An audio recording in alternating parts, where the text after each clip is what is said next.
good morning, and welcome to Study of the Soul, a Metaphysical Journey.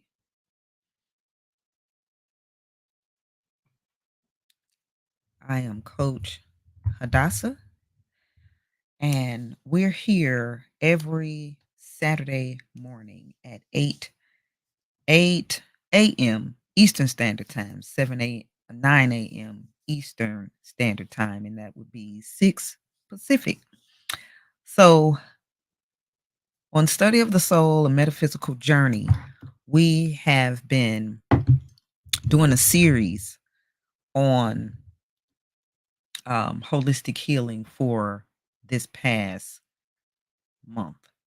And if you haven't been on our lives on Saturday mornings, you want to definitely go back to, the first part on cancer, trauma, and holistic healing according to the scriptures. So before I get started, I'm going to pull up my comments so that I can see you all. For those of you who are visual learners, I have a PowerPoint that I'm going to pull up so you can see and you can go through that, right? Auditory learners, of course, you're hearing the sound of my voice. You can take notes, all of that good stuff. And for those of you who are kinesthetic learners, feel free to make use of the chat. We're streaming on Facebook. We're streaming on two places on Facebook. We're streaming on YouTube as well. So, I'll be able to see your comments on each side when I come, back and forth to look. So let me go ahead and pull up this PowerPoint and we're going to get started for this morning. We're going to do this here.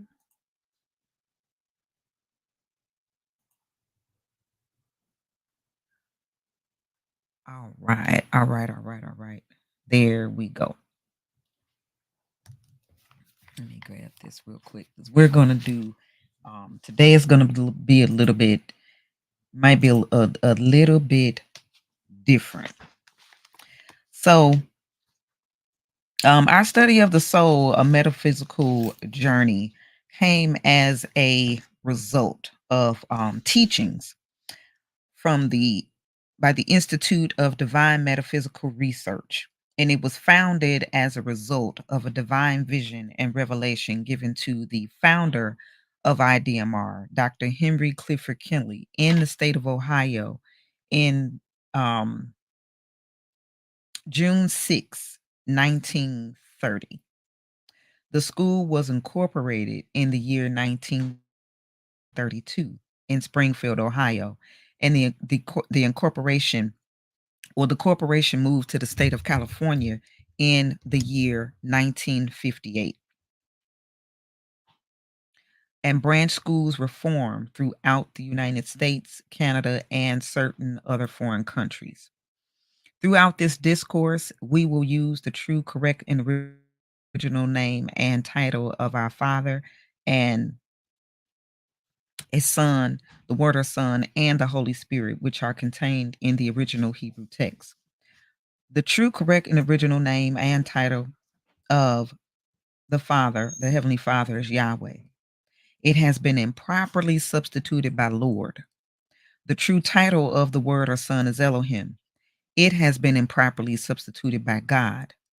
The name of the Holy Spirit manifested in or out of a physical body is YAHSHUA. It has been erroneously substituted by Jesus Christ.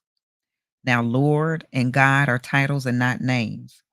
The Apostle Paul, filled with the Holy Spirit, tells us in 1 Corinthians 8 and 5 that there are Lord's many and God's many. But we now know that each Lord must have a name, and each God must have a name also. Elohim is a title, but unlike Lord and God, Elohim is a divine title. That means that Elohim is the title that our Creator chose for himself. Jesus is a name, but it's an erroneous name. A minor investigation on your part In a good dictionary or encyclopedia will prove that neither the Hebrew language, the Greek language, nor the Latin language had any characters or letters in their alphabet that would produce the sound that is made by this letter J. And neither was there a letter J in the English language until some 1400 years after the Messiah's death. So, therefore, such names as Jesus and Jehovah are impossible renderings of the true, correct, and original name and title of our Father and the Son. And Christ is a title just like Lord and God. Now, Yahweh is pure spirit, and in this state, he is incomprehensible and inscrutable. He is the ultimate source, substance, limits, and bounds of everything. We have Yahweh in his pure state symbolized on this chart as a cloud. Now, Yahweh is not a cloud. He merely chose a cloud to symbolize himself because a cloud has no particular or descriptive shape and form. We've drawn the cloud all around the edges of this chart to show you that everything on the chart is within the cloud. And in like manner, everything in the universe abides within the pure spirit state of Yahweh. Yahweh, knowing that man could not perceive of him in his pure spirit state, took on shape and took on form right within himself as Elohim. This is the word or son, a super incorporeal being having the shape and form of a man, but without flesh and blood. And this form could only be seen in divine visions and understood in divine revelations.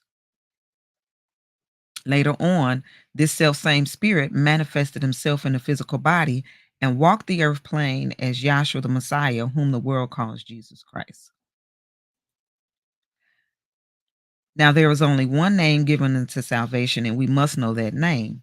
The simple yet intelligent question we must ask ourselves is, what was the name of the Savior during the time that he walked the earth plane?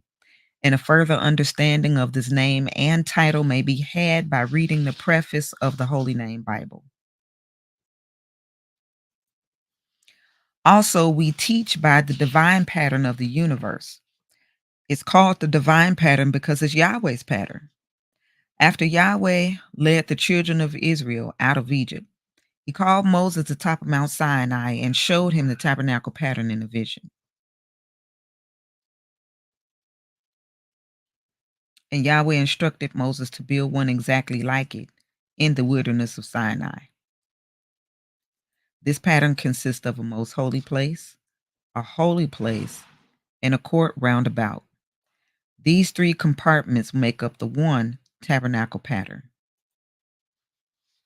Throughout this discourse, we show proof how that everything in the universe is made and operate according to the structure and function of this threefold tabernacle pattern, and absolutely nothing escapes this pattern.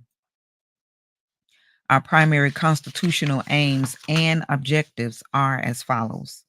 1, to help you find and know Yahweh, our Elohim, as he really is and actually exists. 2, to form a nucleus of universal brotherhood of humanity in YAHSHUA the Messiah without distinction of race, nationality, creed, sex, caste, or color. 3, to investigate the unexplained spirit law or so-called law of nature and the powers latent in man. 4, to encourage and promote the study of the scriptures, comparative religions, psychology, philosophy, and modern, practical, and occult science. 5, to extirpate current superstition, skepticism, and ignorance. 6, to learn, know, and understand the operation of Yahweh's eternal purpose through the dispensations and ages. 7, to discern and avoid being deceived by Lucifer, the serpent, the devil, the dragon, or Satan and his demons operating the mystery of iniquity on earth through the dispensations of time. 8, to earnestly contend for the common salvation and faith which was once delivered unto the sons or children of Yahweh. 9, to make known that Yahweh from the beginning ordained there is no other name given among men whereby man can be saved, saving the name YAHSHUA the Messiah. 10, to inherit eternal life now in the kingdom of Yahshua the Messiah with the hope of immortal glorification in the new earth state. Our watchword is peace. Our slogan is speak the truth. And our theme is Matthew 24:14 through 15. And the gospel of this kingdom shall be preached in all the world for a witness unto all nations, and then shall the end come. When you therefore shall see the abomination of desolation spoken of by Daniel the prophet, stand in the holy place. Whosoever reads, let him understand.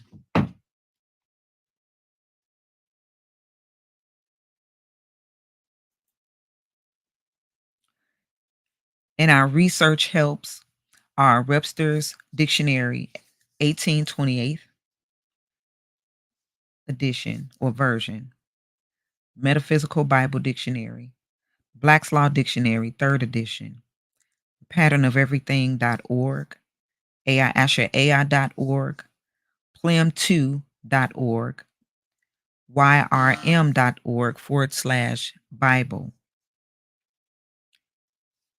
edamonline.com, amazon.com/Holy Name Bible AB Traina, and youtube.com/at Christopher Glenn/playlist.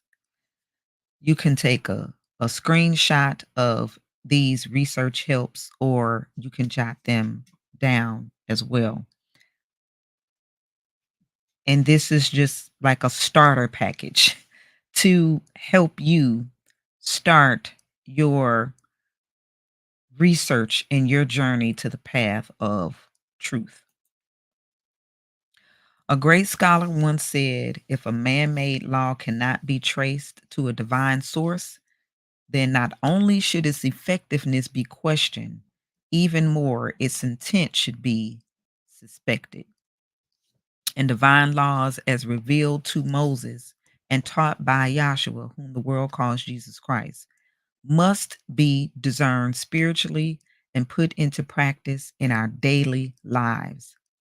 Wise decisions based on obedience to the law of the Bible, so abundant in mercy and justice, bring about the constant harmony and peace which can be ours. And that was a quote that was given to me by Tawa Lightfoot. And we're going to start off with a short prayer, and our scripture lesson will be, hold on, let me get it. Our scripture lesson will be 1 Corinthians chapter 3. So if you're in a place or an environment where you have a Bible, whether you have the Holy Name Bible or whether you have a standard King James version of the Bible, you can read along with me. 1 Corinthians, the 3rd chapter. So let us all bow our hearts and minds. Heavenly Father, Yahweh Elohim, once again, we thank you for this day, this Saturday morning, and that you have given us another chance to open up ourselves to receive your blessings, which is your Holy Spirit. We thank you for the breath of life, your breath of life. We thank you for the bodies that you have loaned us here on this planet so that we can carry out your purpose, pattern, and plan of salvation. Heavenly Father, Yahweh, we do ask that you open up our hearts and our minds in order to see you clearly, to give us a sound mind so that we can hear you without obstruction, and that our hearts be changed. You do not change, but it is for us to change.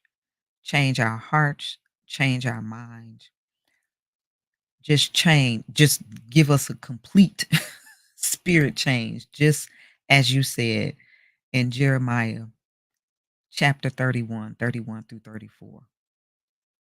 that you would take away the stony heart from us and give us a heart of flesh, that your law, your commandments for us to be willing and obedient and do them in our everyday lives, because this is what will bring about the true harmony and peace that we can obtain here on earth in your kingdom as it is in the heavens.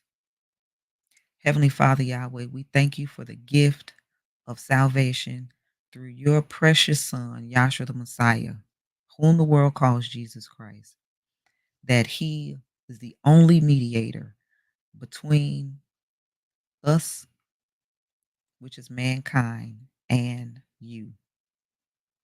Again, we thank you so much for your abundant mercy and grace, especially in these end times. And we just want to really get it right and to get it together before this age ends, as we go over into the fifth age, which is the kingdom age of immortality. Once again, we thank you. We love you. We have complete faith and trust in you. In Yahshua's name. Hallelujah.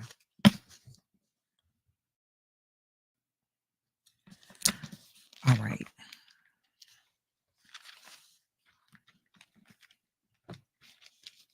Okay, so this is First Corinthians chapter 3, and I'll be reading from the Holy Name Bible containing the Holy Name version of the Old and New Testaments, critically compared with ancient authorities and various manuscripts, revised by the late A.B. Traina through the Scripture Research Association, reprinted by YAHSHUA Promotions. This is First Corinthians. Y'all know I have to take my glasses off in order to see up close. First Corinthians chapter 3. And brethren, I could not speak unto you as unto spiritual, but as unto carnal, even as unto babes in the Messiah. I have fed you with milk and not with meat, for hitherto you were not able to bear it, neither yet now are you able. For you are yet carnal. For whereas there is among you envying and strife and divisions, are you not carnal and walk as men? For while one says, I am of Saul, and another, I am of Apollos, are you not carnal? Who then is Saul, and who is Apollos? But ministers by whom you believed, even as Yahweh gave to every man. I have planted, Apollos watered, but Yahweh gave the increase. So then, neither is he that plants anything, neither he that waters, but Yahweh that gives the increase.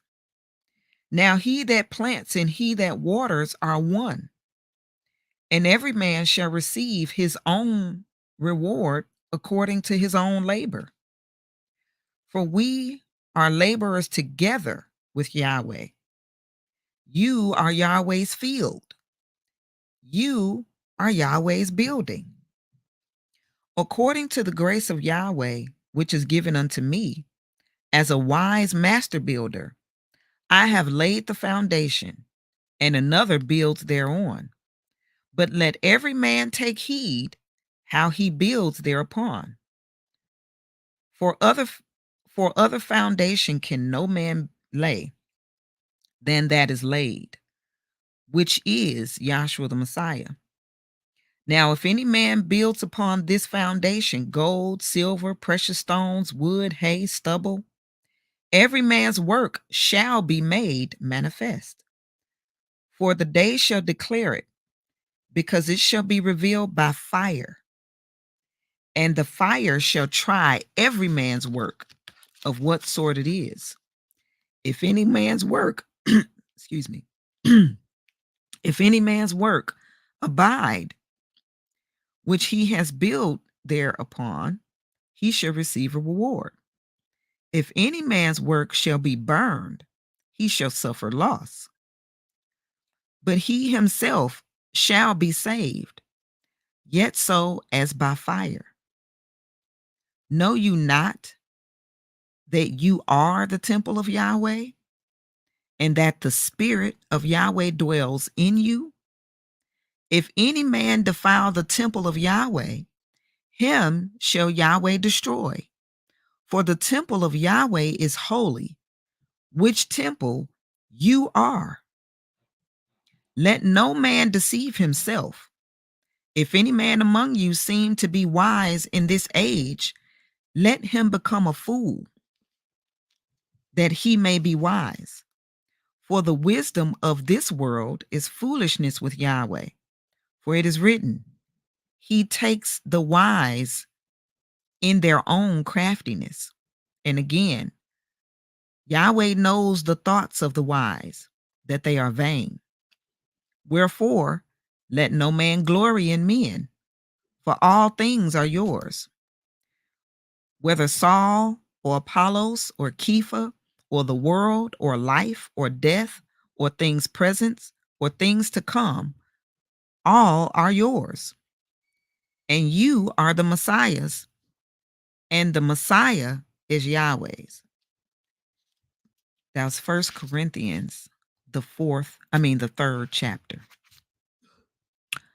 That was good. Now, of course, I've read it before. I'm sitting up here looking at my highlights in here, but it's just, man, if you just read the entire Bible for yourselves, at least 3 times, like we have we now, because the time is short. As much as I love to read, I am an avid reader. I mean, I don't know if you see behind me. Well, it's clear. It's a whole library. Every book that's on this shelf, I have definitely read. Well, given maybe 2 or 3, but I'm saying that not to boast or brag about reading, but because the time is short. I find myself now that I don't have really the time to sit down and read as I did before in the past, right? I have to listen to audiobooks. It's like I need to consume the information, you know, in a couple of hours now, as opposed to having about 3 days or a week to read a book, because that is, when I've read books before, that's how I've broke them down. Like, okay, how many chapters? How long do I want to take to read this book? Do I want to read it in 3 days? Do I want to read it in a week? Let me break that up by chapter to divide. Okay, this is, and it usually maybe take me 3 days or a week or something to read. And now I don't even have that time, because everything, if you haven't noticed, everything is just, it's sped up. It's sped up. It's fast. I heard yesterday, um Myron Golden. If you don't know anything about Myron Golden, I'm mentioning the name right now.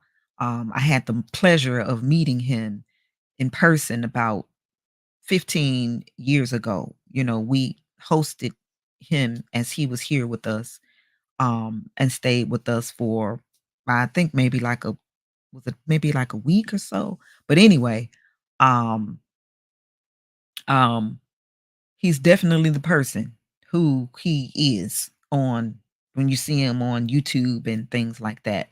But you go to YouTube, search Myron Golden, subscribe to his channel. I mean, I'm not getting anything for this, affiliate or nothing. If I know good people, and I just love sharing good people, good information, anything that is going to help you in your journey, right? And he does Bible studies on is it Wednesdays now? Wednesdays, I think it was Wednesdays before, and then he changed it to Thursdays. But he does them. He's not asking people for money or, anything like that. And I'm not saying that anything is wrong with that because, we do have, if you give a free will donation to an organization and they let you know that that's, hey, we run on donations, so you can give a free will donation, stuff like that. And they don't manipulate or use the whole, oh, you got to give money to God, because in the scriptures, it even tell you in Acts, I think it's Acts chapter 17, like, what will you give Yahweh, seeing that he made everything, right? Like, what are you going to give him?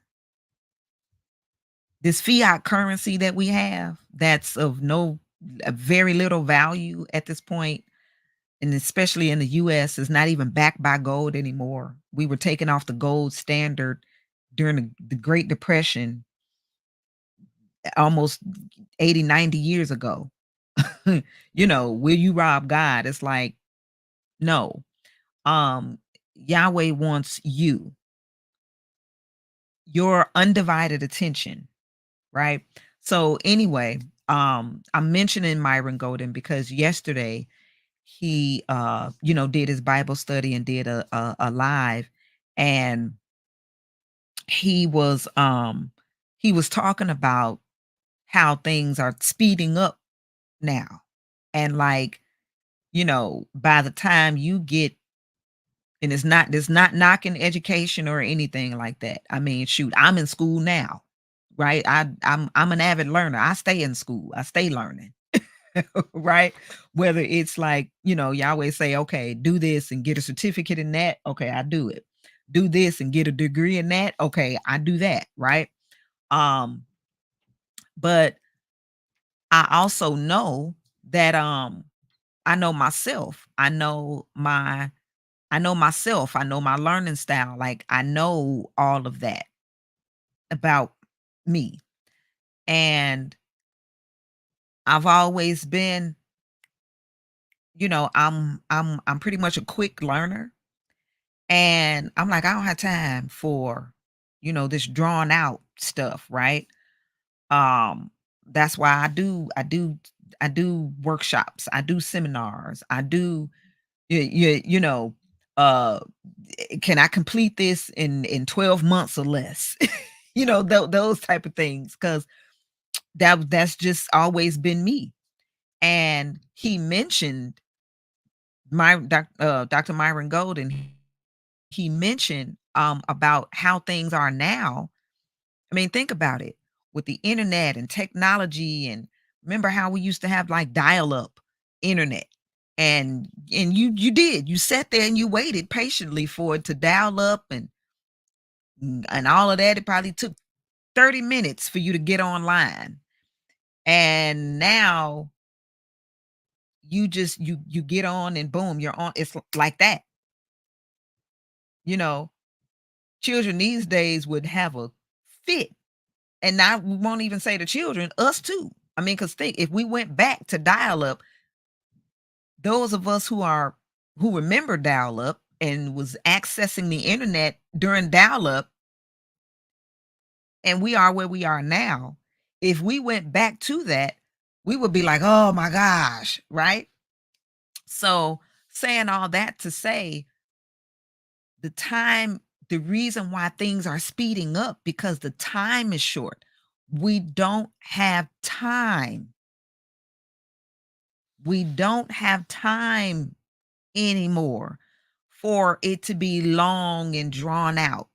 We need it like that. We need the instant downloads. We need these things instantaneously. You know, Now there are things in nature that does take time, but to hear, like hearing the word of Yahweh, it has always been instantaneously. That's not something that just like over time no. The reason why things are the way they are, where we're getting this, instant information and all of that is because that has always been Yahweh. That is always how he's dealt with his prophets.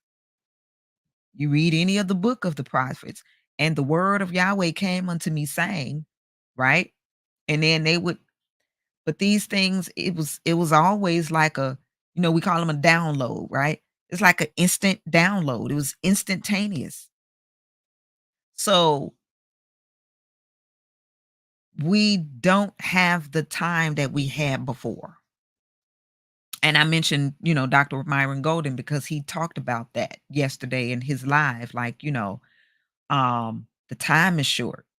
And so, like with learning, by the time you and he mentioned this in terms of like degrees and things like that.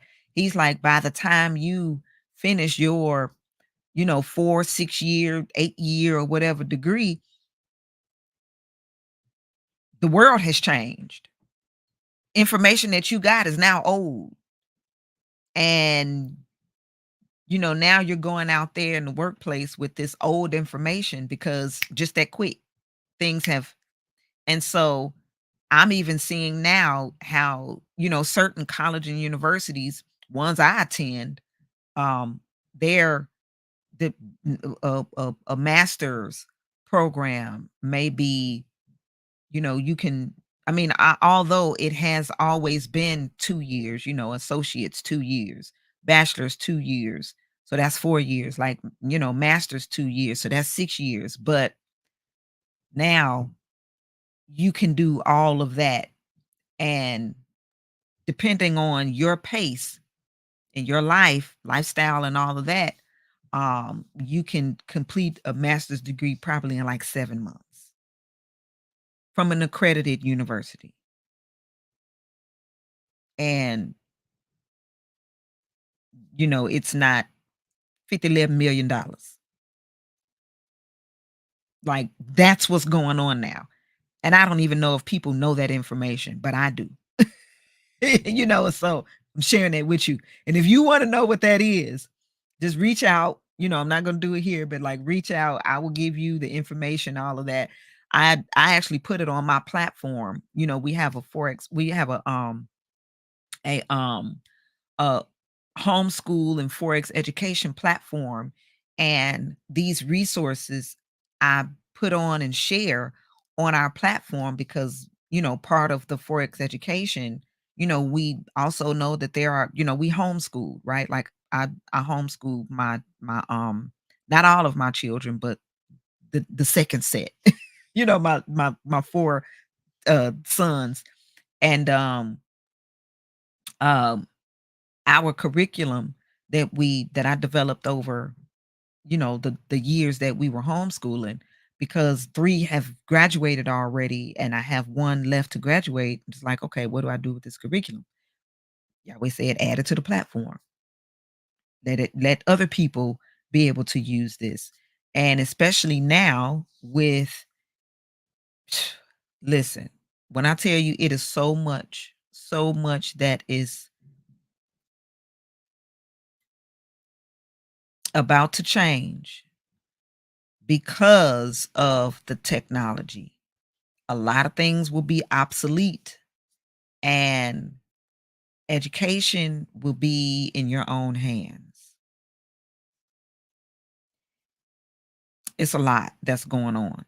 And so the resources and the information that I have, I do share it on our Forex trading, Forex trading the homeschool platform,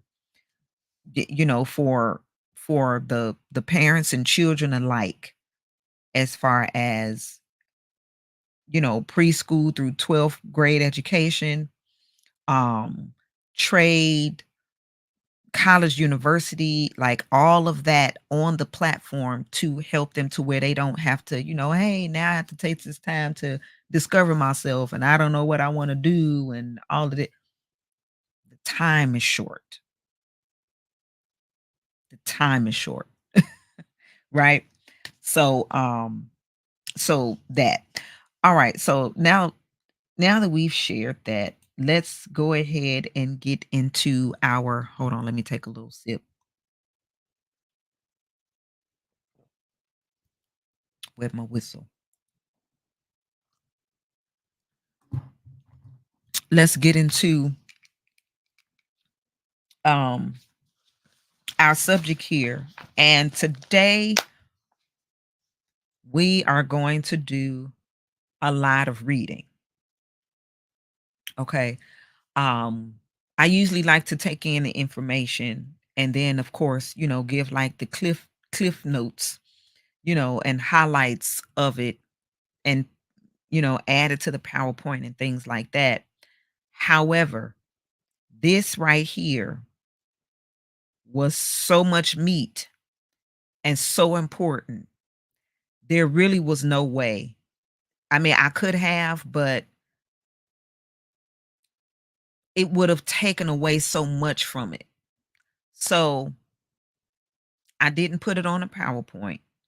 I just said, okay, we're going to read this. All right. So do know, I mean, it's not the entire book, but it's let's just say that it's a chapter. It's a chapter in a book. And this book was written as a matter of fact, let's continue. I'm going to continue here. Okay. Um Cancer Trauma and Holistic Healing Part 4. If you haven't seen any of the other um lives that we've done on this topic, make sure that you go back and watch them. If you're on Facebook, feel free. You see what's scrolling there at the bottom of the screen. Go to You can go to coachhadassah.com, and when you go there, you can click on subscribe to my YouTube channel, right? Like click on there, subscribe to the channel, of course, and then you'll see the other parts, part 1, part 2, part 3. Um of course, you can go back and watch those. All right. This is part 4. So in part 4, this book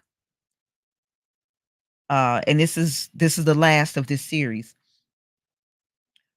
This book that I'm going to read this chapter out of was written um the late 1950s, early 1960s.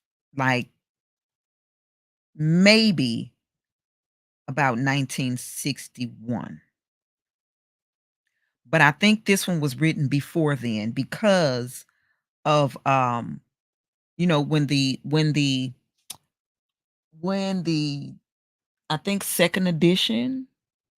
I'm looking behind me because of the other Elohim textbook that I have here. Volumes 1 through 4. So there's 2 books. There's volume 1 and 2, and then volume 3 and 4. And the volume 4 is whose builder and maker is Elohim. But this particular one still has the Lord God and Jesus Christ in it. Because when, we started out in the moderation about who Dr. Kinley was. He had a divine vision and revelation directly from Yahweh. If you don't believe that that is possible, then it's like I don't even know why we're here, because Yahweh changes not. He is spirit and he operates in the same way. And he has always dealt with mankind by giving speaking directly to man and woman, not just man, but man and woman, right? Like he came to Mary or Miriam and sent an angel to her. Uh, Esther, like everybody who he um would reveal himself to. Okay. And so If Yahweh changes not, why would that be any different in this time? And that's what he said that he would do even in the scriptures. Okay. So to receive the Holy Spirit is to open up to be able to receive, you know, Yahweh Elohim speaking directly to you and through you, Yahshua the Messiah, right? Um, it seems all good and dandy to say it and to hear it, and when we're in church or whatever, but then when someone actually does that or has that, especially when it's someone that you know them personally, and then that happens, the denial is real. It's amazing. It's something else. I've seen that many a times. Um, then it's like, yeah, he's but well, how when if we call ourselves believers, what is it that we're believing? What are we believing?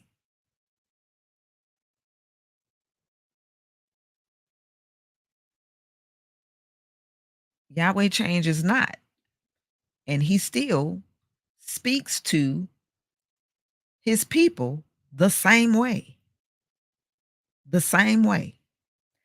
And so Dr. Kinley received a divine vision and revelation direct from Yahweh, June 6, 1930. And what he was shown, he had to put on charts. We call these charts. So throughout this PowerPoint, you'll see that. And he wrote a book. And he said, this is maybe the first and last book I ever write, because unless Yahweh has anything else for me to write, this is it. And during that time, like when Yahweh revealed himself to him, and he was a minister, and was over the healing ministry because he had the ability of healing. And he, preached and taught and things like that in the Church of God in Christ for many, many years, and Lord God and Jesus Christ. And then Yahweh revealed himself to him, um, and gave him his name, just like he gave Moses his name. And Yahweh asked him, "What will you do with what I have showed you, man?" And Dr. Kinley answered, "I will teach your people Yahweh." And that was in 1930. He began to teach 2 years later in 1932, just holding classes in his home. And that grew. And when he taught this divine vision and revelation, and it was on charts and all of these things, he was still teaching it using Lord God and Jesus Christ, although Yahweh revealed his name to him. However, he did that because there's a psychological process. What is that? He gave him and he taught them what Yahweh showed him, but he didn't reveal the name until many years later. The psychological process is gaining trust starting with where the people are, they know Lord God and Jesus Christ as the names. Okay. He still taught them the divine pattern using the names that they were accustomed to.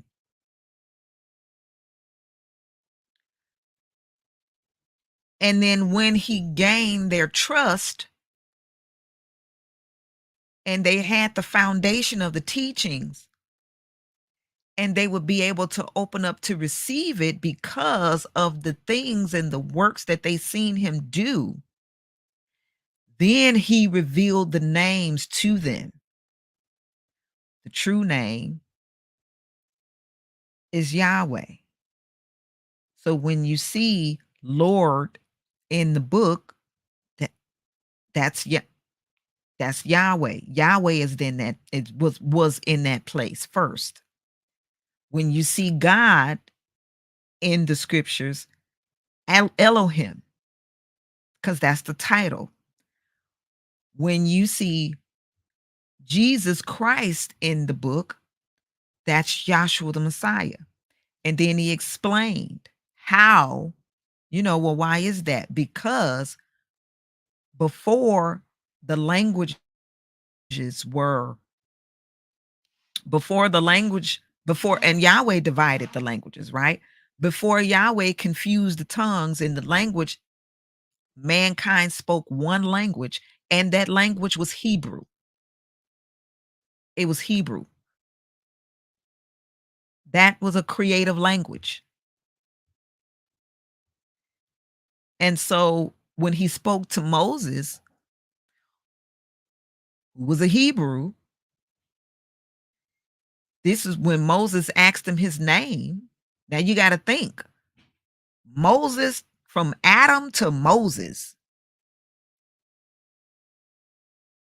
there's a lot of time that passed in between there. That was three, one, two, three. I think that was 3 ages. Now I'm going somewhere with this. So don't think we still talking about cancer, trauma, and holistic healing. But we have to understand this because there's a reason for um these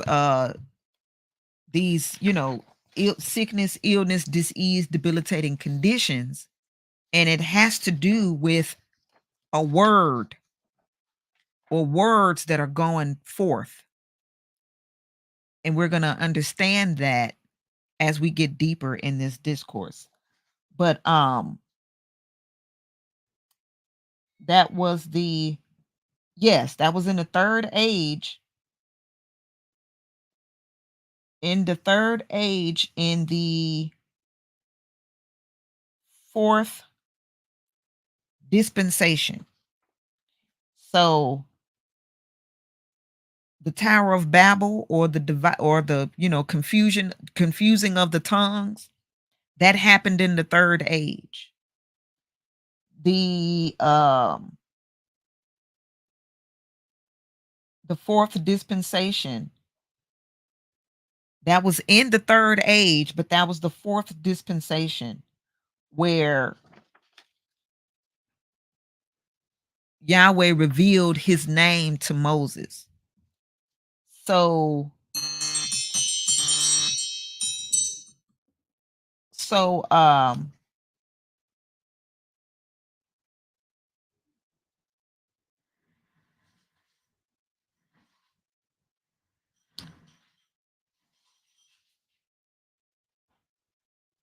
so yes, the second age, the first age was the creative age, right? The angelic creation and the physical creation. I'm kind of getting ahead of myself with this with the dispensation um or timing. But I'm just trying to give you a picture here of the name being revealed, and like Adam. So you're talking about the second age to the third age, and at the end, or towards the end of that third age, that fourth dispensation, Yahweh revealed his name to Moses. So all that time before, they did not know his name, but they called him by their experience with him. El Shaddai, Eloah, Elohim, El, whatever at the end of that, right? Okay. Eli, right? Um, El, that was the title. Then his name was revealed to Moses.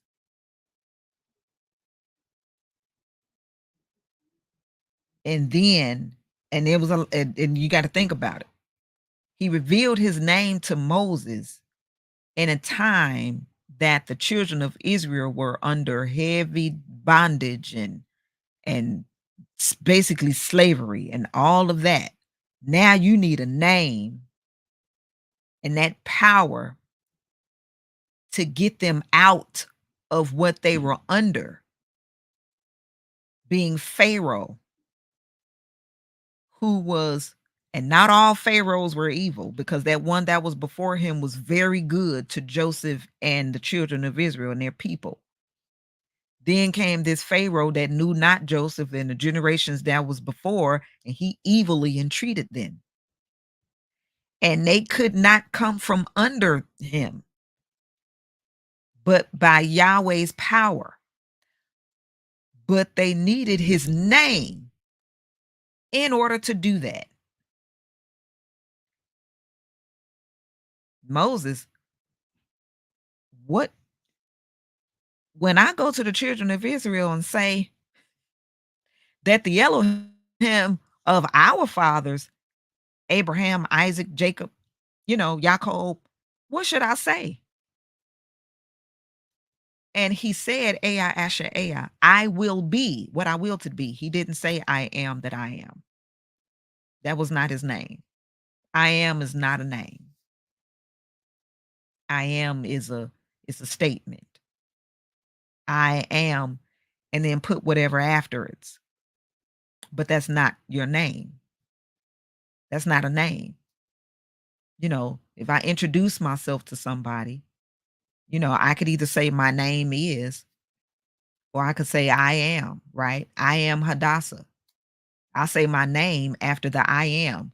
I am is a declaration. It's not a name.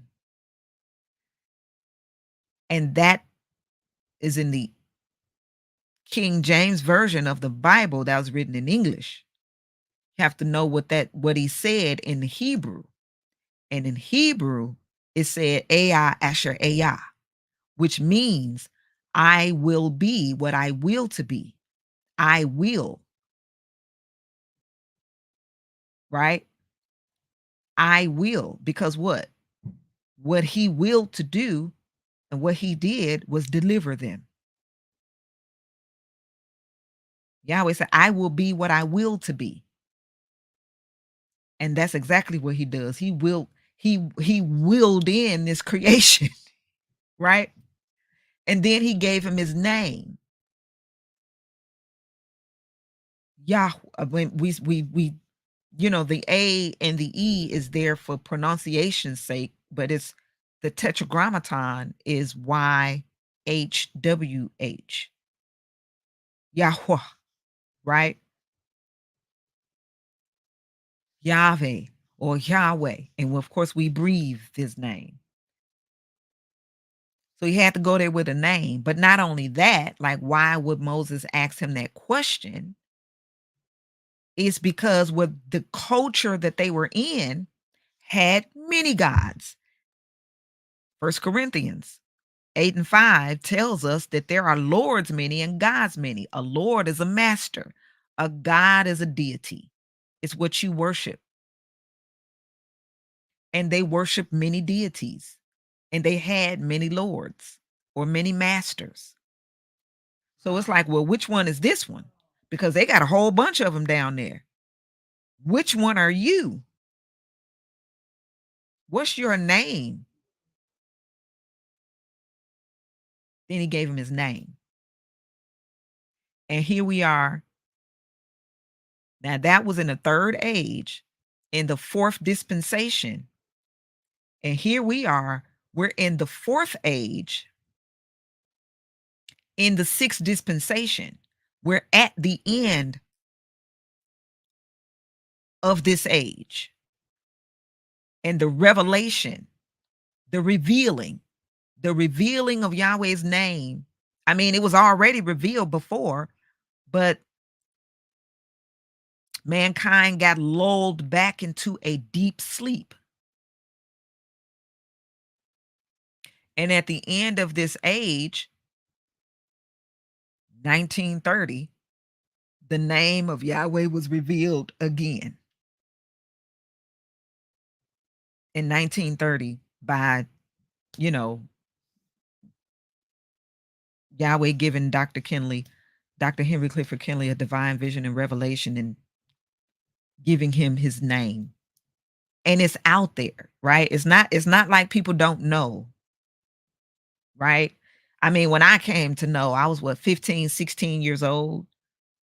And, you know, when I would mention that to people, they looking at me like I was crazy. Some 32 years ago. Right? And it's like, it's not common knowledge. But now it's common knowledge. You hear pastors and preachers and priests and everything saying the name now, right? They're saying the name now. Because it's that time. We need just like the children of Israel down there in Egypt needed the name to get out. The name is now widely known, more and widespread, where people are speaking it. Preachers, pastors, priests, and everything are speaking it because what? We're at the end of an age and dispensation again, before this time is up and we go into the fifth kingdom age of immortality. Immortality. That's where we're headed. However, there's a revealing that must take place. Not only the revealing happens twofold. Yahweh is being revealed, but guess what? It's taking off the covers of darkness at the same time. And that must show. It is a straight up show going on right now. Right? Like when you turn on the light, it dispels the darkness that's in the room. There is no darkness when there's light. When there's no light, there's darkness. You have to have a contrast. And so there are certain things that in the scriptures it said would happen. If you read what First Timothy, I believe I always get it mixed up. It's like First Timothy. Is it Second Timothy chapter 3? It's either Second Timothy chapter 3 or Second Timothy chapter 4, and then First Timothy chapter 3, or just read them. Okay. It gives an outline of what we will see in the last times. There's a revealing of this behavior, narcissism. That's the clinical psychological term, narcissism. It's widespread now. When I started learning about what that behavior was, that term wasn't even out. I started learning about it in about 2006, because I was having an encounter with it, and I'm like, this is not normal. Like, what is this? And the Holy Spirit said to me, search emotional abuse. That's what I had gotten. Search emotional abuse. Google wasn't even really widespread at the time. I don't even know if Google was out, but you could still put it in a search engine. And I searched emotional abuse, and everything came up about covert and overt emotional abuse and the behaviors and what you'll see with that and all of that. And I'm like, yo, wow. I did not know that this was a thing. And I did not know and understand that it's actual abuse and it's emotional. It's not seen. It's not, everybody knows about physical abuse and with the scars and everything. But those who are very, very deceptive and cunning and know that to put their hands on somebody, they can immediately, so they don't do that. They emotionally abuse and manipulate. And you can't readily tell those scars. Although over time, they start to manifest in your body by various, you know, again, debilitating conditions, diseases, all of these things. You commonly see things like MS, PTSD, anxiety, depression, um, it's another fibromyalgia, uh, those type of things that start to manifest in the body and start to come out. And this is why we're talking about cancer, trauma, and then of course holistic healing because we don't want to just talk about the problem and not give a solution. I'm definitely solution oriented, right? You have to know what the problem is, but then what is the solution to that problem, right? Um, but I started my research on that in 2006, and it wasn't until maybe some years later when I start seeing more of that term being used, uh, like narcissism and the codependency and all of these things. But now it's more that information is out there and it's more widespread. Well, why is that? Because there has to be a revealing in the end times of that. So that's where we are. And that's how we know. That's how I know. It's the signs of, yep, we at the end. And if we at the end, we better do a self check and just see where we are within us. Because I mean, it's like, yeah, and the scriptures are saying, hey, man, you don't know the day or the hour or whatever the case may be. However, however, just like Yahweh revealed to the children of Israel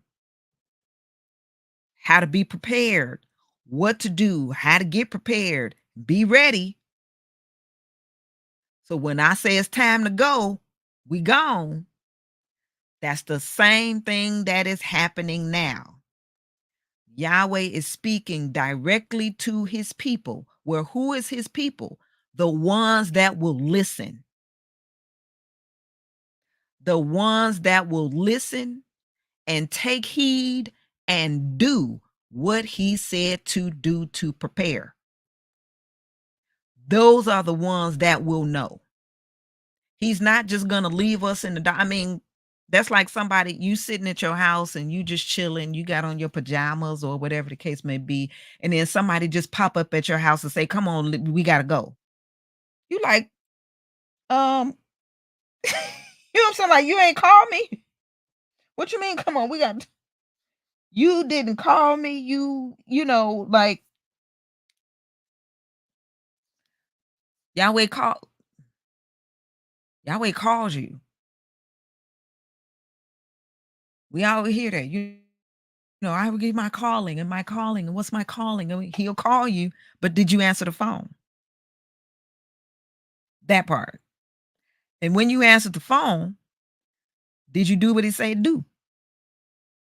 Okay, I'm about to come over. Imma be there at said time. Did you prepare to get ready so that you were ready when he came? It's a two-part thing. He'll do his part. He's faithful in that part. But were you ready when he came by to scoop you up? Or did you just kind of sit there for a while and, you know, now you pull up, you not ready. You still,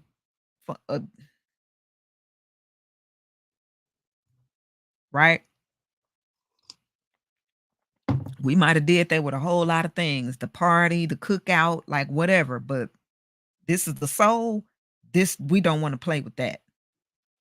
All right. Um, now, but the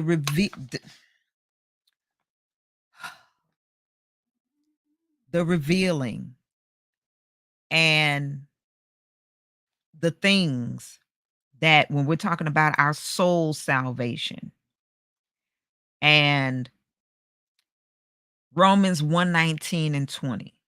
If you have a Bible, um, you don't have to get it right now, but just take note. Write down Romans 1:19 20. As a matter of fact, I'm always a proponent for reading the entire chapter. Like if I ever give out scriptures, read the entire chapter.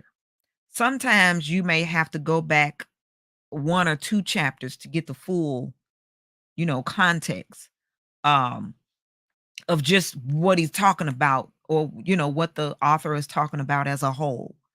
But definitely read the entire chapter. But Romans 1:19 and 20 basically gives an outline for, or shows us that we can see invisible things. We can understand invisible things. And we can understand invisible things by the things that are made. In this time of manifestation, right? Everybody's manifesting. I manifested a house. I manifested a car. I manifested a 800 credit score. I manifested my career. I manifested like whatever, right? Everybody went ham and crazy with the the secrets, the law of attraction.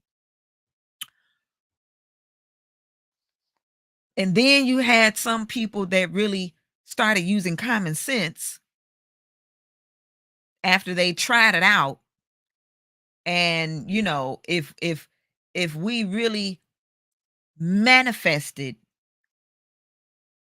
then why is there still hunger? Why are people still, why is it still killing and stealing and pedophilia and raping and all of these things? I mean, you would just manifest yourself out of whatever it is that you're in.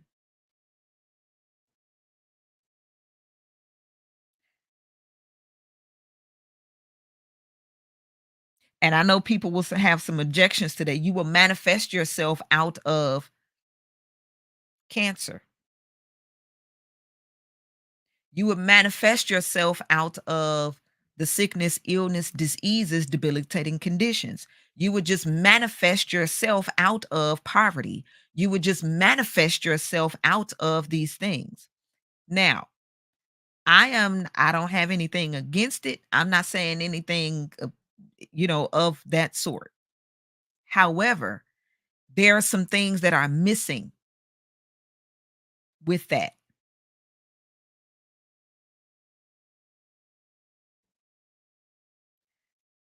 Matthew chapter 4. If you want to know and understand anything when it comes to, we talk about that, law of attraction, the secrets and manifestation, Matthew chapter 4, Yahshua's experience with the adversary in the time, that he was fasting 40 days and 40 nights. will give you the whole rundown about the law of attraction, the secret, and manifestation, because that is exactly what the adversary came to YAHSHUA with. If you be the son of Yahweh, turn this stone into bread because you hungry. Manifest it. Now, when we know who YAHSHUA was, YAHSHUA was Yahweh manifested in the physical body, walking his earth plane, keeping his own commandments, being the example and the sacrifice for each and every one of us. I kept it because I'm the one that put it down. I'm the measure. Believe in me. Open up to receive me in your heart. And then you will automatically do it because I did it. And you can't not do it with me in you doing it. But here it was, the very adversary that he actually created, basically telling him to manifest.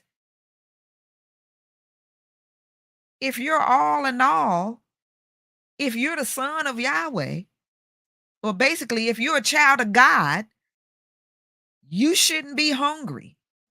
You can take this stone and law of attraction, manifestation, turn it into bread.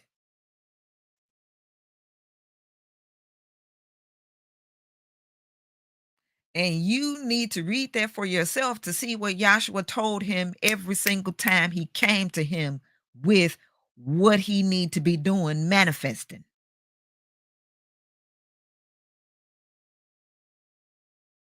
That's basically what that was. Now, we are endowed with power or ability. But in Deuteronomy chapter 8, write it down so that you can read it. Read the whole chapter. As a matter of fact, you probably want to start at about Deuteronomy chapter 5 or 6 and read all the way through about chapter 9 or 10. Then you'll get the full scope of it all, right? But in Deuteronomy chapter 8, Yahweh told them, look, I suffered you to hunger so that basically you could see, right? First of all, I got you out of the situation that you were in because you couldn't get out of it yourself. You couldn't manifest yourself out of it. You couldn't just will yourself out of it. Because if you were able to do that, you would have did it. And you wouldn't have needed me.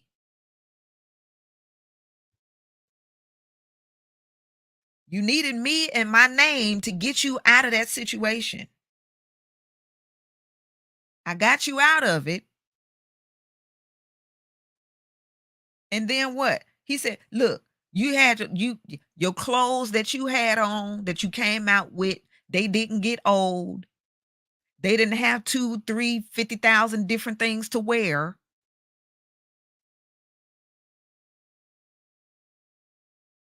Now I'm giving you some wealth principles actually, because anything I know about wealthy people, because I've studied them, right? I'm like, they do the same things. They damn near wear the same. I mean, not saying they wear the actual same clothes, but I mean, they just might have. It's like, listen, I don't have time to be thinking about, like, I need my decision making, my brain power, and my energy to make better decisions on higher things. I don't have time to be thinking about what I'm gonna wear. So if I have a uniform or you know what I'm saying, a basic, I might have one of the same shirts. I might have 8 of them or 15 of them or something in the same jeans and the same, but 15 or 14, and Imma just they clean, just put it on because I don't I don't I don't have the time to be thinking about what Imma eat, what Imma drink, and what Imma do, and where right? So I understand that because when Yahweh bringing them up out of there, he said your clothes didn't wear off. I mean, your clothes didn't you didn't your feet didn't swell up, meaning the shoes that you had on your feet were still good. The clothes that you had on, you didn't get fat, you didn't get skinny. Like whatever size you was, your clothes didn't wear off and you didn't grow out of them or any of those things. So your clothes were good. He said, look, they fasted, but they ate. What do you mean they fasted, but they ate? They fasted from how they used to eat back there in Egypt, but Yahweh fed them with manna or bread from heaven. And when oh, we need some meat, he sent quail. They had manna and quail and water was their diet.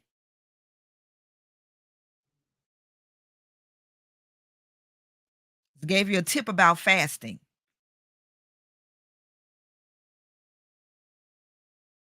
They curbed, he curbed their appetite, but he fed them. They didn't go without eating, but he fed them. And he said, Deuteronomy chapter 8, he said, I fed you with bread from heaven or manna, because that's what manna is, bread. I fed you with manna from heaven that your forefathers didn't even know anything about this. And he said, and this was for you to know and understand, that man does not live by bread alone or food only, but by every word that proceeds from the mouth of Yahweh does man live.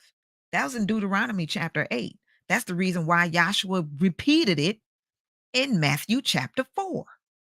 He went to the law or to the Torah because Deuteronomy is one of the books in the Torah. And when he did that, guess what? Adversary, oh, so we're going to take it to the book. Well, why don't you cast yourself down or basically jump off this mountain? Because the book says that the angels should take charge of you lest you dash your foot against a stone. So guess who knows the book? Guess who knows the Bible too? The adversary. Or he knows the law, but he don't know the spirit. He know what's in the book, but he don't know the spirit. He don't know the spirit of Yahweh, but he know what's in that book.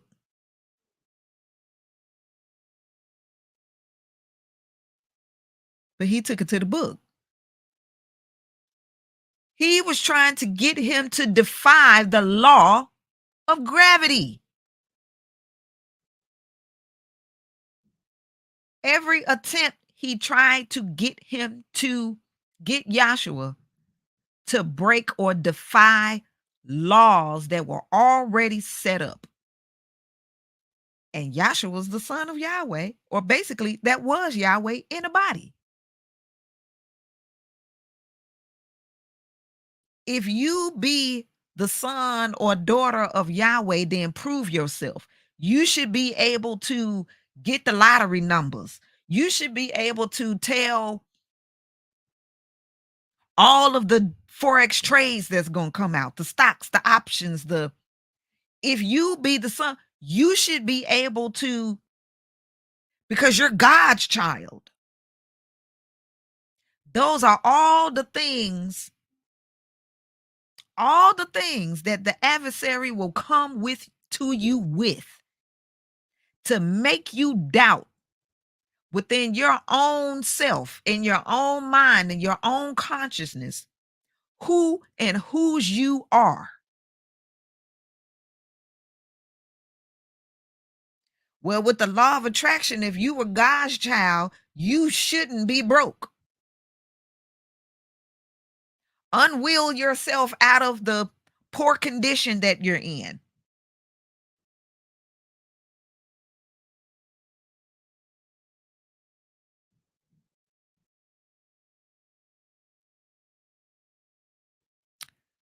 But all in Yahweh's timing. You don't want to do things prematurely. He was attempting to get YAHSHUA to do things prematurely so that he basically hand over his birthright like Esau did. To what? Feed his belly. Because what did he tell the adversary? The serpent. Not snake, serpent. Serpent means to twist. When he gave him his sentence, basically, when he gave him his sentence for deceiving Eve, in which Adam had to go down with her because they were one. They were one.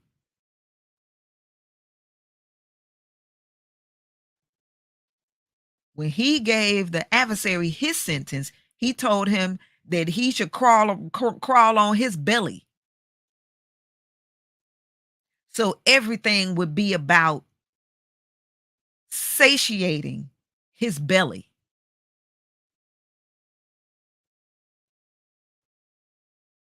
You should be able to eat this. Turn that stone into bread. This is that and the other. And that's not saying that they didn't eat or that YAHSHUA didn't eat. But he was being fed with the word. Man shall not live by bread only. That's the key right there. Should not live by bread only. That don't mean that you not eating. It means that that's not the only way that you are being sustained. Because trust me, with what's in the food today, if we were just living by food only, we would all be dead. All of us. We don't know what we eating. Even if we think we you're talking about pollution. It's threefold. It's the water, it's the land, it's the air. The very soil from which you is stripped of new. This is why we need, supplements. But supplements. Not that we're living off the supplements and that, but certain vitamins and minerals that our foods are, the micronutrients that our foods are stripped of, even if it's being grown. If the earth soil is stripped of these nutrients, now we need supplements. Then you got to think, well, how are they even making the supplements? So, yeah, we need the word of Yahweh. And in Yahweh's word, now this is where we're going to get into what I'm going to read here. When we think or believe, I'm going to use the word believe. We believe we're getting Yahweh's word through, the preaching and teaching of the gospel and all of these things. But those that worship Yahweh must worship him in truth, in spirit, and in truth. The missing ingredient of the word or Yahweh's word has been truth.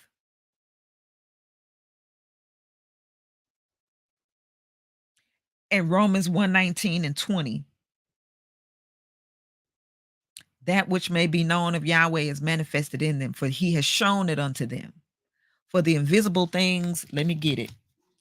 I know I told y'all to write it down. But I wasn't going to get it because I know that it's in this treatise, right? That we're going to get into.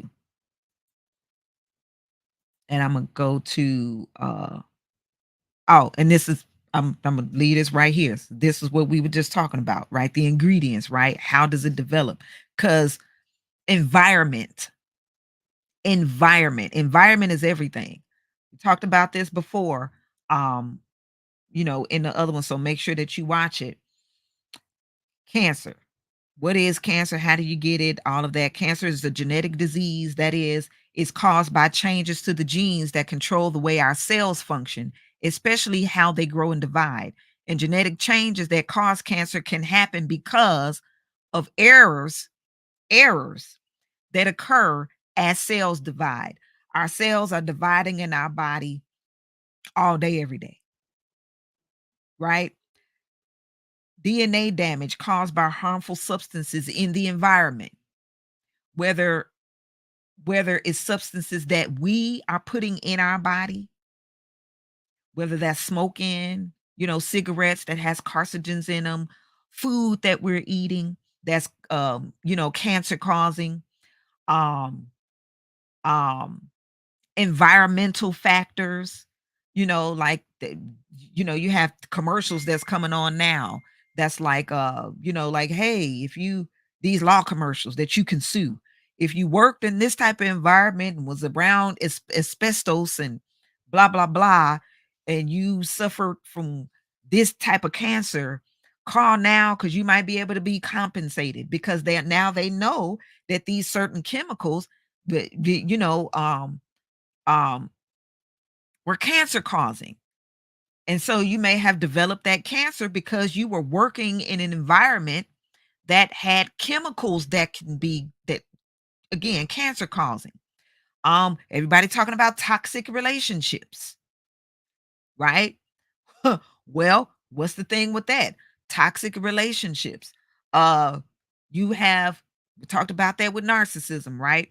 You're in relationship, whether that's family, whether it's your I don't know, parents, one parent, both parents, um, extended your siblings, you got into a relationship, a boyfriend, a girlfriend that you were in a long-term relationship, a spouse, whether it's a husband, a wife, your children, and this long drawn out contact with them.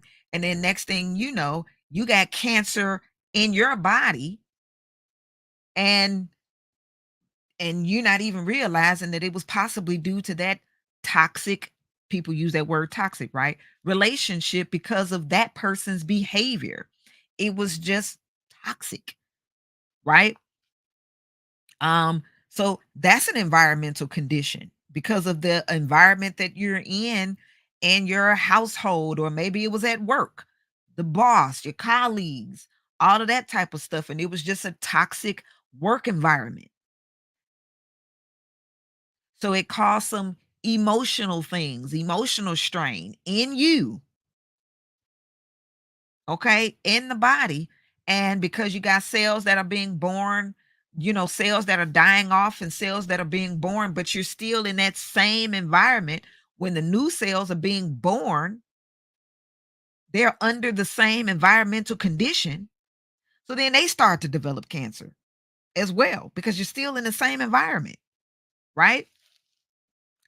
And so again, the body's ability to let's see, the body normally eliminates cells with damaged DNA before they turn cancerous, but the body's ability to do so goes down as we age. So a lot of people start and of course you got to think about children with cancer, and children are more susceptible because they're more open. So what environment are they in? Again, the environment, all the environments that we just talked about, right?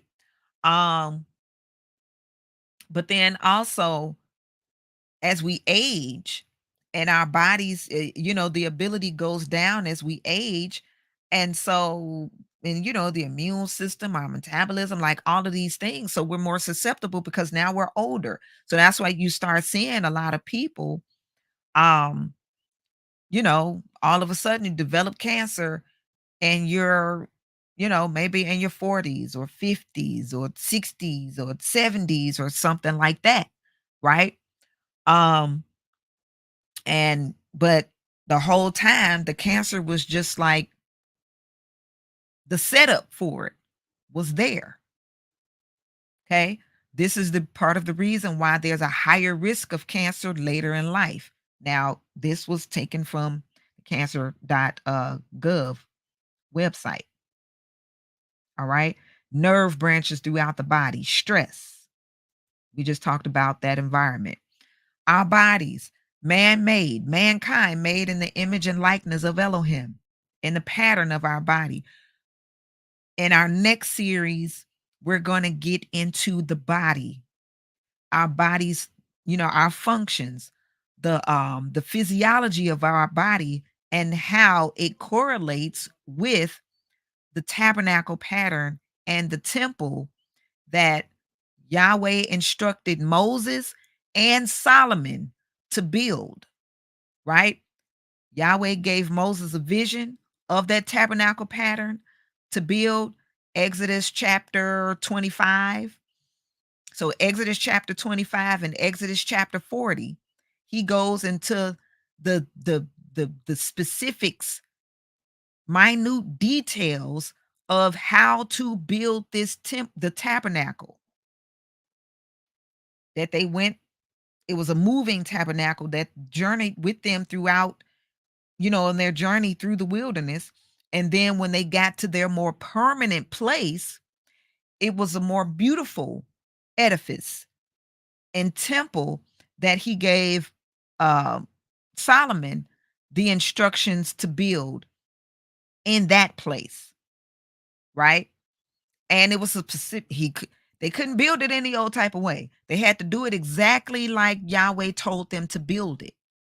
And then we come to see and know and find out that the way that this tabernacle pattern or the temple, the way that it was built and the operations inside of it is how mankind, our bodies are made, functions, the physiology, the anatomy, and all of that operates just like the tabernacle and the temple. So, this is how we're made and operate according to the you know, functions and the structure of the threefold tabernacle pattern. Okay. The head cavity, the chest cavity, the abdominal cavity, those three compartments, and then the the arms, the arms and the legs were like the pillars and boards that carried carried the temple. I mean, you can see that. There are people, it's a man, I forgot his name. I forgot his name, but he has no arms. He has no legs. And he jumping about and he travels across the world and he's speaking and all of these things. He has no arms and legs, but he's a speaker, right? It's like this man has no arms and legs. Is he? Because the tabernacle is the head cavity, the chest cavity, and the abdominal cavity, and the arms and the legs carry the temple or that middle part, because is that's like it's the most holy place, it's the holy place, it's the court roundabout. That's Yahweh, that's Elohim, that's Yahshua the Messiah. These three are one. Now, something happened to the head, a a a, a fatal blow to the head, you dead, the body gone, right? Or those are like brain dead, the body's gone, right? Fatal blow in the heart, you gone. fatal blow somewhere in the abdomen area, you gone. We hear that a lot about, hey, disease starts in the colon. That's like a slowed process of death, right?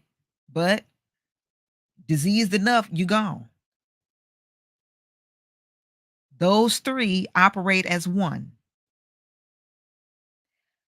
You want to have your arms and your legs, but you can really, I mean, if if it doesn't take out a main artery that leads to the heart, you can do without the arm. You don't want to do without the arms and the legs, but you can do without the arms and the legs because that carries the the inner part of the tabernacle or the temple. But those three are one. They operate one as one. We want within ourselves to agree as one. And this is how we become whole.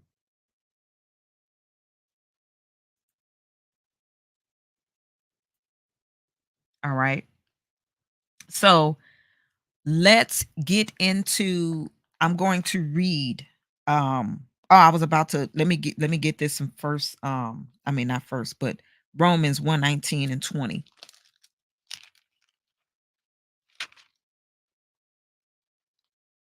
And then we're going to get into this and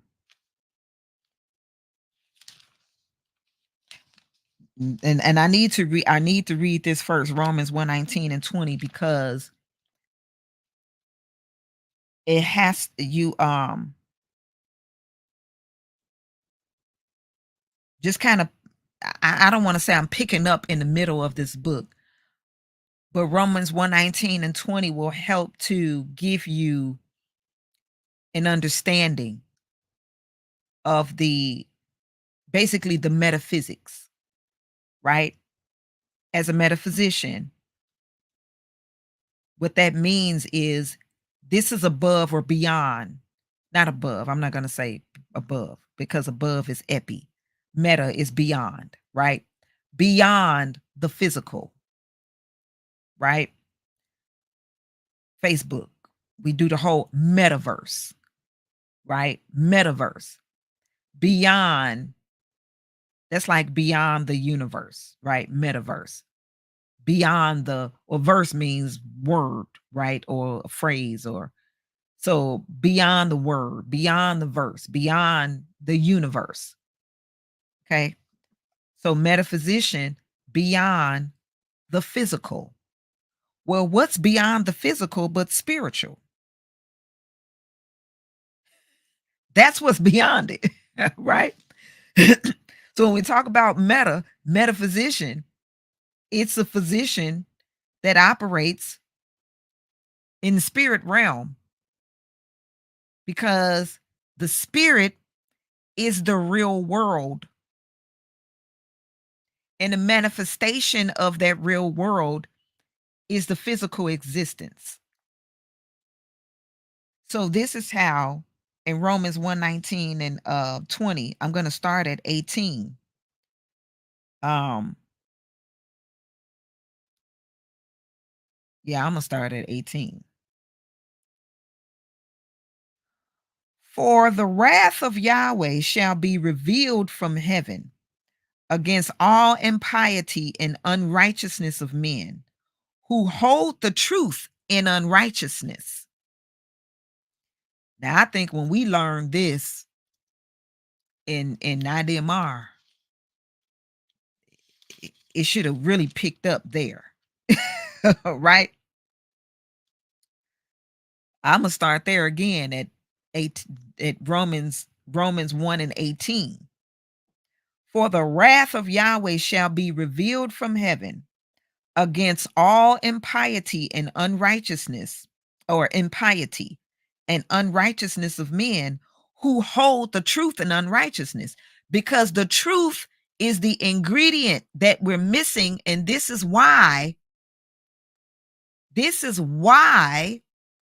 we have this widespread epidemic of all sickness, illness, disease, debilitating conditions, poverty, All of that. The truth is missing. And the truth has been taken out of Yahweh's word. The truth. And it says those that worship Yahweh must worship him in spirit and in truth. And is a word that conjuncts to spirit, truth, and brings it together. So you can't take truth out of spirit, because then if you have an absence of truth, what do you have? We see the manifestation of that with our food, bioengineered, GMO, uh, but I ain't gonna say the name because I don't want no strikes and stuff like that. The video taken down off my YouTube page, all of that type of stuff. But the certain start with an M. Y'all know what I'm talking about. Start with an M, end with an O. You know, um, the micronutrients that our body needs from the food is taken out. So we're eating, and the reason why we still feel hungry, it's a natural response because the body is saying, I have not gotten what I need. Your taste buds was just satiated, but I did not get what I needed. So now I'm hungry. Dang, I just ate. We eat a lot of fillers, especially fast food, especially the fast food. You call, Franken foods, right? There's no nutritional value. Although we'll eat it, that's why it's called fast food. I don't know what the fastest food that you could possibly eat is some fruit. But I know people that don't like fruit. Like personally, and that, but I understand why. Like the person that I know that don't like fruit, I understand why, because they're more for their body type and everything. They're carnivores. We have that in biology. It's science. We got herbivores, we got carnivores, and we have omnivores. Carnivores are meat eaters. Herbivores, they eat what? They graze. They eat the grains and the leaves and everything. Omnivores eat both. Yahweh created them all, perfect for their purpose. So, with all of this stuff out here that let us know that we're in the end times, because I'm gonna get that too. The First Timothy and Second Timothy, because when it talks about in the end times that they'll be talking about forbidding to marry and commanding to abstain from meats or foods. What times are we in now? Folks don't want to get married, and I understand why. When you got all of this crazy crap that's going on, the stuff that I'm seeing, I'm like, woo. Now, it's marriage is always a beautiful thing because Yahweh designed it. But when you don't operate in it the way Yahweh designed it to be, it's terrible. So, but if you operate in it that Yahweh designed it to be, it's beautiful. But if you're trying to do marriage your way and not his way, it's chaos. You might as well not be. You know what I'm saying? Like, do it the way he said do it. Both people. Because one can't do it and then the other one don't. You're going to have a problem. Because that's not how Yahweh said to operate in it. Food. He it said Yahweh said that everything he made was good. and perfect for its purpose. He made carnivores to eat meat for a reason, and they're perfect in their purpose in the way that they eat. He made omnivores to do eat both for a reason, and they're perfect in their purpose for the way that they eat, for their bodies, how Yahweh designed them to be. And the herbivores, perfect for their purpose, and how Yahweh designed them to be. And guess what? All of them are grateful and thankful for how Yahweh designed them in their purpose, and not one is telling the other, don't eat this and don't eat that. Humans, same way. We have humans that, for their blood type, because the life is in the blood, you have type O, you have A, B, O, A, B, O, B.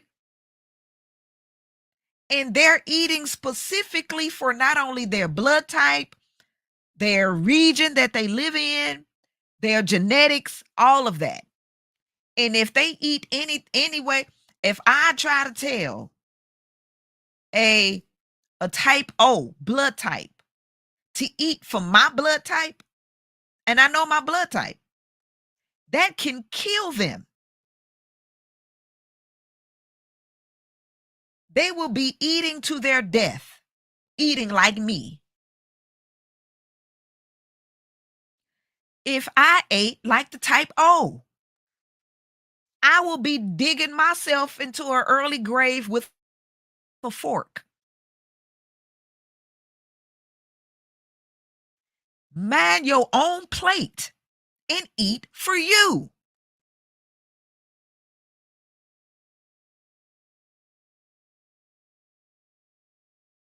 And guess what? The carnivore and the one and the man or whatever, they eat meat, is thankful and grateful to Yahweh that they got their meal.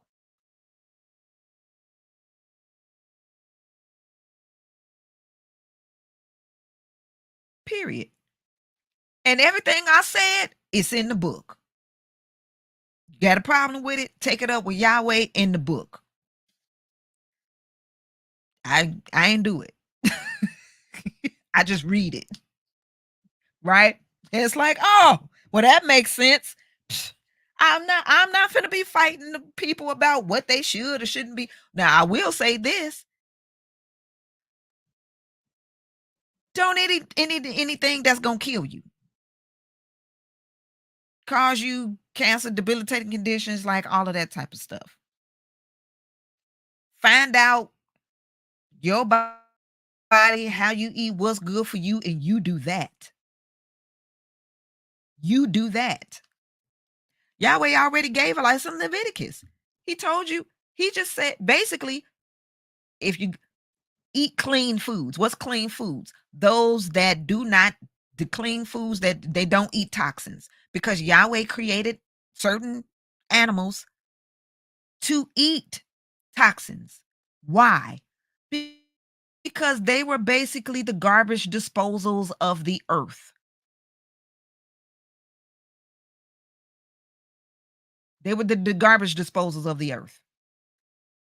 I don't want you eating the garbage, because if you eat the garbage, then what is there won't, then you won't have nothing left to clean up the earth.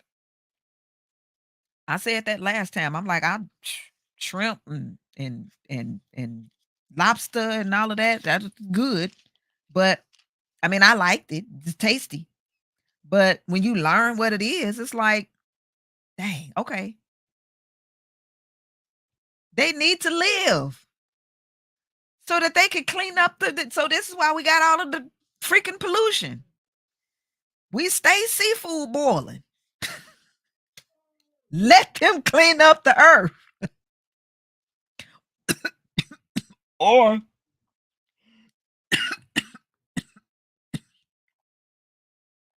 excuse me.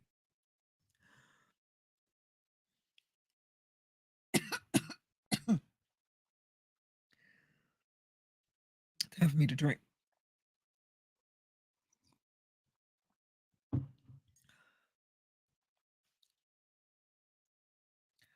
Or if you do,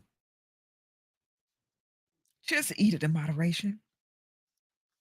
Everything in moderation. Every now and then, go ahead and eat your roach of the sea. But listen, so for the wrath of Yahweh shall be revealed from heaven against all impiety and unrighteousness of men who hold the truth in unrighteousness. So they're basically holding it back. Because that which may be known of Yahweh is manifest. There's that word, manifest. Is manifest in them. For Yahweh has showed it unto them. For the invisible things of him. Because Yahweh is spirit. Can you see spirit? No, it's invisible. For the invisible things of him, who? Yahweh, from the creation of the world are clearly seen. He's telling you that you can clearly see the invisible. They're clearly seen, being understood. So you can clearly see invisible things and understand them by the things that are made. Whatever is manifest and made plain in front of my face, in front of your face, you can understand the invisible things by what's in front of you that you can see.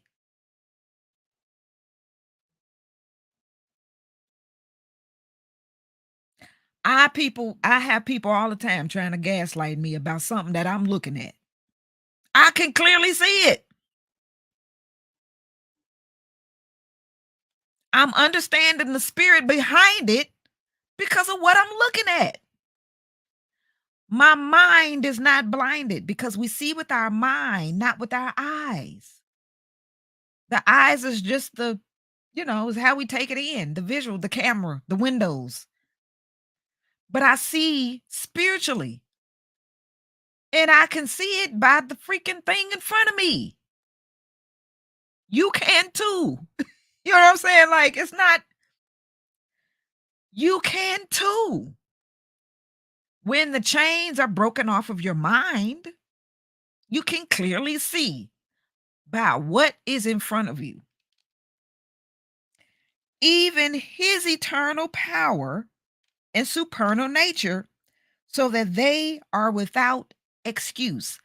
We are not without excuse because we can clearly see it by what is made, by what you can see, taste, touch, hear, all of that.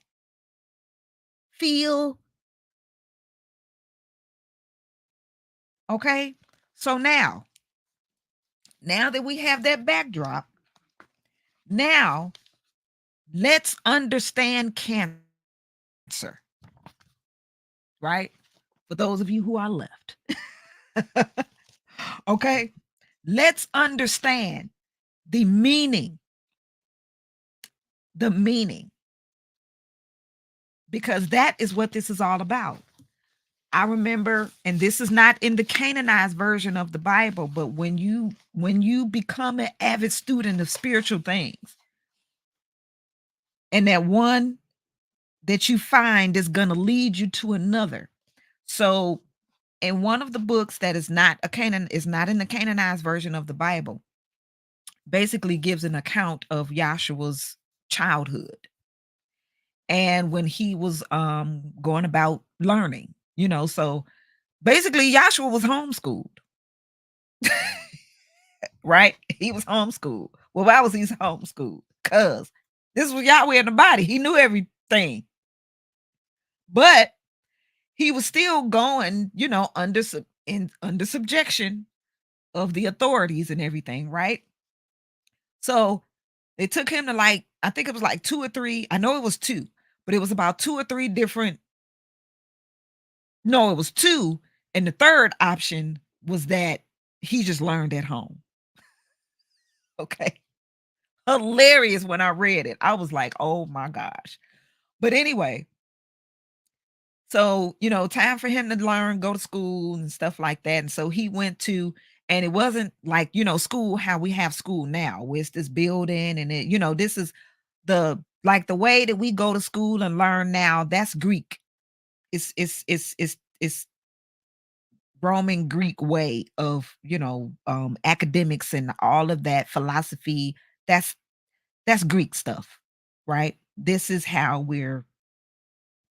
our institutions are set up. So it wasn't that way then.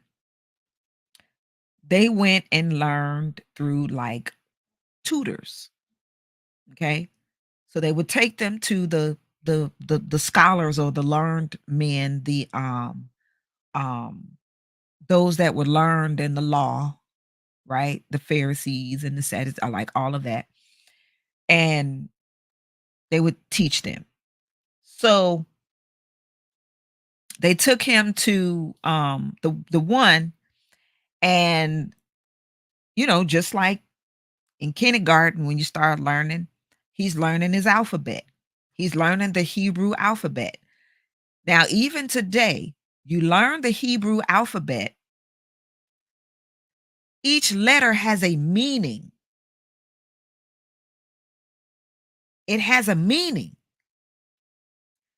Again, each letter has a meaning. So, as a matter of fact, let me do this here because I hid the slide. Um, this is something that we're going to get into later on down the line as well. Um,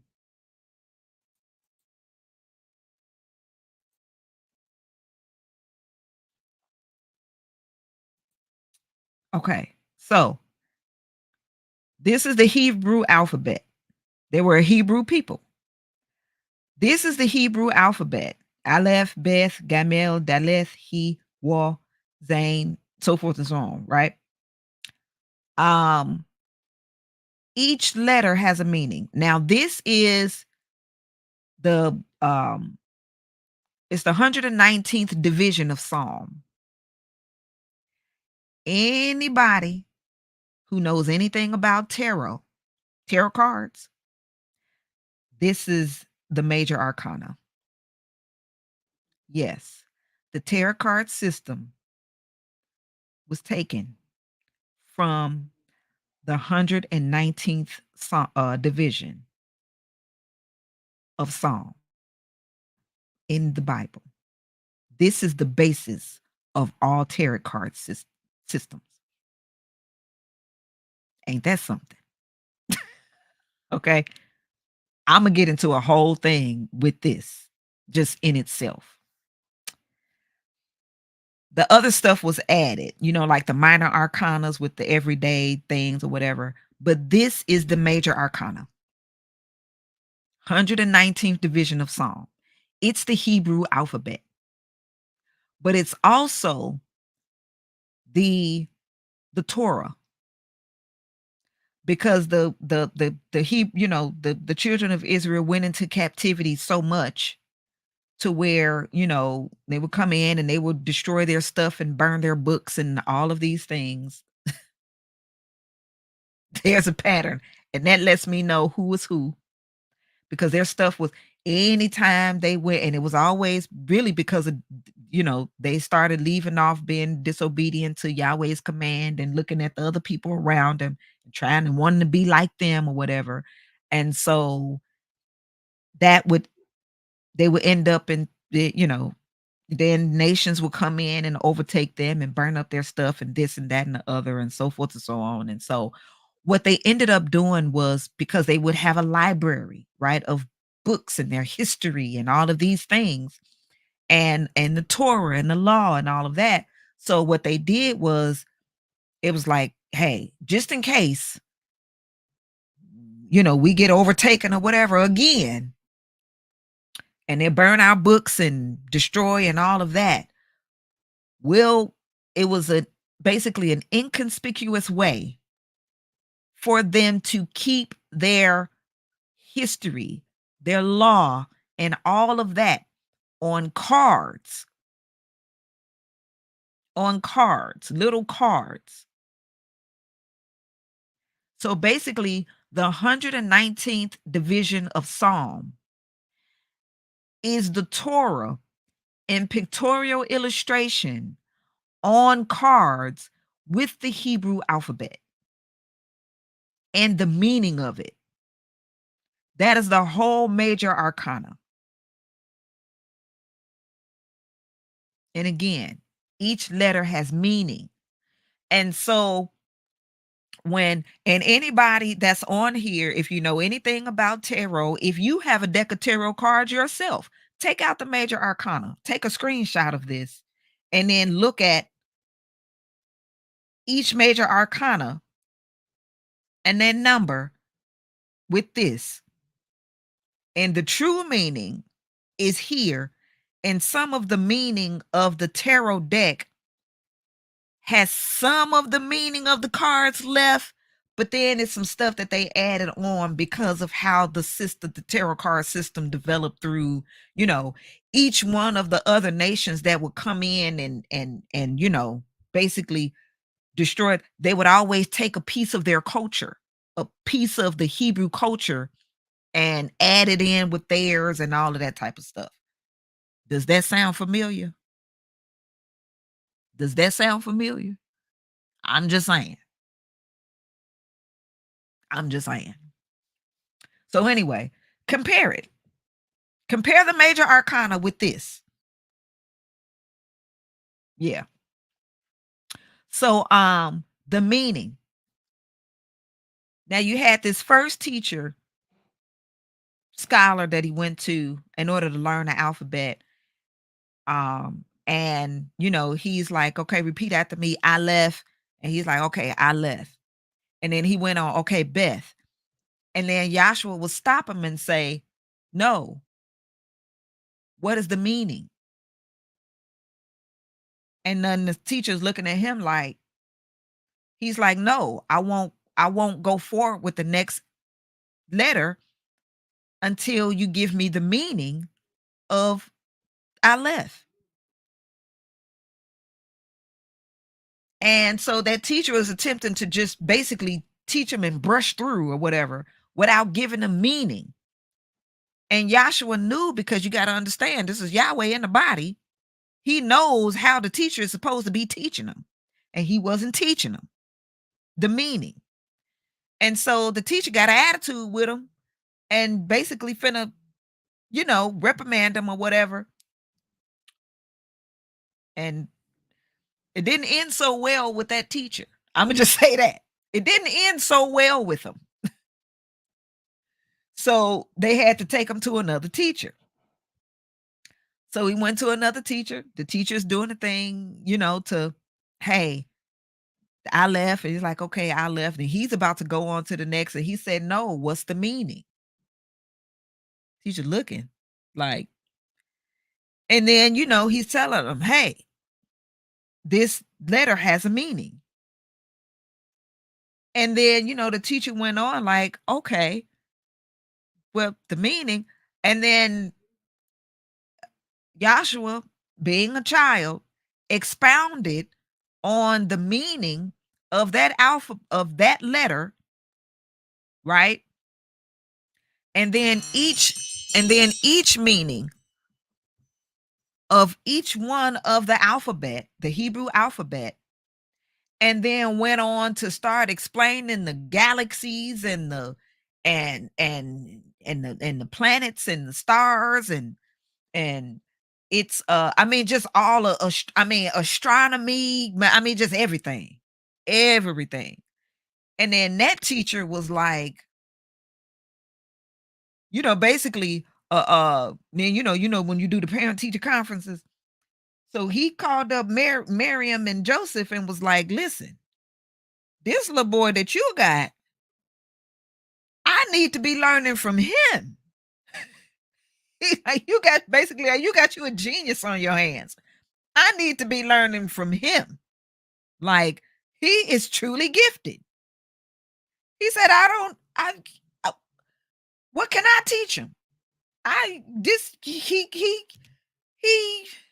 He know. Um, passed. He passed. He passed. He passed everything. So that's when he he was like, okay, well, we're gonna bring him all home, and I guess just let him read some books or something. I don't. And so that was Yahshua's education, history of his education, right there, right. So that to all you homeschool parents, you can reach out to me and we can go over that, and then that way that will even help you when it comes to your children. And I mean, I'm not saying that your children are geniuses, that they are, or that they not, or anything like that. But I'm just saying this can help give you confidence in that our children, they have it in them. It's there. The seed is there. They just have to be in the right environment for them to flourish. Give them the right environment. Set up the right environment even in your home. Allow an environment of learning, and you will, you will be surprised. You'll be surprised. So I went into that with the whole meaning. I'm sorry, hold on one second.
I apologize, y'all.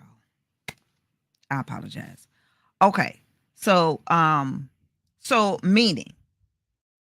Now I went into that little tidbit right there for you to understand what we're about to dive into, because meaning is everything. And when you don't have the meaning, I mean, again, it's when you don't have the meaning, you don't have truth. Meaning is part of truth. Okay. So let us um let me see. We're going to start. I'm gonna pull up this slide, and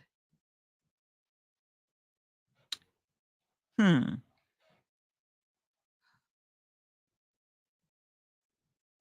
Okay, yeah, I'm gonna pull up this one. I'm gonna pull up this one, and then we're gonna go into. I'm gonna go to this one. All right. Um, as a matter of fact, I should hold on. I know. I know. I know, I know, I know, I know, I know. You right. Father, Imma do like this. All right. We're gonna pull up this one, and then we'll go into the other one. Now, excuse the chart. It's old, right? It's an old chart. These are pictures of the charts that that we use because even in the scriptures, they had charts. Paul, even when I think he wrote, it was Timothy. I think he wrote a letter to Timothy, and then he was telling them like, hey, when you come, bring the books, bring my cloak, and in particular the parchments. Like make sure that you bring the parchments. Well, what was the parchment? The parchments were charts. Charts. So when they were holding it, apostles were those who they went out and helped to basically set up when they would, because the Hebrews, they were scattered abroad, right? And so they would come together to, learn and to teach and sup with each other and all of that. And they would teach. And then and Paul, he was the one that was commissioned to, preach the gospel and bring in the Gentiles, right?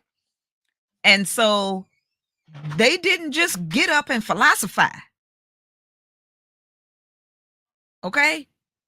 They taught, and they had charts and books, and they taught. And so we have charts so that we can show and teach. Okay. So this is one of the charts of many charts that I show on here. This is one of the charts. And it again, Aya, I will be what I will to be, right? There's light and there's darkness. You have revelation, and revelation is what? Life and understanding and all of that. Without the light, there's darkness. There's delusion. So you either got revelation or you got delusion. And that's what we have in these end times too. There's a revealing that's going on, and there are those that, if they don't like the light and it's blinding them, they're in delusion. And trust me, we've all been there.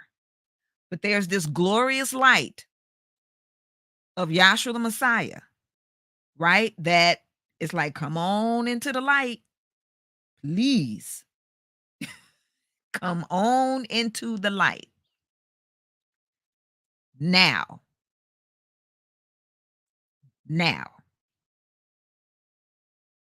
Right now. So the meaning of diseases, and I'm reading from again, this book, this was before the names were added. So I'm gonna try my best to read it as it is. It's just that I have been reading this way now for so long, to when I see God, I say Elohim. When I see Lord, I say Yahweh. When I see Jesus, I say YAHSHUA. That's just the way I read. So I'm gonna make every attempt to read it as is, as I see it. Like here it says, whose builder and maker is God. But if you see me going interchangeably back and forth, just know, you know what I'm talking about, right? Okay. So this is from Whose Builder and Maker is God. This is volume 4. And this was written by a medical doctor, right? A licensed medical doctor who had come into the truth and what Yahweh showed him about the body and how it really lines up with his background in the medical field as a medical doctor. He was able to, Yahweh gave him that ability to write this book according to, the Bible, the scriptures, and his medical knowledge. Do understand that Luke, you got the books that's called the new, the so-called New Testaments, right? Luke was a physician. When Yahweh, when YAHSHUA got his team, his board of directors basically together, the 12, He went and got him he grabbed him some fishermen, those who went out, basically those who knew how to fish, the marketers. So basically, the marketers. He went and got him some marketers. He went and got him a physician. That was Luke, a tax collector. Uh, he had some people on his team, right? With some skill sets. He's like, I can use these. And look, he basically was a blue collar worker. He was a carpenter. He knew how to build houses, masonry. He knew how to lay the foundation and build the house. And then he went and got him, some lawyers and some tax people and all of that, and taught them. And their skill sets, it turned spiritual. And this is what's happening at the end of this age too. You have people that were biologists and scientists and all of that are getting spiritual revelations at this time. And they're seeing the spirit of the things that they have been doing in their and throughout with their professions. Okay? So, hey. So this was a medical doctor who wrote this. So we should know he know what he's talking about. Okay? And part of his background is that I'm going to read it. The author admittedly feels like a babe in the field of medicine, for he has no genealogy or pedigree as for medical training is concerned. So basically, he was the first in his family to be a medical doctor, right?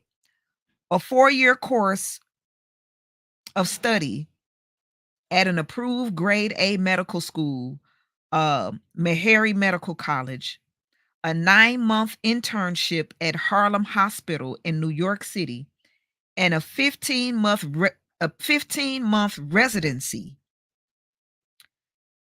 in cancer. Wait, no, a 15-month residency. Yes, in cancer. So he knows what he's talking about with cancer at New York City Cancer Institute. And 10 and a half years of private practice is all that he can brag or boast about. But through the grace of God, that's what it says in here, but through the grace of God, he can now boast of coming from death unto life in his knowledge of why God made or created man as he did, and he humbly invites your most earnest attention as he tries to tell you and convey to you, both medical man and layman, what God has revealed to him. So now we just read this. This is in the preface. How his medical background, his schooling, and he had a 15-month residency in cancer at the New York City Cancer Institute. So now this man, medical doctor, is about to go into the meaning, the spiritual meaning of cancer by him having a background in that with his 15-month residency. All right. So I needed to give that so that we can understand what we're reading here. And this is from, again, whose builder and maker is God. The meaning of diseases. There are 2 mysteries which are often spoken of in the Bible: the mystery of iniquity and the mystery of God. Ephesians 1:9, 3:3, 2 Thessalonians 2:7, Revelations 17:5. It has been the author's intention throughout this book to clearly show how ignorant we have been concerning God. And it is equally evident that we are ignorant about Satan. Ooh, when I do that thing about Forex, this is gonna be something else. Okay.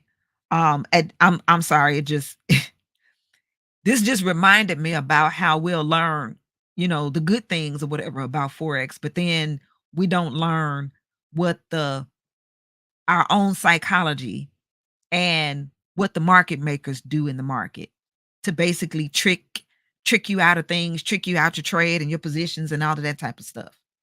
And so we learn the fundamentals and the sentimentals and the analysis and all of these things. But then we fail to learn about psychology and our own psychology and what the market makers do in order to trick us out of our trades and lose our confidence and all of that type of stuff.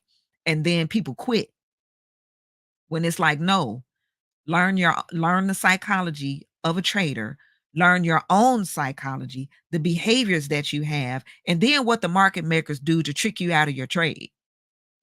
That's the part that people fail at. And then so they stop. And that's basically like, you know, we we we might learn about God, maybe. And I say maybe because I mean, we've been going to church and whatever all of this time and still don't know God for ourselves or Yahweh for ourselves. And then after all of that, we learn about him, his goodness, and this, is that, and the other. Don't learn about Satan. I mean, really learn about Satan and how he operates and how he moves and how he'll trick you out of things or whatever. And then make you think that what you know is God is, and then next thing you turn around and you've really been worshiping Satan the whole time. I mean, it's deep, right? So we need to know both. We have to know both. How you a soldier in the army of the Lord and you don't know the adversary and what he do, like for real, right? Know his moves. Um, so we can't be ignorant about Satan. Okay. It has been stated many, many times in this book that one understands the invisible things by looking at the visible things. We just read that in Romans 1:19 and 20, right? Satan is a spirit, and as such, he is invisible. However, God, in his justice, has made it possible for one to understand the workings of Satan by our observation of the disease processes or conditions which affect our physical bodies. Accepting the fact that our physical bodies in their normal functioning reflect God in manyfold ways, then one must accept the fact that our bodies in disease states or abnormal functioning reflects Satan.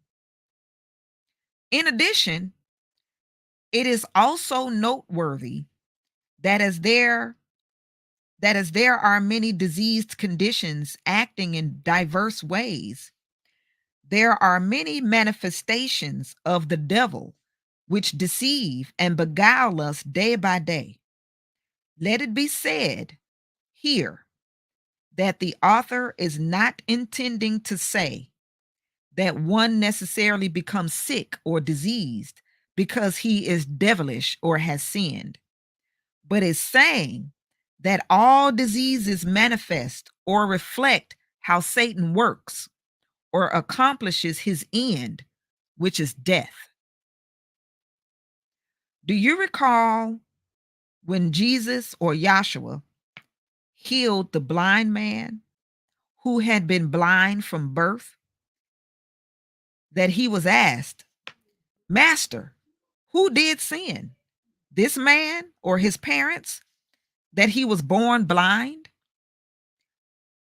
YAHSHUA or Jesus answered Neither has this man sinned, nor his parents, but that the works of God or of Yahweh should be made manifest in him.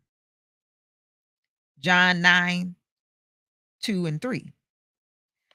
Thus it is God's purpose to manifest in a visible way the workings of the devil so that man could have no excuse. Nevertheless, the author would have you believe that diseases or sicknesses, on the other hand, can be a direct result of devilish or satanic influences in an individual. Let us witness the sentence that God pronounced on Adam after he had sinned. God said to Adam, "Cursed is the ground for your sake. Thorns also and thistles shall it bring forth to you." Genesis 3:17 through 18. Now, these diseases are thorns and thistles as far as man is concerned. They prick him on every side. Man has become illuminated with considerable information regarding disease processes, but there is yet a great deal that he has not been exposed to. He is aware of at least the following: one, there is no tissue or organ in the body that is invulnerable to disease. Two, disease can be death dealing. Three, disease is ever present and will remain as long as man remains in his physical state. Four, diseases are transmittable from one person to another in many instances.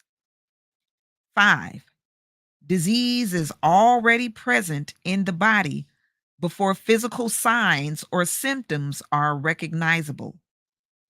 Six, the longer a disease remains in the body, the harder it is to eradicate, and the lesser the chance of eradication.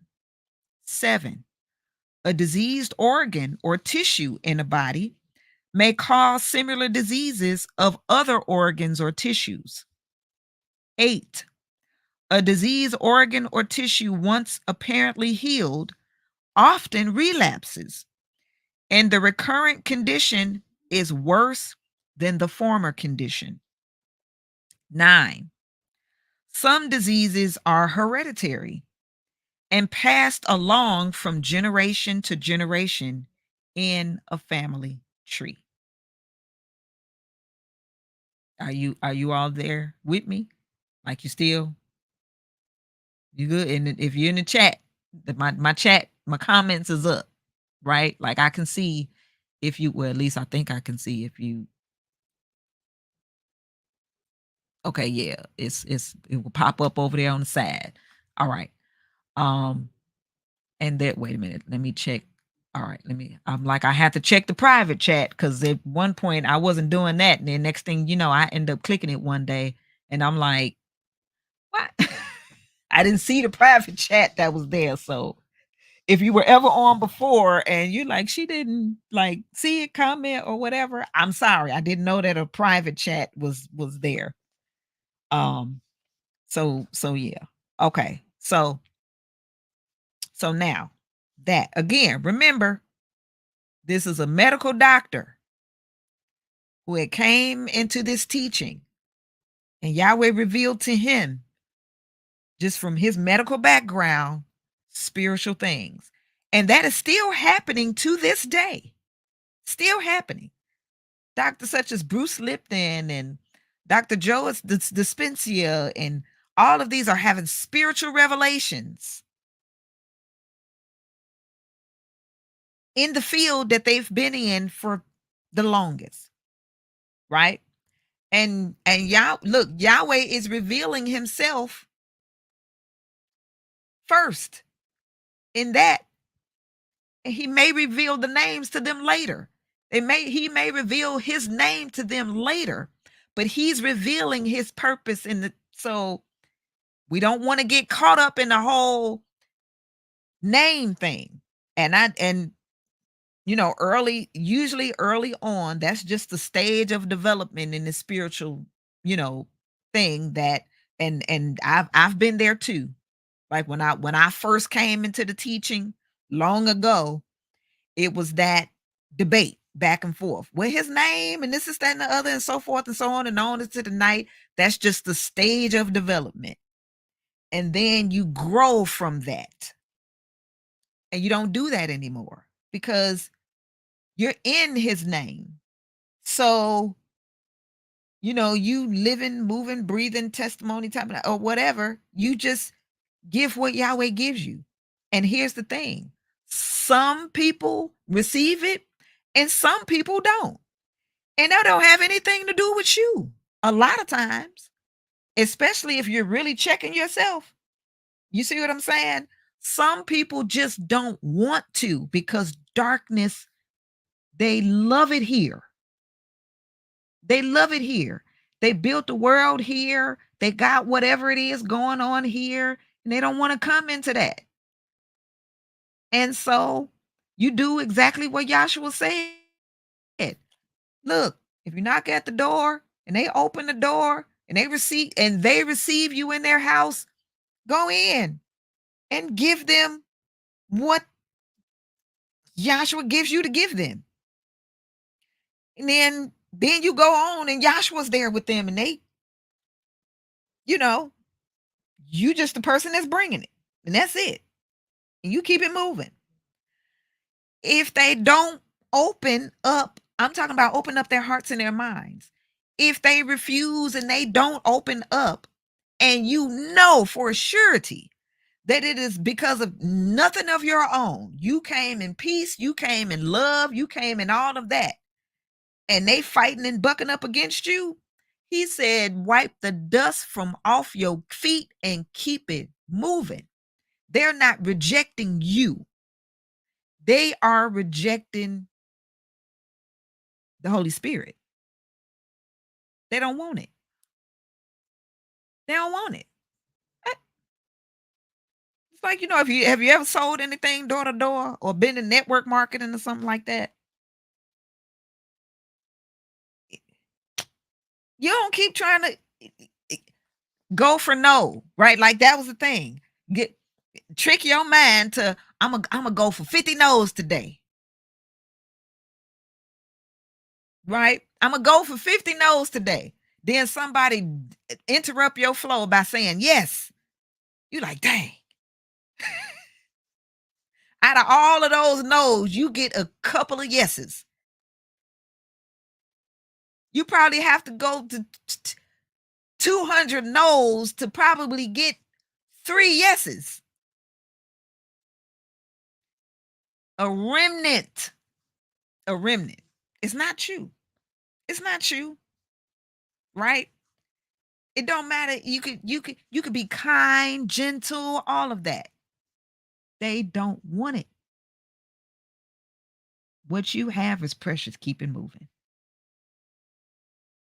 That's it. That's it. So I don't know why I needed to say that, why I even went there, but somebody needed it. Somebody needed that. That's not what we was even talking about. But that is but receiving it would be definitely health to their soul. It would be health to their soul. But look, people like junk food. People love junk food. They like junk food. They like the processed sugars. They like the candies. They like the sweets. They like it. They like that. They like the fast foods. They like the burgers. They like all of that. You try to give them, and look, healthy food ain't nasty. It is not. It tastes really good. Tastes real good. Um, the healthy food I get tastes good to me. It tastes good. But I don't know, I don't know if it's maybe Yahweh does it, whatever, I don't know, but, like, it's sweet, it's his word, I'm just say his word is sweet. It's like fruit, the fruit of the spirit. Fruit is sweet. I love fruit. Some people don't like fruit. Some people like bitter. Some things are bitter. And you like that? I like the God. Do you ever had olives? I love olives. Olives are bitter, but I love them. Love them. Bitter I love it. Anyway, so let us briefly examine. We're back to here. Let us briefly examine each of these facts about disease. Um, in comparing it with the satanic spirit. Now we learning about the devil today. Sometimes I think we should have did this in part 3. But we finna learn about the devil. We learned about the satanic spirit. Because you gotta know. You have to know how you okay. I'm not gonna let me get through this. I was just about to say, how you gonna be in the army of the Lord? Yes, I said Lord with a T. Lord, capital T at the end. How you gonna be a soldier in the army of the Lord and you don't know your opponent? You don't know the satanic spirit. You gotta know it.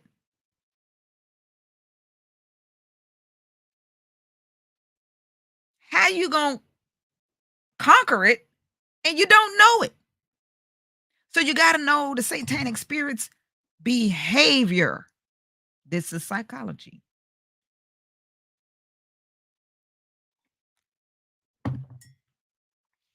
All right. And I have to say this shout out to my grandma. Not that she's on Facebook or YouTube or anything, but today is her birthday. I wish I could call her, but I can't because she can't hear. You know, like she has hearing aids, so she could probably hear the people that's around her. But like as far as talking on the phone, she she can't hear me. So I have to write her a letter. And she's not gonna get it. But today is her birthday, November 25th.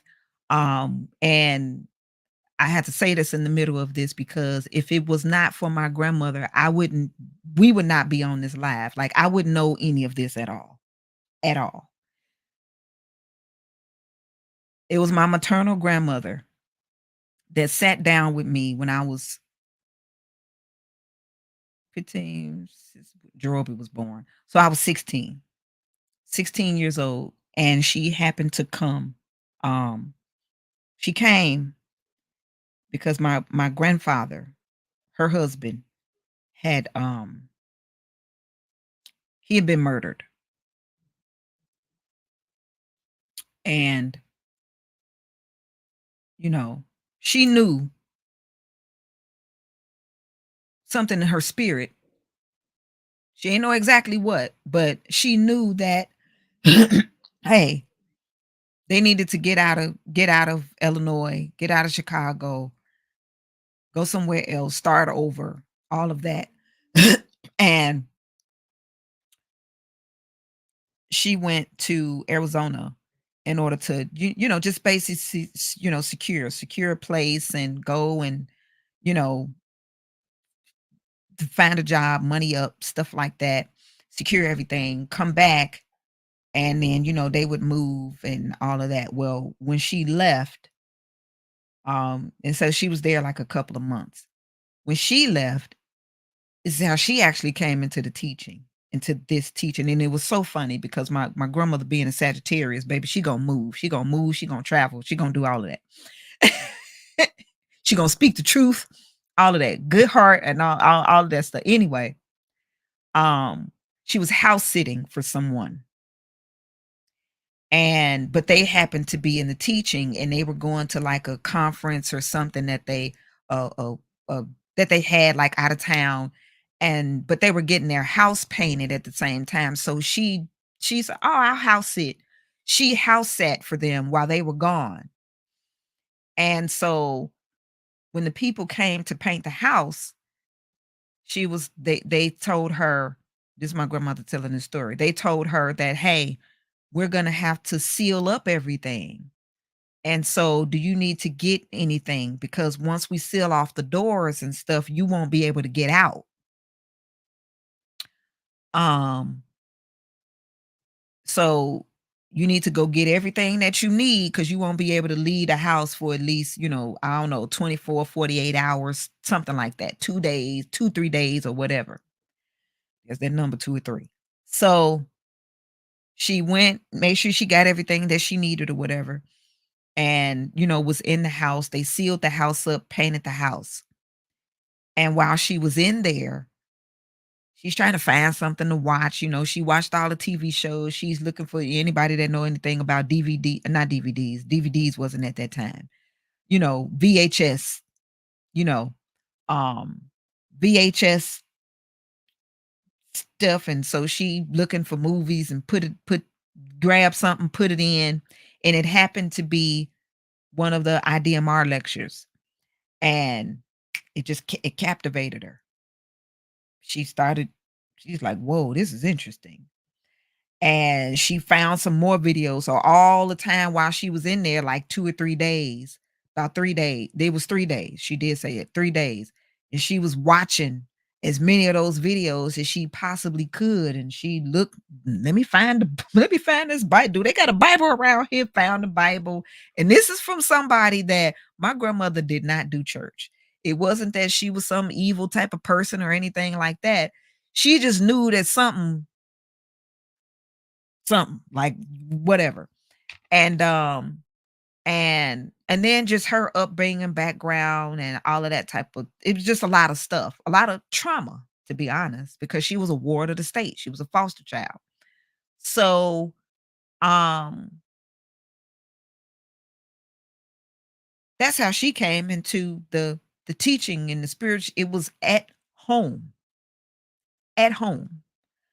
So when that situation happened with my grandfather being killed, and and she was there in that, when she came back home here basically to bury him, she came back and she was here for a while to, handle all the final stuff in the business with that and their things and being a widow and all of that. She was with us.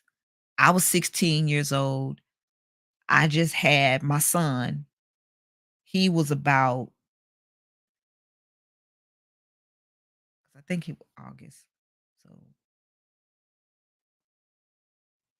May, June, July, August. So 3 months. He was 3 months old when my grandfather got killed. So she probably came September, October. So he was maybe about 4 or 5 months old. I was 16. And she had this Bible that's sitting next to me, this book that I'm reading out of, and it was something else. Oh, I ain't gonna say what that something else was because that don't have nothing to do with none of this. But she began to teach me just some very, what she knew is what she gave. And what she had at that particular time was enough for me to put a lot of things together with my own understanding of me being in the church and seeing and observing things, and then just my own abilities of hearing and dreaming and seeing. And it made sense. It made sense. And so throughout that time, how Yahweh used her to preach and teach this to me, the gospel of the kingdom to me at home, just like she learned at home. Um, and then of course, after getting a solid foundation going into the IDMR classes. So, it's just like how when you learn, like as a child, kindergartners and stuff like that. You know what I'm saying? You teach your children the basics of things that they learn at home. And then they go off to school in kindergarten. some of the at least that's how I remember. I was taught stuff at home and then went to school. So it was that same thing, like being taught the foundations of things at home and then going into the IDMR classes. I already had a base, a very solid base, being taught this gospel of the kingdom out of love, out of love. And so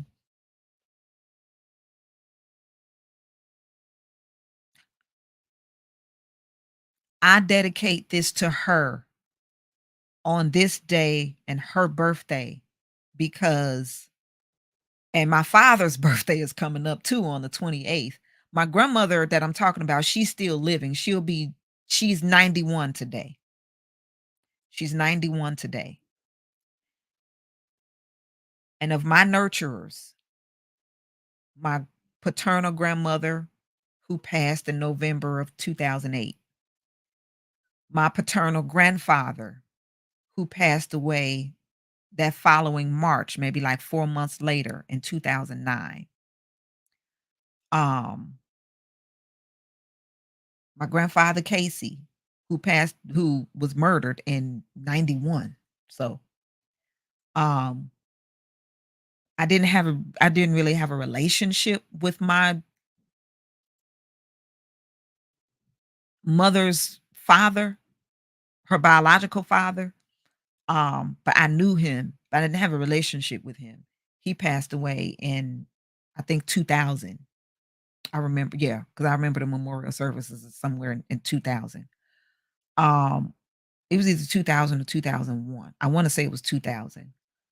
Uh, my father that passed away of cancer. Actually, my biological grandfather passed away of cancer. I think he had prostate cancer. My father passed away or transitioned from cancer in 2013. My mother passed away of cancer in this year in January. My grandmother is the only one left. My paternal grandmother did not pass away of cancer. She had her I don't know if it was a heart attack or heart failure, but it was her heart. My grandfather, he didn't pass away of cancer.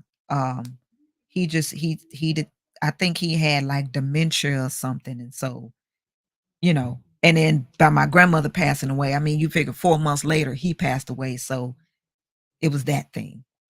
Um, but my biological paternal paternal grandfather, which was my mother's father, passed away of prostate cancer. My father passed away of like a tissue type of cancer. It was like cancer in the tissues of his around his gut area. Um, Again, my mother passed away of colorectal cancer earlier this year. We did not know she had it. I don't even think she knew that she had it. And it wasn't until she was I mean, when we knew something was going on because her weight just can't, I mean, cancer, when it ravages through the body, it, I mean, it's just like, it acts like a virus. It acts like a virus. And if you don't like quickly do something, it it can just go that fast. Those who detect it at least early enough, or maybe if it's even stage 4, and then what they go through with their treatment or whatever, in most cases, probably get about 5 years. Um, but couple it with some other things, which I'm gonna talk about later, there can be an extended life and possibly just even complete healing of cancer. I have seen that as well. a lot of people are completely healing from cancer because now, not during this time when he wrote this book, but now the truth is coming out. You see how that ingredient of truth, when the truth is missing, it's a death sentence. When the truth of it is revealed, you have hope of life and regeneration in the body. Although we're not meant to live in these physical bodies forever, but the healing of the soul, in which the soul food, the food that our soul needs, the ingredient that our soul needs is truth. Truth. And when our soul has that ingredient of truth, spirit and truth, the healing of the soul can begin to take place. And that can in turn manifest in the physical body by the things that we start to turn around to do. Like, okay, is it environmental? Is it the environment of my relationships? Is the environment that I'm in? Is it whatever chemicals? Is it the food? Is it the, like, we can do a complete lifestyle change. And the truth of that we have can bring about that healing of a consistently over at least a 90-day period. And then you start to see the remission of the cancer. So I basically just gave the solution in a nutshell before finishing reading like this, right? But that's the life part of it. But you have to know the how and the why and what's behind that ravishing. And Romans 1:19 and 20, okay? The Romans 1:19 and 20 being that cancer again, how it manifests and it's likened unto, not saying that it is Satan, right? But it's likened unto that satanic behavior. Okay. And but like I said, shout out to my grandma. Okay. She is 91 and she's still standing. And I have to say this, but do not hear what I'm not saying. I am not saying to do these things, but I am saying that there has to be something else above and beyond the things that we know. Because here's the thing, and this is why this is entitled Cancer, Trauma, and Holistic Healing According to the Scriptures. Because my grandmother is a prime example by this being her birthday on this day, and she's 91 years old. Talking about cancer, trauma, and holistic healing according to the scriptures. My grandmother was 3 years old when she became a ward of the state. 3. So basically, all she knew was her and her siblings. She had an older brother and her sister, in which her older brother and her sister has passed away too, right? She was the youngest. They became a warders of the state around the Great Depression time. My grandmother was born in 1932. So she was 3. So it was what? 1935. They became wards of the state and she was 3. She was in and out of different foster homes. Some of them good, some of them not good. So she's seen both, the good and the bad. She suffered traumas because in some of these homes, the ones that were not good, they abused them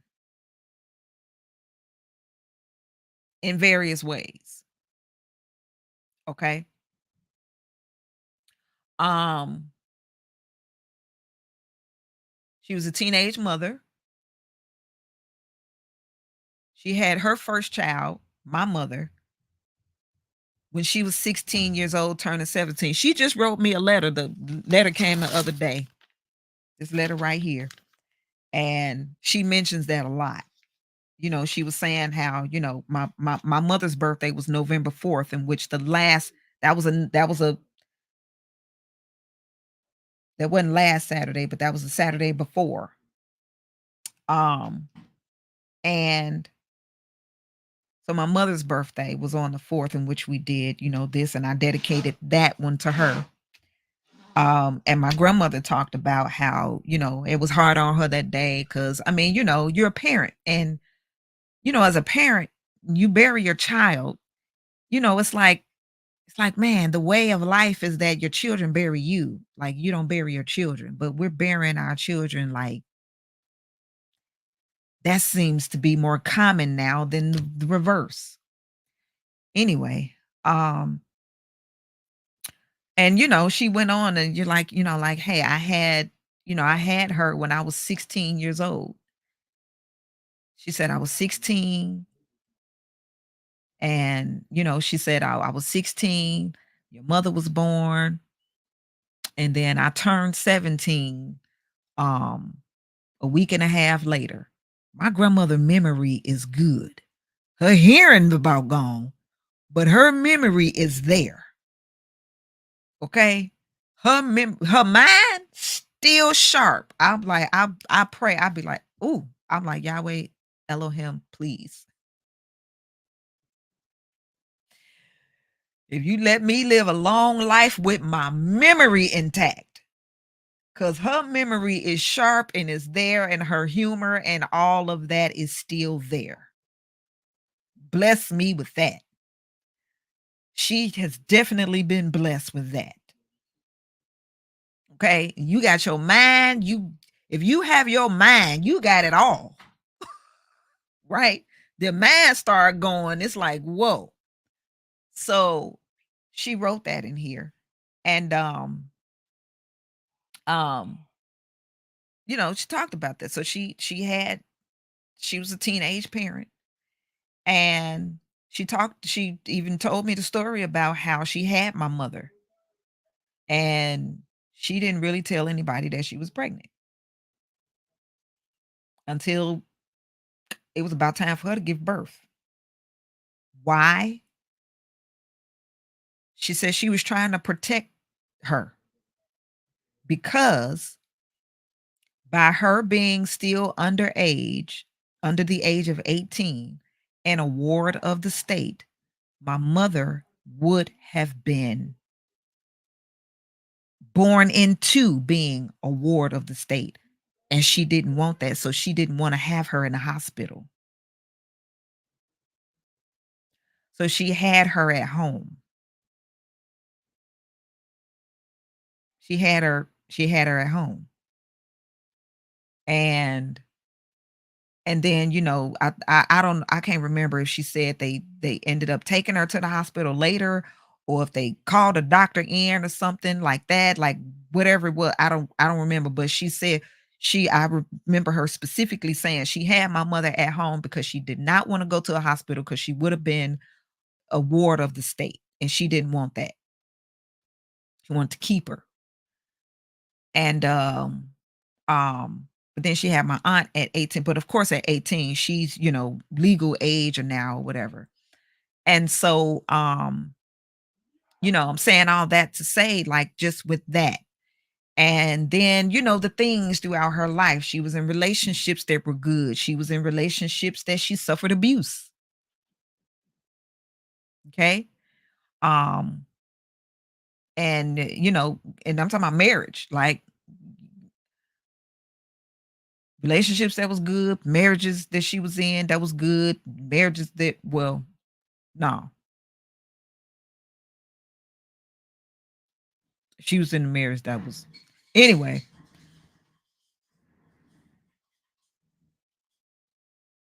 She suffered abuse in them, and so um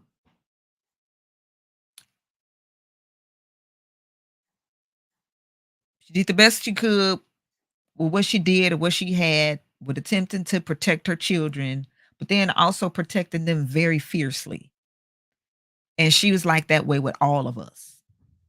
When I'm talking about fierce protection, I'm talking about my grandma probably I'm built a lot like my grandmother. Petite. Petite woman has always been probably never was over the weight of 132 pounds or maybe 128 soaking wet or whatever, but baby, gun toting. And she didn't mind using it either. um, but just very protective in that way. She didn't want nobody messing with her children. And her children she considered that all of us, from her daughters to her grandchildren. That's just how she was or is. Um, and because of the traumatic experiences, she drank alcohol. She wasn't an alcoholic and she wasn't a drunkard, but she drank. She drank alcohol. She smoked. She went to the tavern. She was part owner of a tavern, taverns that would be considered the club, right? Like all of these things, suffered abuse and all of that. Like, did I say smoke cigarettes? Smoke cigarettes. She cooked food. She ate pork. Why am I saying all of these things about this woman that is still living, being 91 years old today? Lived and grew up on the low end in the jazz scene, had drug dealer husbands. Not that she went for the drug dealers, but they just happened to sell drugs or whatever. And she told me about that too. She's like, I left them because, I didn't want to feed my children with that money.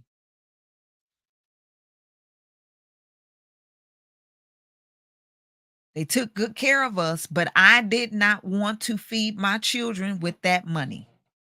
And so I left them when I found out that that's what they was doing. If they was boosters, drug dealers, whatever, I had to get out of Dodge.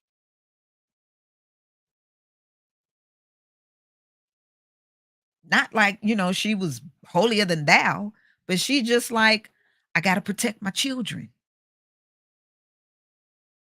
Cause I don't know if they go to jail or the people come looking for them, and then now they looking for me and my children, and they kill us up because they looking for them. Or if I'm living in the laps of luxury because they selling drugs to folks, next thing you know, my children end up strung out. She just had that type of spirit about her. Not even church going. That's a spiritual thing though. Okay. Suffered all of that. These are all of the things that people say. You smoke cigarettes, you get cancer. You eat pork, you the devil and get cancer. You, I mean, you live this type of lifestyle, you get it. And all of this type, all of that. You live this lifestyle, you drink alcohol, you the devilish and you're not of God, and all of these things. Why she still living?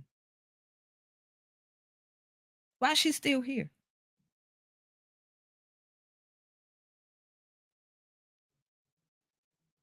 I'll tell you what I say it is. It is the word of it is Yahweh himself.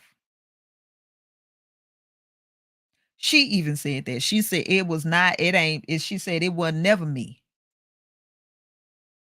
It is by the grace of Yahweh Elohim, not my righteousness. I ain't have none. She said, I know what I did. I know what I was doing. Even in this letter, she's like, well, I'm still here. I guess I'll cook Thanksgiving dinner. I could hear her saying it too. Like, Grandma, you are so funny. Well, I woke up, so I'm still here. He ain't take me out yet. It's like you can't even take yourself out of here. It's not us. It is the grace of Yahweh Elohim himself. not our righteousness, because we don't have any, lest any man should well. Oh, it's because I don't smoke cigarettes, or I don't do this, or I don't do this, or I do this, or I do that, or I eat this, or I don't eat this. I do that, or I don't do that. It's nothing of that. But when Yahweh tell you to stop, you stop. If the stand up one, yeah, she got to be careful about it though. Yeah. For how long? Okay. Um, so saying all that to say, like I have to give an example of somebody that I know personally. There's many examples out there. Like you can go search on YouTube. It's this man. It's called. He has a YouTube channel called Chris Beat Cancer. And then, of course, those of you who probably been following me for a while, you can even look on my YouTube page where, you go back some years, about 2015 or so, because that's when my father died of cancer. And I know my daddy used to smoke weed when I was younger. I used to boast about that. It's like, "You used to boast about that? How?" Look, I thought my daddy was making his own healthy cigarettes. That's what I thought it was. I was like, "My daddy don't buy them cigarettes out the store. He make his own healthy cigarettes." Me as a child. He make his own healthy cigarettes. Cause I see the little top papers sitting on the thing. I thought he was making his own healthy cigarettes as a child. Of course, I get older and I start learning about the benefits of cannabis and all of this, and how it not only helps to heal cancer and a whole host of other things, because it's what it's doing is really taking out taking the edge off of the stress factor, right? I was really on to something. I really It's like that really he really was doing that, but without us knowing. But then he passed away of cancer.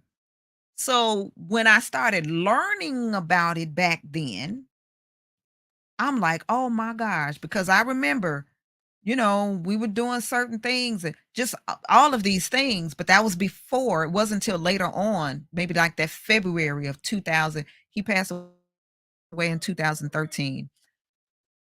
It was February 2014 that I started learning about the health benefits of cannabis,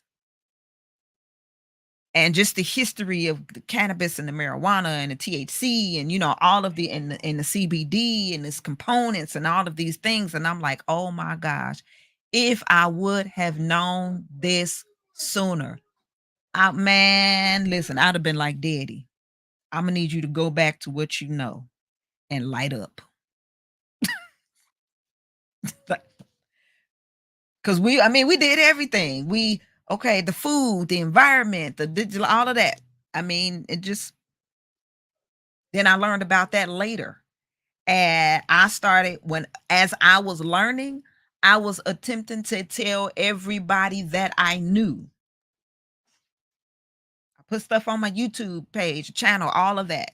Got involved with a company at that particular time, which led me to some other things, which led to, a lot of things. I still use it, you know. Um for my daughter, she doesn't have cancer, but just for what it does with the brain, like all of those things. But if you look up Chris Beat Cancer, you can see how he healed himself with stage 4 cancer by nutrition, because that is a part of it as well. Again, the micronutrients as far as food, but then spiritually, add truth. Different forms of cancer cause for different things to do, because yours may not be food, it may be environmental, it may be your relationships, it may be a host of things you don't know for what type of cancer that you have, right? However, If it is these things, these various things that we're saying, and then I know personally, my grandmother who turned 91 today has been in each and every one type of situation that will say, this is what causes cancer. Uh, hey, because of in your environment in your childhood when you was growing up. Okay, well, she was a ward of the state at 3. Oh, it's because of the food. Okay, well, my grandmama make a mean pork chop. Now I stopped eating pork not because oh it's the pig and it's swine and it's garbage disposal and this that and the other. I just stopped eating it because the smell of it started making me sick. I used to eat it every now and then. I might have a piece of bacon, like pork bacon. I mean, it's few far and in between if I do, but you know, I I don't buy it. I don't cook it. But it might be one fine day I go out for breakfast and then, it's like, okay, what you I don't know if my body might be calling for a tremendous amount of salt. Maybe I'm low on sodium and it's like your body saying, "Hey, get you a piece of bacon today cuz you low on sodium." I don't know. But I know I don't eat it like, dietarily like, right? Um I'm pretty sure she still eat pork chops.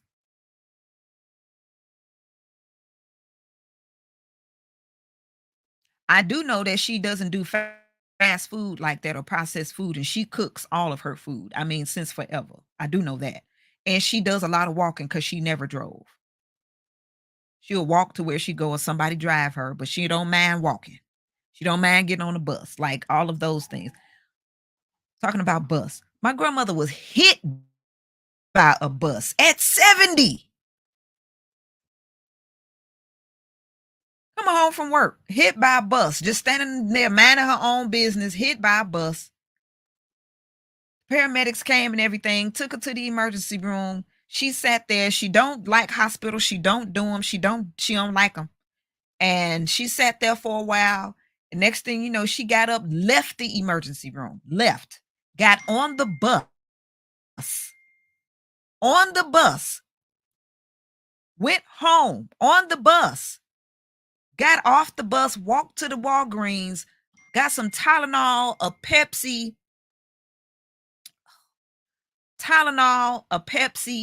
and and and an arm brace. Went home, cooked. After she finished, ate, smoked her little cigarette, and watched her shows. My mother and her man friend at the time, my grandmother's man friend at the time, rushing around, going to the hospital, trying to find my grandmother. They all in a frenzy. Don't nobody know where she at. They finally went back to the house, and there my grandmother's just sitting there chilling. I cannot make this stuff up. I need to write a movie like script for real. My mama had a fit going off on my grandma. Mama, why? And my grandmother like, I mean, well, I was sitting in there too long and I was fine. And so I just came home and I got some Tylenol to ease the pain. And so they took her back so that she could be seen and sat there with her. But she took the bus home, 70 years old, and got knocked off the damn near across the street by the bus. Still smoke cigarettes. Every now and then, still have her vodka and water.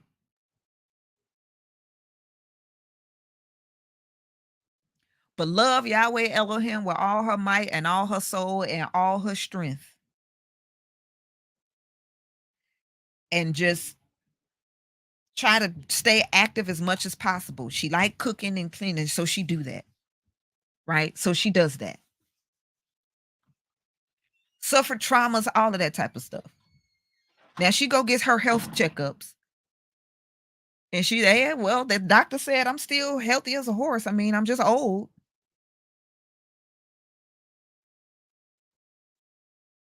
So, they say, "Hey, for my age, don't try to do a whole lot of traveling, this, that, and the other, so forth and so on, but I'm still here." Why doesn't she have cancer? Why does she doesn't have the illness, sickness, debilitating conditions, all of these things with the things that she has suffered in her lifetime, the traumas, the healer. It is Yahweh Elohim himself. I will say this. She operates in truth. And when I say in truth, we're not just talking about, but yes, the truth across the board. She gonna tell the truth. She gonna speak the truth. She gonna utter her man. She gonna do all of that. And it's all gonna be in love, even if it hurts. That's the one thing that I could say about my grandmother. She never did anything in malice. But if you was doing something that you didn't have, baby, she gonna tell you. And it's gonna hurt to your core. Not cuss you out, with the MNFs and but just truth. Because the truth hurts when you know that you are in error.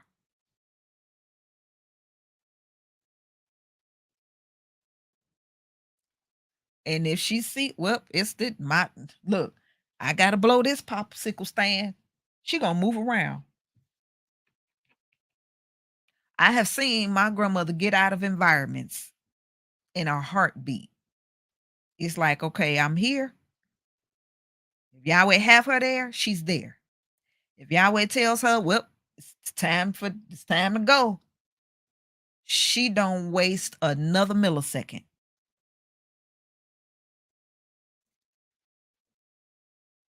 You are went led and guided by the Spirit. That's the ultimate solution. That's the ultimate solution. Yeah, we're gonna be long today. This is to be a long one because I have to read this. So that's the solution. All right. All of that other stuff, yes, you wanna, but go. You have to. What I'm saying, just with that example,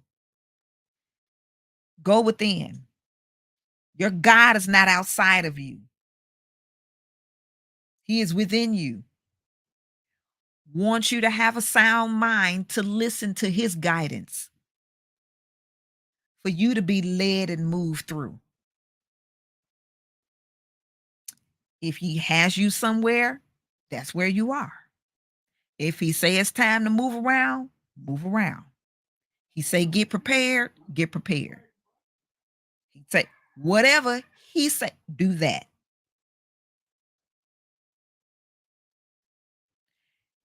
If he wants you to hear a message, he will use anybody to do it, even the devil.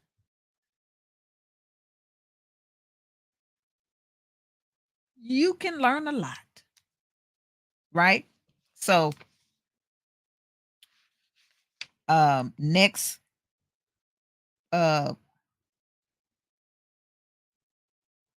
thing here, next paragraph. Let us briefly, I think I went over no, I didn't. Okay. Let us briefly examine each of these facts about disease and compare them with the satanic spirit. In reference to number 1, which was there is no tissue or organ in the body that is invulnerable to disease. When Adam transgressed, all of the human race was concluded under sin. Galatians 3:22. Insomuch as Adam represents the whole human race, and we are all descendants from him, it is plain to see that each organ or tissue, being members of our own body, bear the same relationship to it as we do to Adam. In other words, each organ is a member of the body, and each person is a member of the whole human race, which came out of Adam's body. Accordingly, as each one of us is born of sin, Psalms 51:5, there is likewise no organ or tissue which is exempt from disease. Number 2, which is disease can be death dealing. Number two hardly needs explanation, for everyone knows that the wages of sin is death. Romans 6 and 23. Just as the end result of many diseases is death. Concerning number three, which is disease is ever present and will remain as long as man remains in his physical state. Man's earliest writings carry accounts of sicknesses or diseases, and the present scene does not indicate any let up in sicknesses or the overall incidences of diseases. Likewise, those old satanic spirits which were cast out of heaven before the earthly creation are reserved until the day of judgment. Now, when you read that, it said in the beginning, right? Like Genesis, it talked about in the beginning, and it said, and the earth became without form and void. Became. So that means that earth was with form and void first, and then it became without form and void, and darkness was upon the face of the deep, because the satanic angelic host was cast out of heaven onto the earth that was first had form and had form. It had shape and form. Then it became without it, and it became dark. It became dark because of that, because of the satanic host. So darkness wasn't first, it was formed first. There was, right? Okay. So that's Second Peter 2 and 9. Also reserved until the day of judgment to be punished. All right. So as to number 4,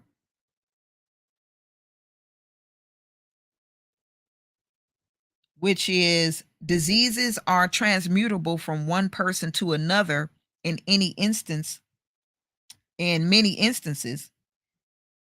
So that's concerning the transmission of diseases from one to another. Do you all recall Jesus or YAHSHUA saying to Peter, "Get thee behind me, Satan"? Matthew 16 and 23. When Peter rebuked him about saying that he, YAHSHUA or Jesus, would have to go to Jerusalem and suffer many things of the elders and chief priests and be killed and be raised the third day. Now, remember, we talked about that in Matthew chapter 4, when Satan was tempting YAHSHUA to either do things prematurely or basically do things prematurely or just get off of his discourse, right? He said, "Get thee behind me, Satan." So now here's that Peter, Peter, right? Now Peter was one of YAHSHUA's disciples. Now here's Peter, that satanic spirit operated through Peter in that moment. And when YAHSHUA was telling them all of the things that he has to suffer, hey, I'm go. They gonna evilly entreat me. They gonna do this. They gonna do that. I'm gonna be offered up. I'm gonna die. All of this type of thing. But I'm gonna be. And Peter said, "No, no, no, you won't." He's thinking he's protecting them, trying to. No, not my YAHSHUA. No, you won't.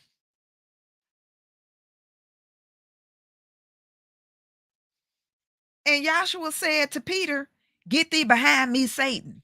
Not that Peter was Satan, But Satan started operating through Peter in that moment to say that to YAHSHUA. Do we see that many, many times with people that's around us? Our loved ones, might be even our spouse or significant other. You going through your process, they telling you, oh no, you shouldn't be doing this, or you should be doing that, or whatever the case may be. In the process that you're going through, you have to go through it.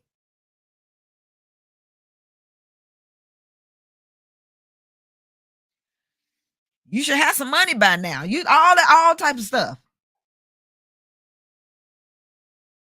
Get thee behind me, Satan.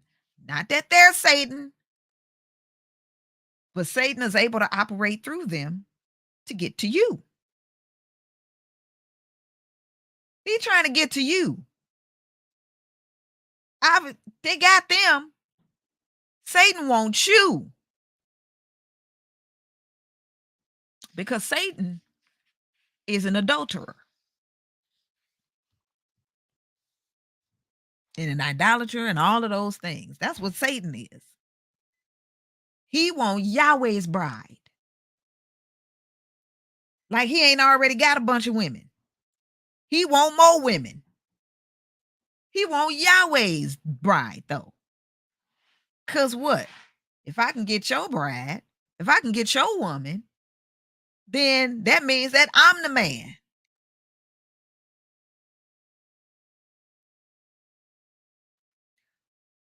But Satan got he got look, the satanic host, he deceived a lot of them up there in heaven, and they was all cast out. They left their first love or their first estate.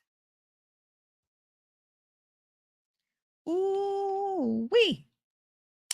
All right. Getting back to this. Well, Peter was possessed of a satanic spirit at that time. However, this same satanic spirit later left Peter.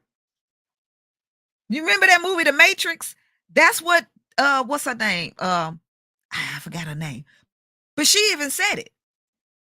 She's like, that's what she said. She said this movie, and that's why I love that movie. When I first seen that movie, I already knew. I mean, I already had a nice foundational base of the scriptures. So when I saw that movie, I knew exactly what it was about. I'm like, this the Bible.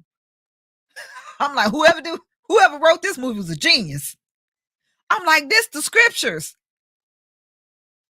Then, of course, later on down the line, when we know all's black women, I mean, not saying that, but it was a black woman that wrote it. And when she says, she's like, this is the Bible. You know, Neo is Jesus or Yahshua the Messiah. And, you know, these are I was like, beautiful, beautiful, right? So remember how those you know, them in the black suits and how they was trying to get Neo, and they could have been across the room from Neo or whatever. And then say somebody else was there that they just an innocent bystander, but they might be standing next to Neo. And they would jump in the person standing next to Neo. And then next thing you know, that person is possessed with it and then starts to try to attack Neo standing next to him. That is what happens to those who Yahweh calls and chooses. Not just calls, but chooses. When he's called and chose you, do not be alarmed or surprised or anything when the people around you that you have emotional bonds with start acting crazy. Don't be surprised. Why? Because that's part of the course.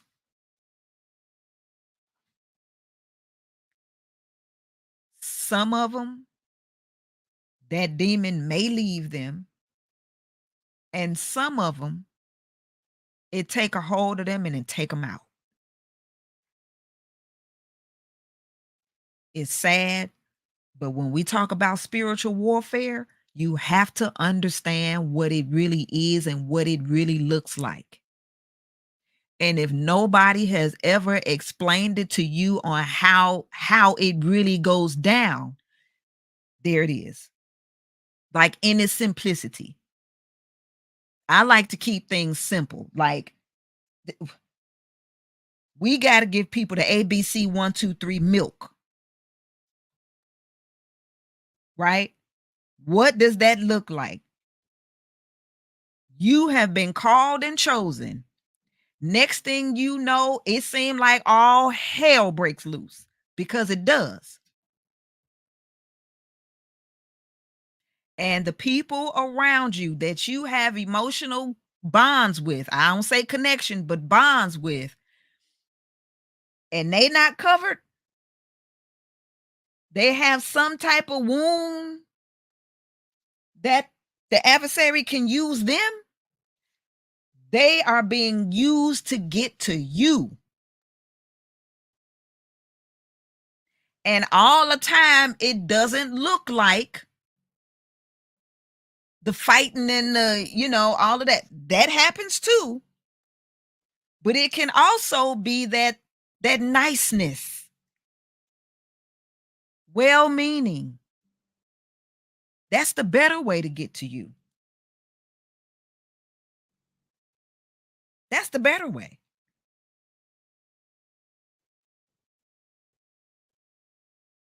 because you're more apt to open up to that because of the nice. I don't choose the word kind because we're supposed to be gentle, but nice, look up that word. It means the original meaning of that word is stupid, is what it means. Feeble minded, weak minded, nice. Go to the etymology, look at the etymology of the word. It don't change its meaning just because it changed over time because the adversary wants to twist and extract and take out the meaning over time. Just like with our food is extracted and took out the truth of the nutritional value over time. So you eating, but what you eating has nothing to give you what your body needs. So nice in its original meaning is stupid. And then over time, it got to mean like, kind. That's not that's not its original meaning or intent. And I don't care what you do, you can't you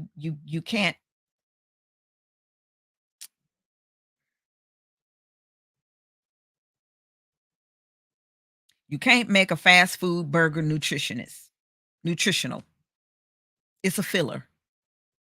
Might feel you for a moment. But if you're used to that diet, then it is what it is.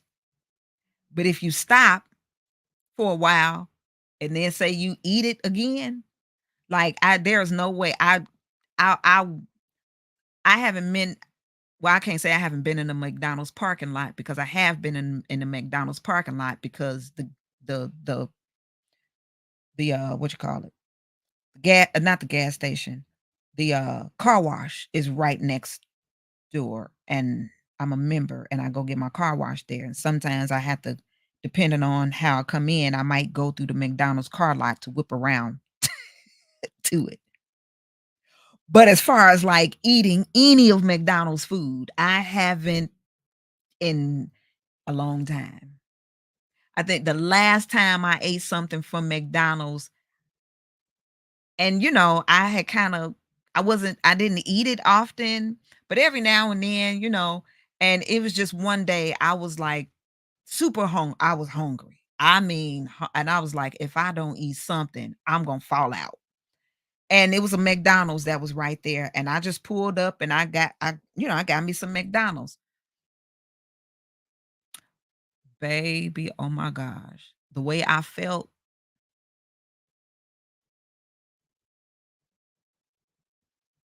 it was like It was like drugs. It was like drugs. Like if you ever, if you ever done any type of drugs before, like recreational drugs or, whatever, um, or maybe a person, if you could relate to this, if you smoked cigarettes before, and I know I have, and I don't know about you, but I'm very, my body is very sensitive. And what I mean is like I feel stuff. I know what's going on in my body because I can feel it. And like say I used to smoke cigarettes. I smoked cigarettes, then I stopped smoking. And I might stop smoking for a while. And especially if I smoke cigarettes and then next thing you know, I found out I'm pregnant. It's like, oh, that's my whatever cigarette I had last time, that's the last one because I'm not smoking while I'm pregnant. I'm not subjecting, like, no. So then I'll stop smoking. So say I'll stop smoking. I would stop smoking for like a year. Because of course 9 months, and then then you got the 3 months after, that's a year. So I would say maybe about 50, it would probably be about 15, 18 months or so. And then I just happen to have a cigarette. I can feel like whatever it is that the cigarette do and the stuff that's in it, I can feel it like go in my nervous system. I could feel it like going through my arms, which is really my nerves and my arms, my legs. I could feel that. And it was like you know, I guess like, when you see, and I never did like heroin, nothing like that before, injected anything, but you know how you see the movies and they had a heroin addict and then they put the thing or whatever and they get themselves the drug. And then when they start to go in and working and how they sit back and had their eyeballs roll in the back of their head and all that type of stuff. That's how that's how it felt. That was almost like my reaction when I go 18 months or 2 years or whatever without smoking a cigarette, and then I just happen to have one. It's like, I'm like, "Damn, it's just like I had a hit." That's how I felt when I ate that McDonald's that day. Hadn't had it in a long time, and then ate that McDonald's. I felt that high, and then later on that day, I crashed. I mean, crashed. And that crash was terrible. And from that day moving forward, I said, I will not. I will not eat not now another nothing McDonald's ever again. I won't. I used to for a while just stop and eat the little yogurt or whatever. I stopped eating anything from there. For a minute, I was just eating the fries. I'm like, Imma just go get the fries. I stopped eating all of the things from there. I'm not saying this by anybody else. If that hasn't happened for you yet, I'm not telling you to stop. I'm just saying that's what happened with my body. Yahweh was cleaning me out for his purpose because I needed to be clear and have a sound mind and all of that. Didn't need to be under the influence of anything, whether it was food or music or television shows or sex or drug or anything that will have me influence. He's like, no, I need you clean. All right. Right. And then you start what? You clean. Now you can clearly see what's unclean. And who, just like when Neo starts seeing all of the numbers and start seeing clearly and all of that type of stuff. Please watch that movie again. That's the best way to describe. And again, the people around you, it all started happening just like that. Right.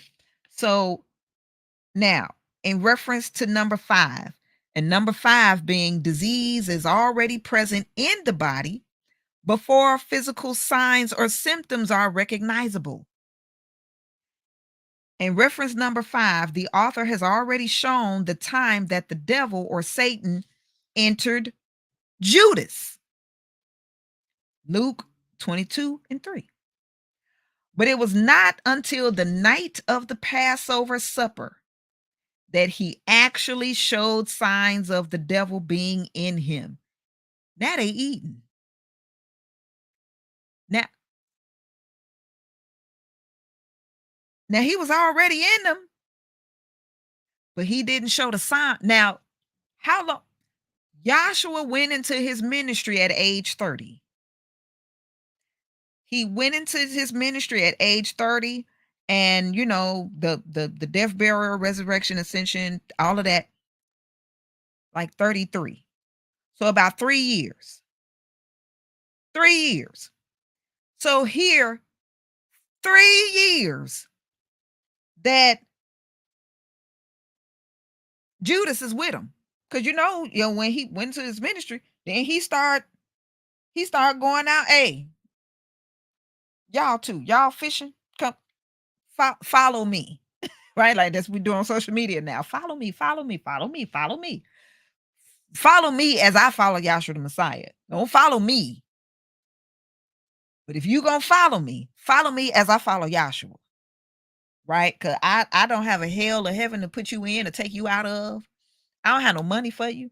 I can show you how to make it. You can learn this skill set. You know what I'm saying? However, I I can teach you about some homeschool things, like all of that. But your soul salvation, I give you what's here, give you some resources and tools for you to start,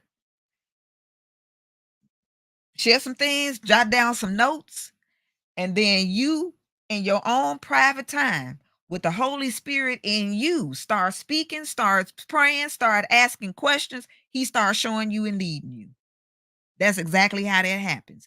Period, point blank, the end. Because like my grandmother would always say, every tub got to sit on its own bottom. Give a man a fish, he'll eat for a day. Teach him how to fish, he'll eat for a lifetime. He went and got him some fishermen. Oh, y'all know how to fish. I need y'all because y'all have that skill set. Follow me. Right? Luke, you're a physician. I need you with your skill set. Follow me. Who's the tax collector? Was it Mark, John? One of them. One of them was collect the taxes. I need you with your skill set. You deal with the money. Follow me. Right? Taxes, all that. Follow me. Judas. Apparently, he was, was a merchant or something and a treasurer, the bank. Follow me. He wasn't surprised. It wasn't that he didn't know what was in Judas or who he was, but he knew his purpose. He knew his purpose and he knew that he had to suffer a death before he even got here. I need somebody that's close to me and around me and my team in order to offer me up. That man is the one to do the job because that's who he is. He's a betrayer.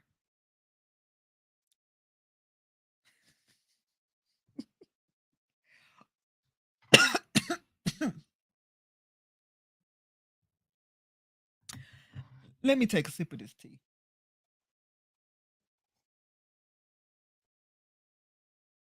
Oh, wait. Mm-mm-mm.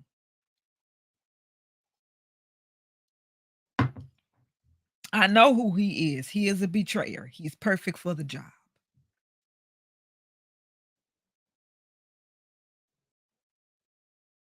Oh, you are so good. You good. You good. You good.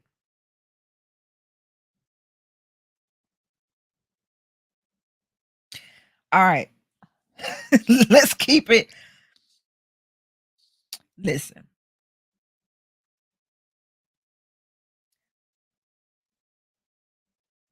it doesn't feel good when you in it. It don't feel good when you going through it. But baby, let me tell you something. Each and every step of the way of your journey, it happened to Joseph, it happened to Abraham, it happened to all the forefathers. It happened. Read the book of James. Read the whole book. Read the book of James today. When we get off here, you got time. Before you lay head to pillow today, read the book of James. There is nothing in this life that has overtaken you that is not common to mankind. Nothing. Even betrayal.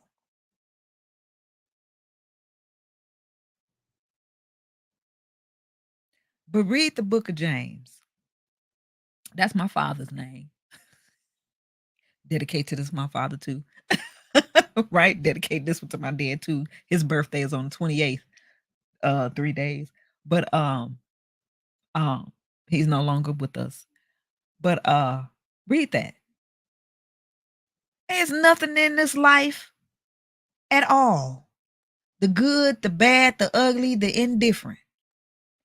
When you in it and you going through, yes, yes, yes, you are being killed. You have to die. Uh-huh. Let the betrayers offer you up. You that old you must die. It gotta go. But the new you, that spiritual man, woman is a man with a womb, right? Is being reborn, just like the cancer cells. Ones die, and then there's the ones that are born.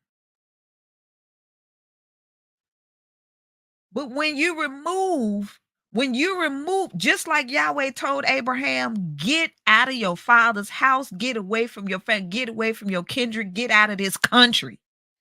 Because it's all the whole environment is not good for the newness of you.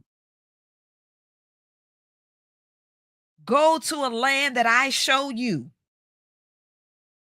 And he blessed him the whole time. There is a newness of you. Now, whether he tell you to physically get out or whether he tell you emotionally get out, mentally, psychologically, whatever, the environment within you make that switch. And it is the betrayal is part of it. Happened to Joseph. He was dreaming, all of that kind of stuff. And he's like, hey, I'm gonna have these dreams. And this is what, and his brothers got jealous and envious or whatever. And we're gonna see what's becoming his dreams and plotted to kill him. And then two of them was like, well, that is his brother, our brother. We shouldn't kill him, but we'll sell him to the Egyptians. They plotted to kill him. But two brothers went back to get him out the thing, and they just sold him. So you had some of the brothers that thought he was dead, and the other ones knew that he wasn't, that, it's like, well, we don't know if he died or not, but we sold him to the Egyptians. That was part of the course. In the book of Jasher, read it. You get the whole story. It wasn't just all when he saw them, then all of a sudden, oh, yes, I forgive you all, and all is said and done. No, Joseph had an attitude for a minute when he seen them. He saw them and it's like, oh my gosh, these my brothers. He had that love in him, so he still loved them. But boy, he was mad. He was like, these jokers, I love them, but these jokers tried to kill me. And they don't even know that it's me that they sitting up here asking for food from.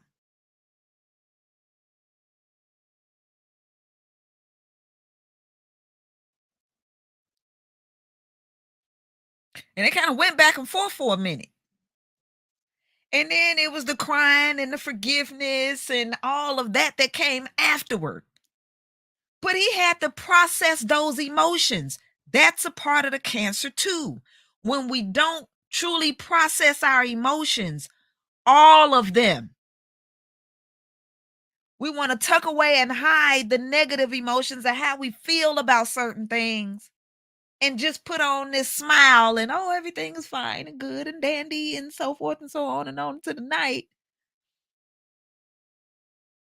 And those unprocessed emotions of how you felt about something that you did not like, that wasn't right, the offenses, you just tucked them off. And so they start lodging in your organs, maybe in your liver, in your gallbladder, in the digestive system, in the spleen,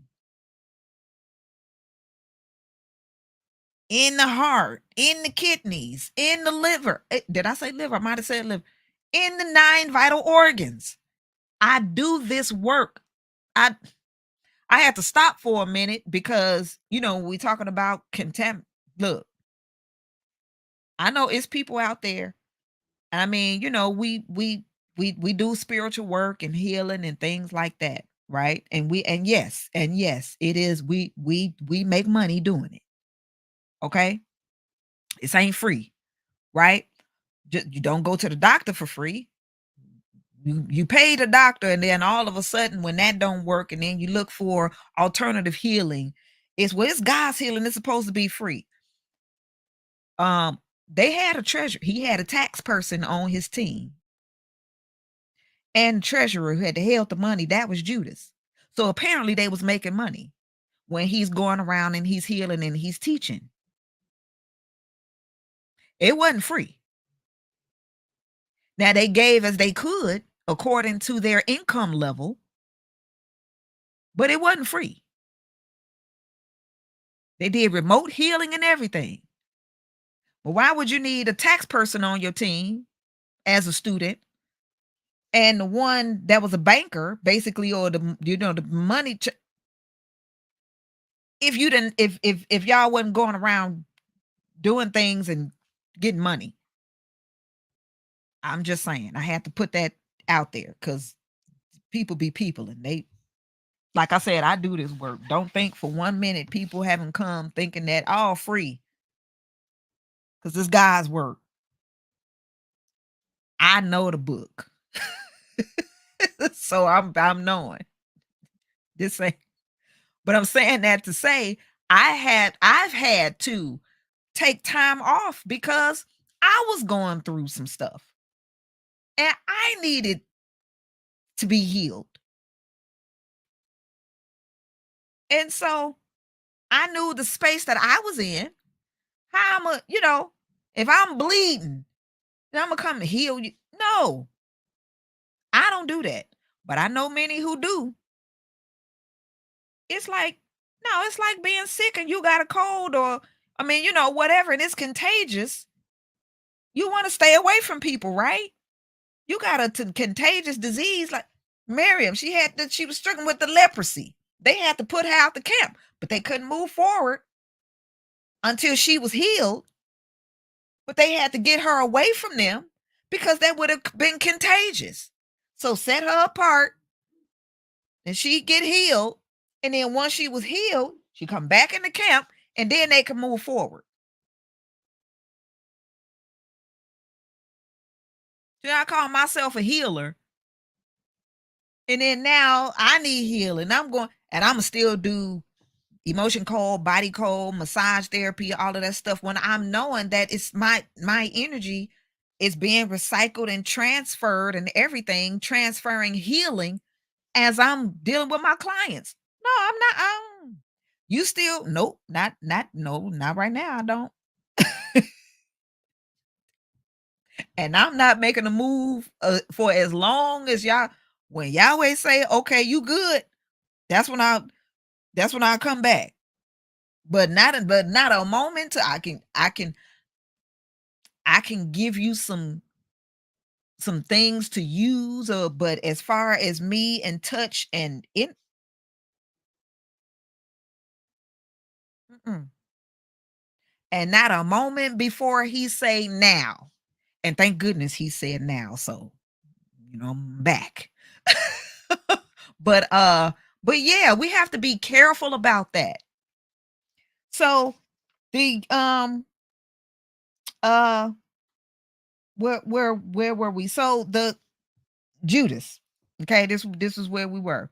And the signs of these things coming up, right? He actually showed signs. You get signs and symptoms when you're sick. And you have to pay attention to those signs and symptoms. And you got to catch that early, right? Early enough. You see,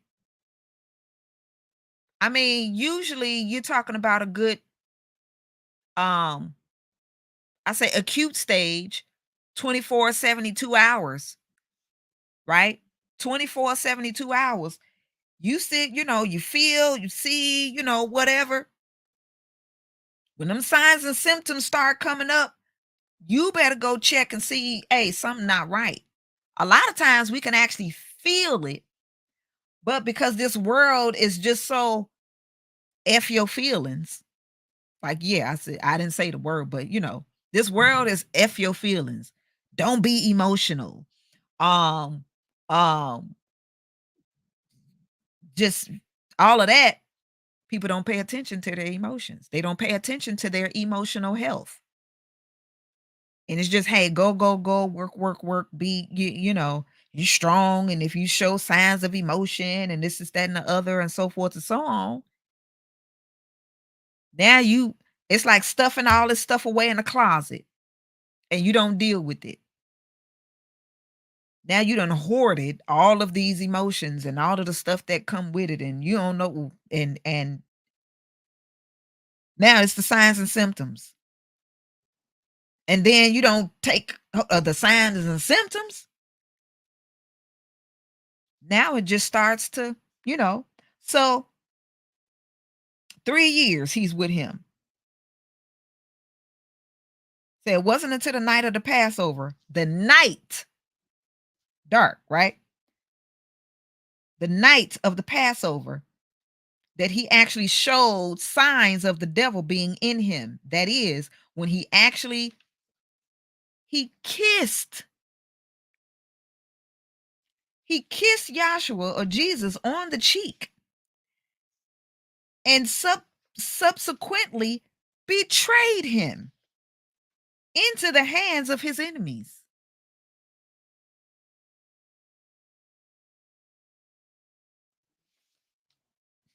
Remember that movie Sleeping with the Enemy? One can readily see the similarity of this situation to that of diseases having an incubation period before symptoms are evidenced. So, referring to number 6, the longer a disease remains in the body, the harder it is to eradicate and the lesser chance of the eradication.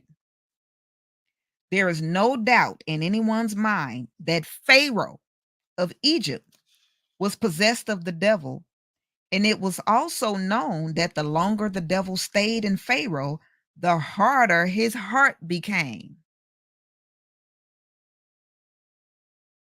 Now, it's no wonder why every single time when we always have to take it back to Egypt, because that was the pattern. Really, when you're looking when you're with the Bible, the way it was compiled and everything, the way that it should have been compiled was Exodus. Exodus should have been the first book, and then Genesis. But because Genesis started out with in the beginning, the ones that compiled it, that, oh, well, this must be the beginning because in the beginning. So this is the first book. No, it's out of order. It should have been Exodus as the first book because in the beginning was actually in the beginning of Moses's vision, because the stories, it starts off with Exodus and then that. And when they were delivered and they were out, and when Yahweh took Moses up into, called him up into the mount to show him the tabernacle of Adam in a vision, when he was, 40 days and 40 nights, when he showed Moses the vision of creation and everything from creation all the way down up into the point that he was at right then and there. He showed him his birth. He showed him all of that, right? He showed him all of that in his vision. 40 days and 40 nights up there in the mount. So it was in the beginning of Moses's vision, and Yahweh showing him how he created. So this is the reason why man is always tripped up, and those who want to disprove or discredit the Bible, well, how was he able to do this and that and the other and tell about the beginning if he wasn't even here, and all of this type of stuff, and professing themselves to be wise, became fools. Because when you don't know, like, that's a carnal mind that thinks that way because you're just thinking with the physical. But when you understand spiritual things, you understand that, well, shoot, Yahweh can show you a vision and he will tell you to write it down. So the story started in Exodus with Moses. Even YAHSHUA said it's in John, I forget which chapter. He said, beginning at Moses. Well, where do you pick up Moses? In Exodus, he said, beginning at Moses, he expounded upon all the things concerning himself. All of that with Moses was all about YAHSHUA, because YAHSHUA was there back then. So the book of Joshua is actually the book of YAHSHUA. That was YAHSHUA. YAHSHUA was there the whole time. Yahweh has been walking his creation the whole time. YAHSHUA did say, no man I lay down my life and I pick it up. That's true. Because he was back there back then. He didn't just appear on the scene later on down the line. He was back there then. That's how they got out of there.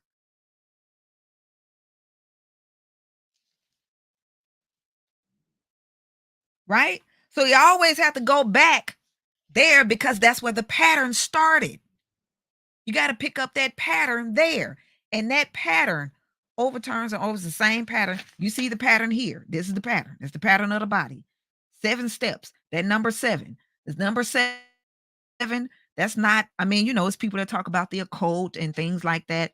The number 7, we're going to get into that. The 7 steps. The 7 steps to perfection. The number 7 is the number 7, the number of perfection. The number of cycles, right? We got 7 ages. We have 7 days of the week. Okay. In the 7 years, after the 7 years, there's a change that takes place. The planet Uranus, it stays in a sign not stays in a sign, but transits. It transits through a sign in the heavens for about 7 years. And then a change takes place.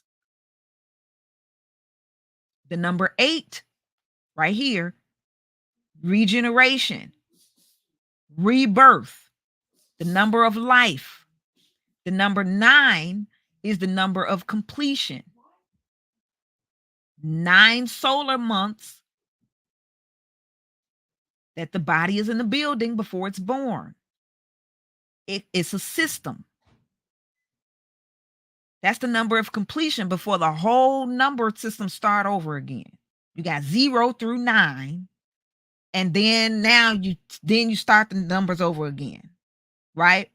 9 is the number of completion. 9 vital organs in the body, 9 planets in the solar system, 9 divine attributes of Yahweh, 9 fruits of the Spirit. The number 9 is completion, and you have a system. So when we reach the number of 6 is the number of man. Because we got what? 6 senses. We got the psychic sense, right? Psychic sense. We feel something in the environment, and I said, like, right? You know, um, you could pick up which spirit, which one are you channeled into. So, you're psychics and they channel and all of that and dreams and all of that type of stuff. Psychic sense, you can tune into and channel into spirit or spirits. But the question is, what spirit are you channeled into? That's the question. What spirit?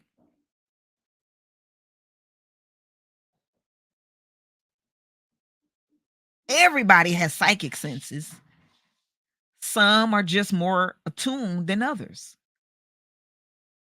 Some people have been lowered down to not even, like to be psychic or have psychic senses is evil.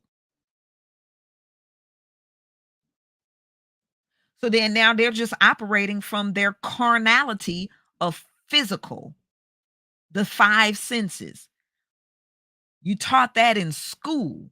They ain't teach you nothing about the psychic sense, but teach you all about just the bodily senses, which is, seeing, hearing, smelling, tasting, and touching to keep you trapped in your body, being a slave to your 5 senses of sensations. And I need food and touch and, all of that.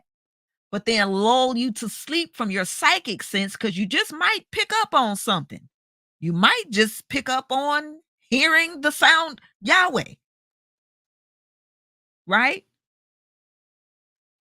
But then you also might pick up on or channel the other thing,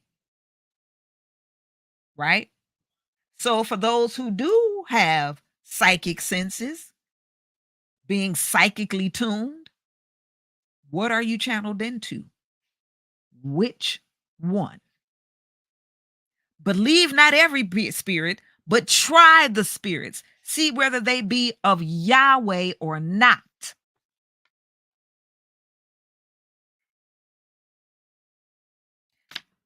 YAHSHUA said, learn of me. Learn of me. So when you learn of him, because he's the only mediator between man and Yahweh, and he rent this veil. So where now there's openness between, with and he's the intercessor. Let me come in. No man comes to the Father but by me. Who is me? YAHSHUA. No man comes to the Father but by YAHSHUA the Messiah.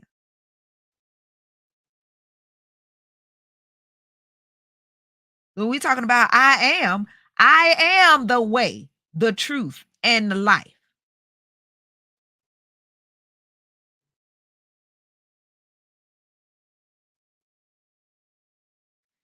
Any other way, it ain't none.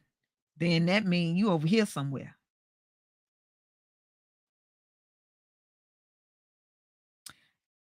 And we know Satan got powers, right? So back to here. Even when Pharaoh finally released the Israelites, not the Israelis, the Israelites. When he finally released the Israelites, he gave chase and met his death by drowning in the Red Sea. He went back and forth. I'm gonna let you go. I'm not gonna let you go. I'm gonna let you go. I'm allowed to let you go. I'm gonna let you go. I'm allowed to. I'm gonna let you go. I'm allowed to let you.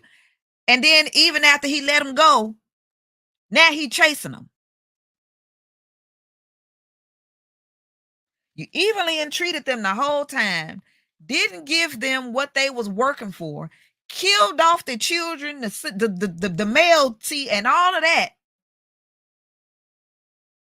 Didn't give them the resources that they need in order for them to do the job.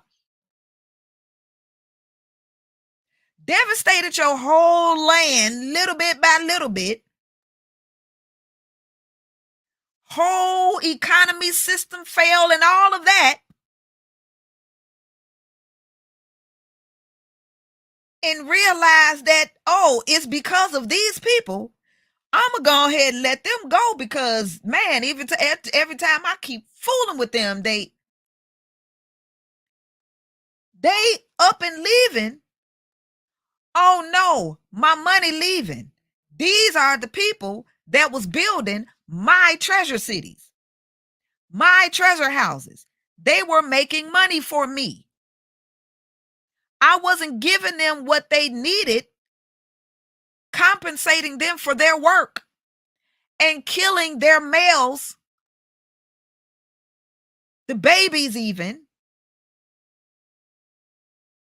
And this is why my land is being, and my whole country and everything is being devastated. There's a famine, but I'm more concerned about my doggone money because they were the ones that was making my money. I didn't have to work. They did all the work for me. I'm finna let them go. He went and got it said Pharaoh and his chariots. That was his army. And I'm finna run up after them.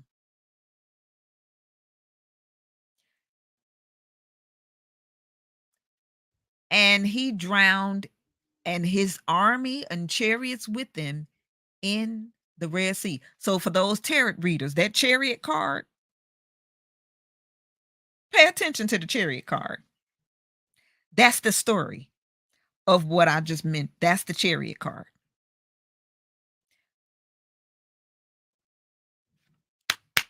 And do you know what? Perfect. Because you know what that card is related to in astrology? Cancer. The Cancer sign. If you a tarot reader, you know the chariot card is the major arcana card that's connected to the astrological sign Cancer. This was what we talking about right now. Right? It's connected to that card.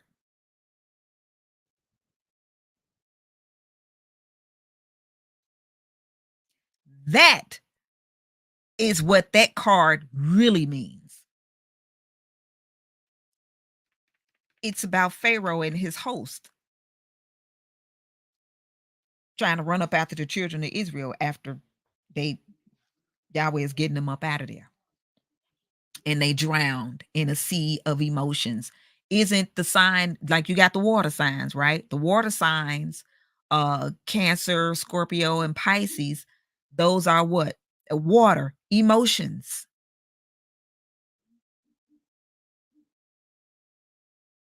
Baby. So it is with the disease. The longer it stays in a body unabated, the harder it is to uproot and will often lead to the death of the individual. Now, turning to number 7. Number 7 is a disease organ or tissue in a body may cause similar diseases of other organs or tissues. So, number 7, which refers to a disease of one organ spread into another organ. There appears to be a repetition of number 4. However, in this instance, the author is referring to the nature of satanic spirits to spoil or defile those persons who have once been freed from Satan. Seeing that all of us were born in sin. That's in parentheses. Paul speaks of it in this wise. Know ye not that a little leaven leavens the whole lump? That's 1 Corinthians 5 and 6. Here, he was admonishing the Corinthians for having fornicators among them. Ooh. Likewise, one diseased organ can damage or disease another or others. In another place, Paul, in speaking of this ability of satanic spirits to spoil those who have been partakers of the gospel, asked the Galatians, "O foolish Galatians, who has bewitched you that you should not obey the truth? Are you so foolish, having begun in the spirit? Are you now made perfect by the flesh?" That's Galatians 3:1-3. And I'm going to have to, there is so much more to this, but I'm going to finish this and I'm going to have to wrap this up. And we just have to, we just have to continue. This is might be a part 5. Might be a part 5, y'all. And but I don't want to go into next Saturday still on this topic. So I might do I think I might come back tomorrow and do this. Or I might record it and I put it, up on not necessarily do it live, but record it and put it up on the YouTube channel. All right. So as we move on to number 8, a disease, organ, or tissue once apparently healed often relapse, and the current recurrent condition is worse than the former condition. So, like it says, which refers to the ability of a disease condition to recur and thus bring about a worse condition than the initial one. Again, Paul, speaking of this, states that it is impossible to renew those again unto repentance who have once tasted of the heavenly gift. Mm, mm, mm, mm, mm.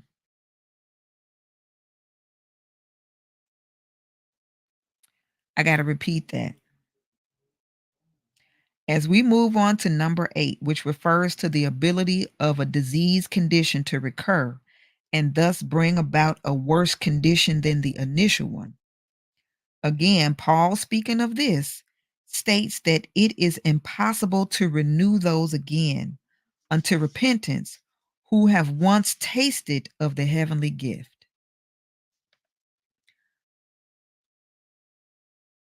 Those who have left their first love, or like the angels. And I'm not going to say it right now because it might actually go into it. So I don't want to get ahead of myself, so I'm going to continue to read, but if it doesn't go into it here, I'm going to mention it. Okay. So once tasting into the heavenly gift, and who were once enlightened, if they should fall away. Hebrews 6:4-6.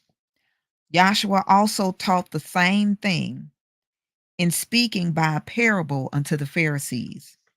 He said, when the unclean spirit is gone out of a man, he walks through dry places seeking rest. And finding none, he says, I will return into my house whence I came out. And he comes and finds it swept and garnished. Then goes he and takes to him 7 other spirits more wicked than himself. There's that number 7. So you can even be, look, that the number 7 is the number of perfection. Listen, look over here on this side. Where's the dark, right? Delusion, 666. death. And you see this right here is like chains around his head.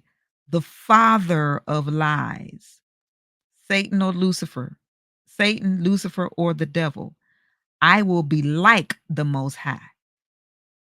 Elohim said, I will be what I will to be, but he tries to be like the Most High. So he said, I will be like the Most High. So that expels that I am that I am, then that's all that I am. Yahweh said, I will be what I will to be. The devil says, I will be like the Most High. Son of perdition. Isn't it something that is around his loins? Diviners or false prophets, Janneus and Jambres. You got Pharaoh down here, right? Pharaoh and his host. He has a bride. Iniquity. Mystery of Babylon, which is what? Confusion. Think about anybody that know. If you don't know anything about narcissism, I promise you, study it. Go search Dr. Romney on YouTube. She is like the expert in narcissism and got a whole it's like an educational channel of all things narcissism and the confusion and the gaslighting that they with their lies, because they're the father of lies. And look, creep into houses, leading captive silly women or weak-minded women laden with sins, right? Now, the physical manifestation of that would be men lying to women, keeping them confused and gaslit and all of that type of stuff, making them think that they are crazy when they're not, when they're calling them out for stuff that they're doing. And I mean, it's just a whole crazy crap. That's the physical manifestation of a metaphysical thing, being the satanic spirit that lies to the soul of mankind, because the soul is feminine in its principle. Man and woman, gender, all has a soul, which is feminine. So even man as a gender has a soul, which is feminine, in which he is to be in subjecting, or his soul in subjection to Yahweh Elohim, which is spirit. But if he's not in subjection unto Yahweh Elohim, which is spirit, then that means that he's void of light, which means that he's in subjection to the satanic spirit, being the father of lies. So then his behavior is going to be like who? His father, which is the father of lies, which is Lucifer, the serpent, the devil, the dragon, right? And then what he do? Goes about to deceive and seek the feeble-minded that is going to go for all of this crap. And anybody that will buck up against it, especially a woman that is not weak-minded and will, hey, I see you, and I tell it as it is. He gonna keep going back and forth or whatever for a minute, and then when he see I can't break her, I can't break that mind down, he flees.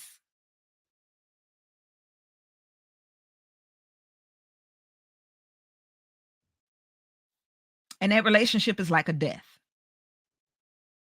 It's a death. But now look, because narcissism is just it's not a man thing. It is a spirit. There's women narcissists too, and they about worse than the men. To be honest, it's like, woo, man. Ooh, because look, women do what? Give birth or give life. You give life to death. Oh, what a death there is. Okay? You put a seed, like he got the seed and put the seed in here, and that multiplies. And baby, anyway. So the reason why I point over here, because look, the number 7 is the number of perfection. It's a spiritual number, But is that in righteousness or is it in iniquity? There's perfection in iniquity. That that clinical term of narcissism,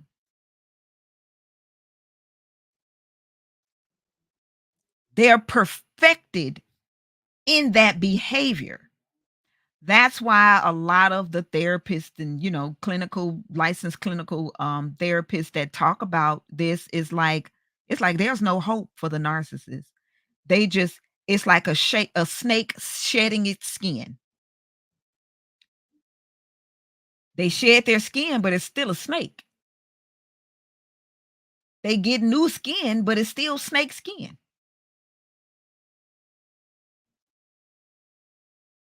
They just get better and better and perfected in their twisted serpentine nature. So there's 7 there.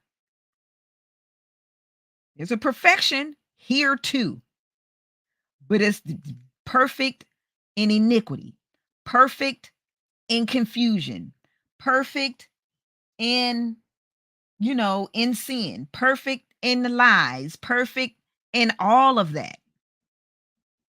It's perfected. Gotta know both sides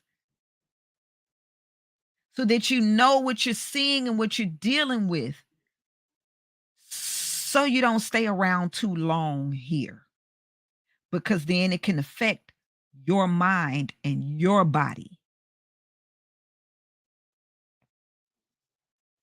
right? So let's see, where were we at? Was that at 8? Okay, he goes about, yes. Then he goes about and takes unto him seven other spirits. Like, why did he say 7? Perfection. Perfection. The adversary is perfect in his purpose, but that's not changing, right? So it's 7 other spirits more wicked than himself. What? More wicked? And they enter in and dwell there or live there. Live where? In the physical body. In the soul. They have control over the soul, and the soul lives in the body. So it goes back into that house. These bodies are, the bodies houses the souls for why our souls are here. But then we must be in subjection when we're talking about submission, right? Submitted to the spirit. But what spirit? Which spirit? Which one? Now, yes, we can go back and say, Yahweh a spirit and there is none else. Like, I form the light, I create darkness, I Yahweh do all these things, and there is none besides me. True. So if we know that there's only one, then I'm over here, Jack. I'm going to be over here. And I'm not leaving here. Because if I did, what is left but this over here? I don't know about you, but I don't want this. I don't want no parts of it. Been there already. Been over there. What they say, been there, done that. And we all have. But when you've tasted of this light, why in the heck? No, I mean,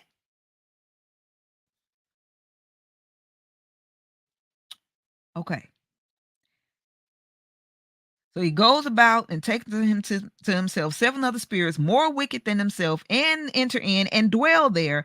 And the last state of that man is worse than the first. Yes, there is no doubt that diseases portray satanic spirits in our bodies. In enlarging upon number 9, which states that diseases are hereditary and passed along from generation to generation in a family tree, Jesus or YAHSHUA said, in reproving, please look up that word, because the scriptures are good for reproof, for correction, like all those things, right? They say that in the book. In reproving the unbelieving Jews or Yehudas, you are of your father the devil. Now wait 1 minute. YAHSHUA, who the world's called Jesus Christ, is talking to the Jews. Think about what's going on right now. Think about who we know or the world knows the Jews to be. That's God's chosen people. Now, YAHSHUA is saying, in reproving the unbelieving Jews, you are of your father, the devil.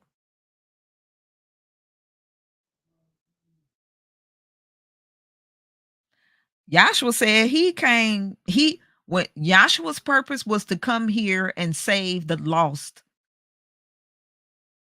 of Israel, of the Hebrews. That was his job and his mission. He didn't go, that was his target market.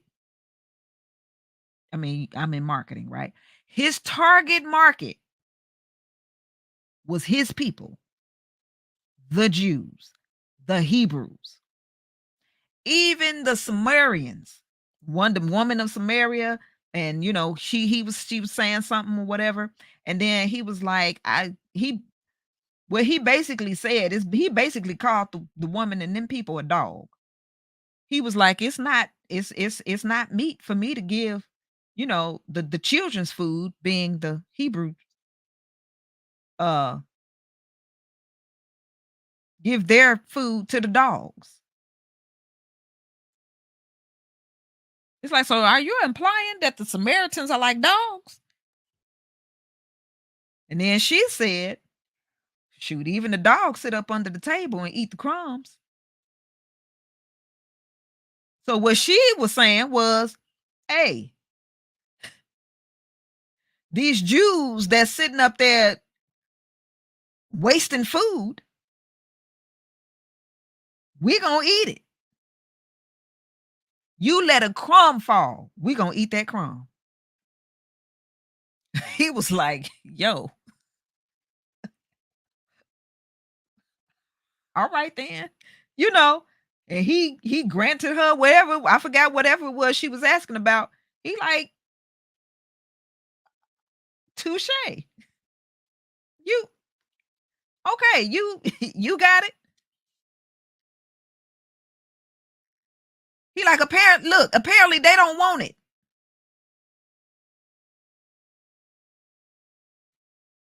They're letting the crumbs fall from under the table.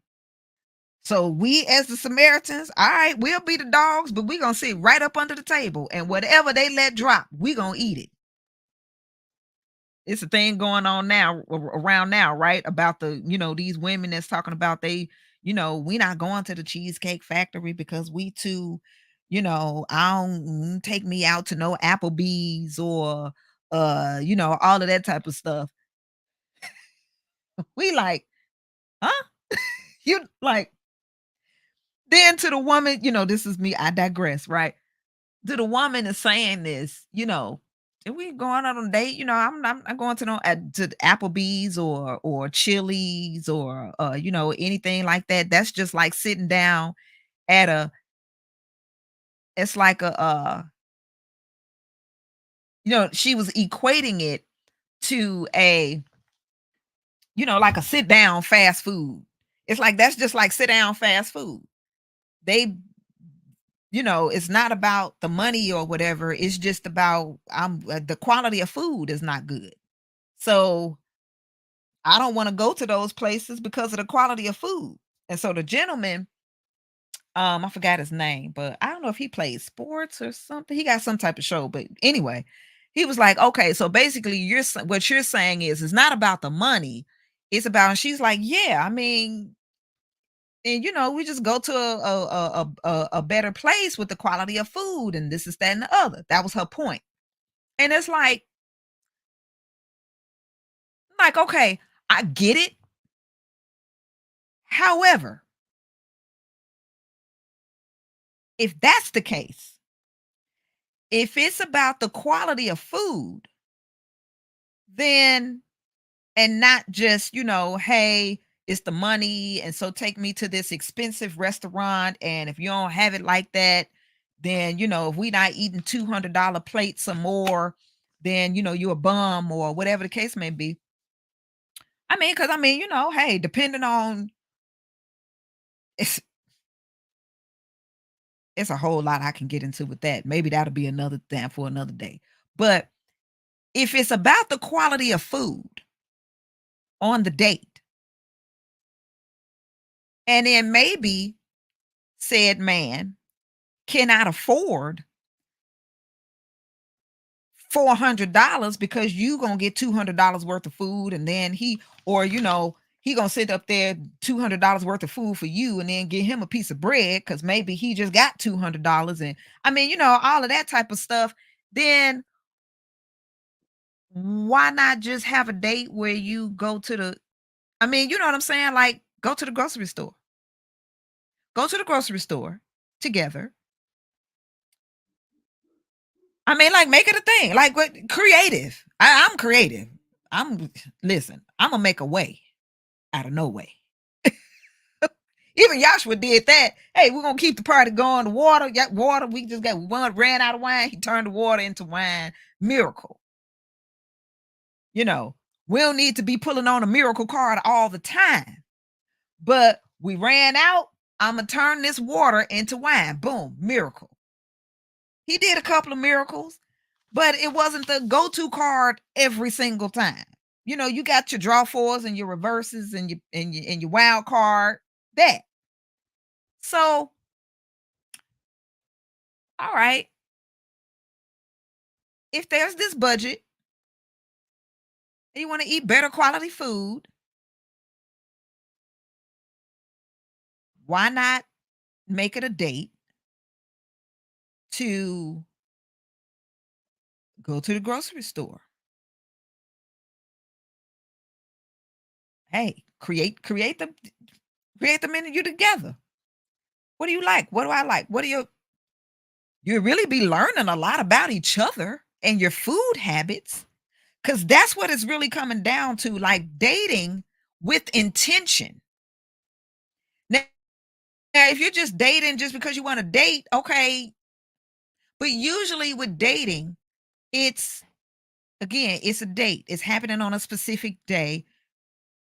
You're spending time to do some things. But when you're spending that time to do some things, if you value your time and your energy and your money, what is the purpose? Just to go somewhere? You can do that by yourself. I'm married. I've been married for 21 years, 21 years. I say that because I've been knowing my husband for 32 years. We've been together for 23 and we've been legally married for 21. And so my intention was when I was at that point in life, learning about myself and knowing myself. I had been in a relationship long term for like 6 years. And okay, this relationship is over. It's ran its course. I want to take some time for me to get to know me, who I am, what I like, what I don't like, all of that type of stuff. I took myself on dates. Oh, what, 24, 23, 23, 24, somewhere around there. I want to go to the show. I went to the show. I wanted to go out to eat. I went out to eat. I didn't need anybody to go with me. I wanted to enjoy my own company. How do I feel alone and by myself? Because if I feel good alone and by myself, and I get to know what I like, what I don't like, all of that type of stuff, then the addition or the complement of that would be if I'm intentionally, with intention, going out on dates with people, then I know that the purpose of me going out with them and knowing myself, I knew who I was, and I just wasn't that person that, hey, be with this one, be with that one, be with this one, be with that one.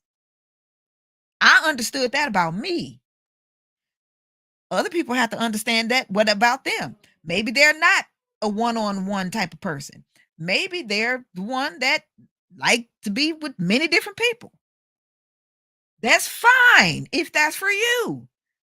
Then, as the person that like to be with many different people, get with people that like to be with many different people. But usually that's not how that goes. They want many different people, but they want the many different people that they with to just be with them. It don't work that way. Now that's a mixed match, right? It's like poly with poly and monogamous with monogamous. How you poly but want everybody that's poly with you to be monogamous but just with you? But that's that satanic behavior. Know what it looks like operating through human beings. That's what's operating in that soul. It has the mind of that person.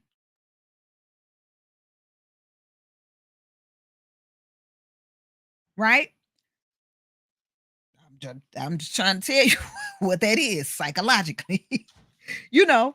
So here it is where they're talking about this with the date and all of that type of stuff. Get creative. Go.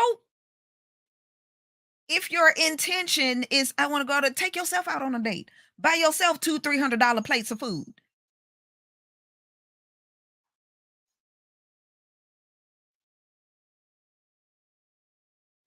But no, I want somebody else to buy me $200-300 plates of food. Now, if you do that for yourself, okay, then now you need to put yourself in environments where people got that kind of bread, that kind of money, and they do that regularly. And that's just their way of life. So then it's no issue and no problem. When, oh, we're going out on a date. Well, that's how they do and that's how they roll. And so when that's what they do. Okay, now you don't have to argue with anybody about that. That's not even a topic of conversation. But when you're trying to take that and expect that, and 9 times out of 10 or 10 times out of 10, you don't expect that and do that for yourself, honestly.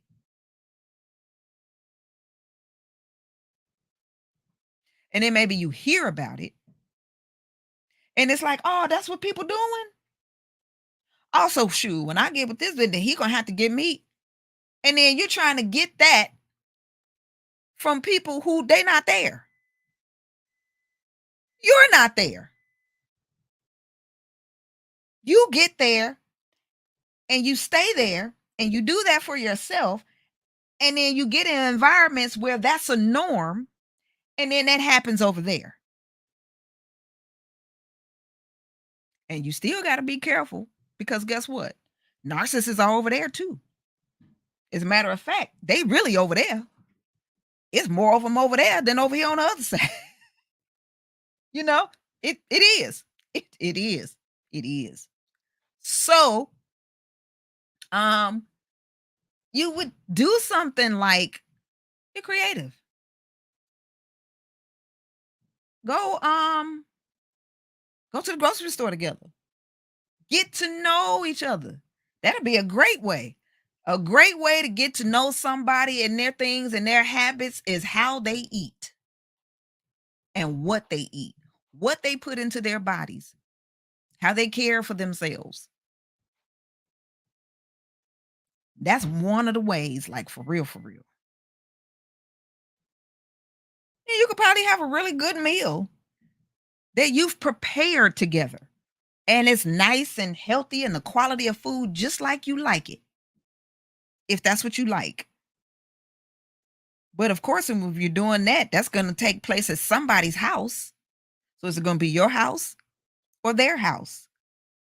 Your place, their place.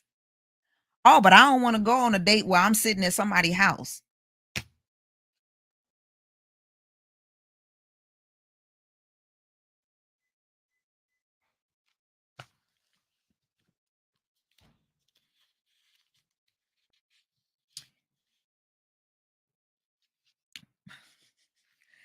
That remind what's that movie, I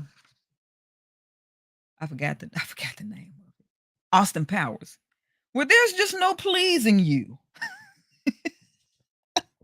I mean, that's a that's that's the inner issue. That's how that is the inner issue. Um, you know, because don't get me wrong, I'm that person. I'm all about the quality of food and all of that type of stuff too. I am. And so I prefer to have a good meal. I prefer to cook it if I can because I know all of the ingredients or whatever. But if I don't feel like it, because there's times I don't feel like cooking, then what? We gonna come up. Notice I said we. We are going to come up with the money to either buy the ingredients and we cook it, or we go sit down and eat. Whether I pay for it, now I'm married. Whether I pay for it, he pay for it, I pay for it, and he get the tip. He pay for it, I get the tip. We split it whatever together, or however we work out the arrangement for what we have going on. Then, of course, it could be, well, why y'all even dare do that? Do you have one income and it should be all together? Work out your situation the way you need to work it out for your household and how yours operate, right? But it's like, come on, we shouldn't be there. I know I went off on a tangent with that whole thing, but just saying about the whole um this uh where were we at with the number 9 and the no, we were off number 8, and the first state being worse than the last state being worse than the first, and then the diseases, right, which are hereditary, passed on from generation to generation in the family tree, and he's reproving him to the unbelieving, saying, "You are of your father the devil, and the lust of your father you will do." All of that I just even talked about. Even that's lust. It's lust. It's like, how is that lust? Because when you think of lust, you're thinking about, like, I don't know, sex, pornography, something like that or whatever. Lust is an inordinate desire. What was the first sin? The first sin was disobedience. Well, what was that disobedience? Had to do with food. Eat, eat. You shall eat freely of the trees of the garden, like all of the abundance of trees that they could possibly eat from. Here's a freaking buffet. But this one, do not touch lest you die. Don't eat that. Don't eat that one. All of this buffet you can eat. But this one thing right here, don't eat from off of that one. Because it will cause you some health issues, death. Eat. And Satan, the father of lies, that serpent, twisted the woman's mind, representative of the soul, the psyche, the mind, into deceiving her that, or the deceiving the soul that that was good to eat. It was one tree. And then attempted to show her where she lacked, that she lacked something, that she lacked wisdom. Well, you'll be wise. You already had it. You already have it. You'll be wise knowing. You just came from Yahweh. Yahweh is wisdom, intelligence, knowledge, love, beauty, justice, foundation, power, strength. We're made in his image after his likeness. We mirror him. He has those attributes. We are his offspring. We have those attributes too. As we grow and develop, we have the fruit of the Spirit, which is what? That's Galatians chapter 5, verse 20, starting at 22. Love, joy, peace, long suffering or endurance, right? Gentleness, meekness, faith,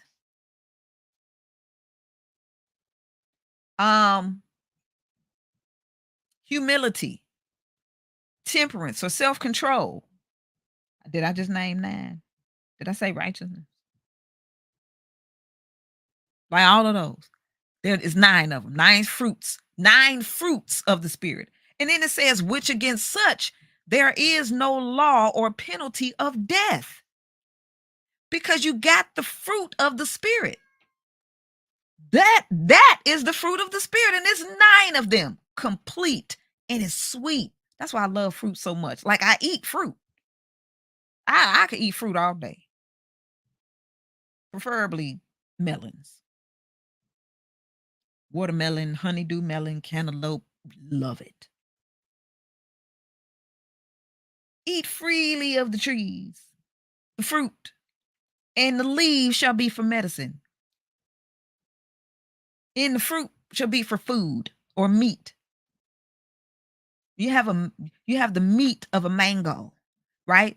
The meat, the apple, the meat of that's the meat.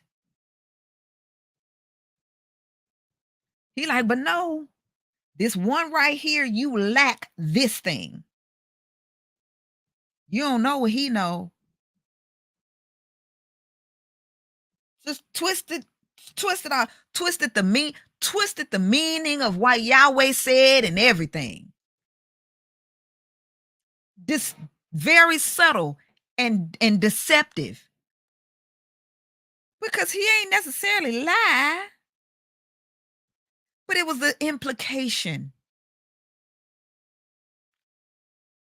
where he didn't say to leave room for.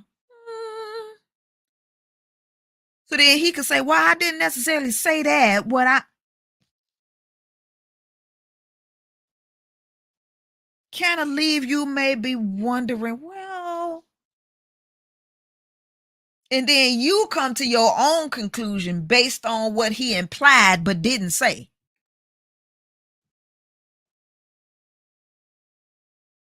And then boom, spiraling down from spiritual awareness and consciousness. What's spiritual awareness? That first of all, no. I don't need to know the whole thing. I don't need to know the whole story. What I do know, I don't need to know the whole story. What I do know is what he did say, and he said this one simple thing. Eat freely of the trees of the garden, but this one right here, don't touch it. Because in the day that you eat, you'll surely die. They didn't even know what death was. They didn't need to know it. But now they became intimate, because to know means to be intimate with. To know, now we're very intimate with death. We know death. We know as surely as we were born, we're gonna die. Not living in these bodies for long. I don't know how I'm gonna leave up out of here. Natural causes, die of a disease, get hit by a bus or a car, have an accident, drown, Just not wake up in the morning. We're gonna die. We know death.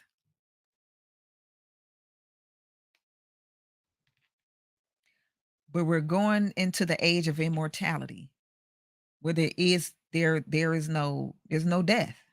However, when it happens, we want to be here, over here on this side. Revelation, life, 888, spirit, Yahweh Elohim, the body of Yahshua, Sabbath, shepherd, banner, provider, healer, righteousness, host, fulfilled, the witnesses, laws, and the prophets. We want to be over here. We don't want to wake up dead, because immortality, we will never leave from out of this state and condition. So we hear that, get our minds right, change our mindset. This is the ultimate mindset change. If you are here, get over here quick.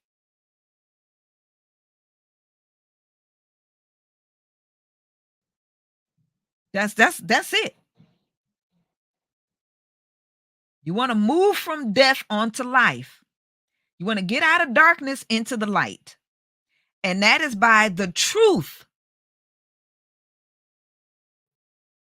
Worshiping Yahweh in spirit and in truth, the true gospel of the kingdom. And this gospel, the gospel of the kingdom, shall be preached until all, look, and then shall the end come. Truth got to be preached. YAHSHUA is the one that made that sacrifice. There was a specially prepared lamb without spot and blemish. He already did the work, he did the job.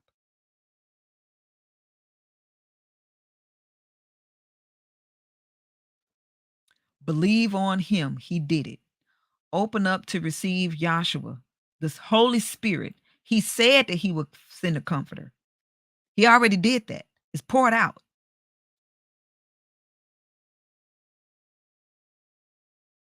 I will never leave you nor forsake you. Adam left Eve, he forsaked her. That's how the adversary was able to get to her. Where was he at?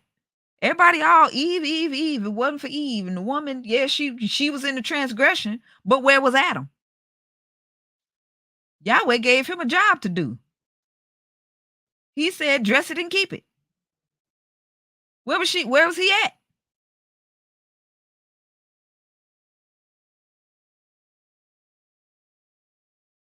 How did Satan get to Eve?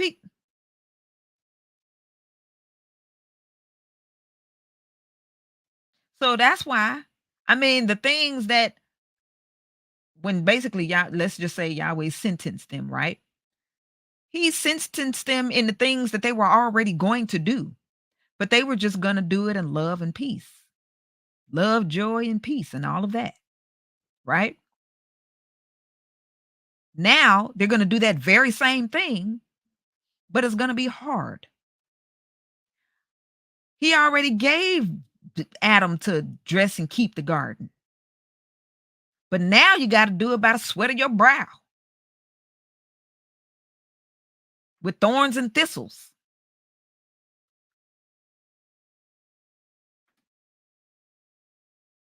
Eve, she was already going to be, um, you know, what did he say?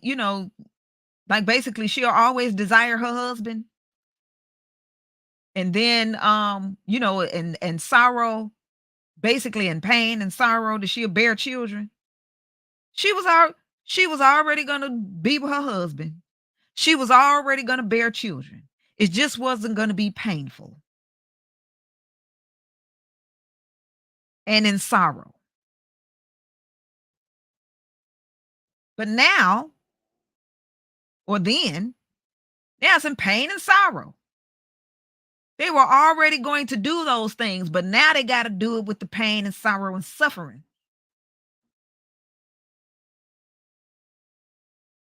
Because of what this one came in and, lied. Deceit or deceived. That's why Yahshua kept saying, "Take heed that no man deceive you." Well, what should be the end times of the good? Take heed that that's the very first thing that he would say every single time. Take heed that no man deceive you. Take heed that no man deceive you. Take heed that no man deceive you. Why did he always start out with that? Because in the garden they was deceived.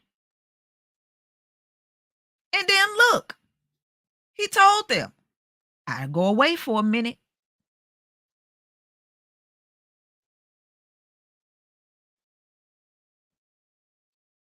and you gotta fast, right? Because they was asking him, talk about this fasting and everything. And I'm gonna get back to number 9.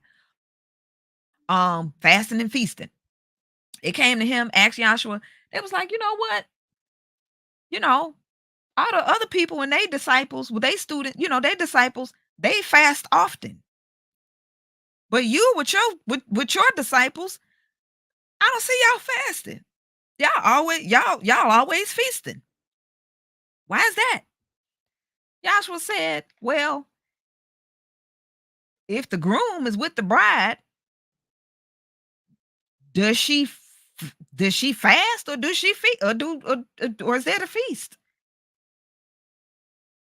When you have the groom, that's the man. With the bride, that's the woman. Why would she be fasting? They eating. So of course that's the reason why. I mean, you see the stuff going on with the man and the woman and the man rolls and the woman rolls and the women don't want to eat at the with low quality food. And I mean, I understand what it is. You know what I'm saying? I mean, I see the spiritual behind it all. And this is why it's happening, right? When you got the husband or the groom, he's grooming his bride. When he grooms his bride, see, now we have to get the difference between the two because you got to know both. You have to know both of the behaviors, right? So a groom is a groom.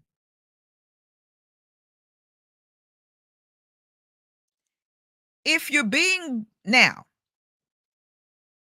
this devil, Satan, Lucifer, I will be like the Most High. He grooms too. He grooms. He grooms and condition your mind for just always going around in circles and roller coasters and basically it's cycles. It is abusive cycles is what it is.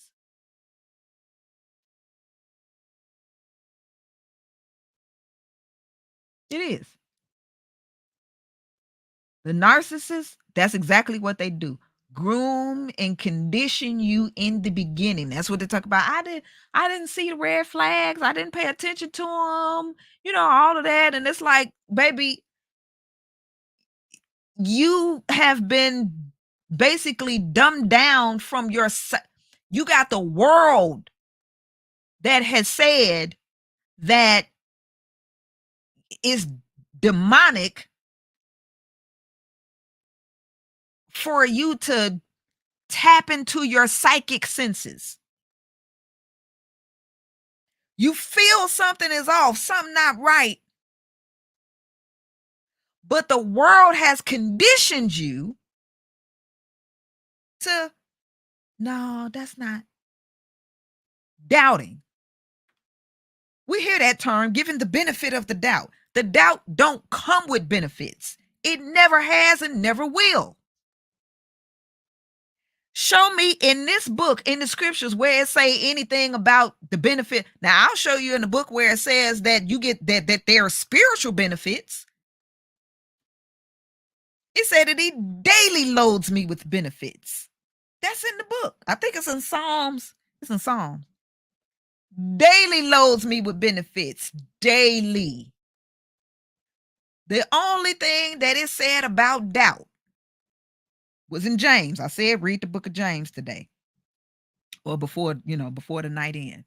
Only thing it said about doubt was don't do it. Nothing wavering. Wavering means doubt. Nothing doubting, nothing wavering. He said, a man or a woman that doubts don't think that you'll receive anything from Yahweh.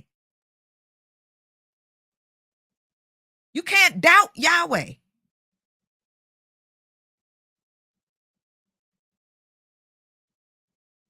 Abraham had faith in Yahweh. Faith means trust. There is no doubt in trust.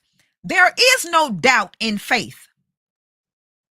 That is the total opposite of it.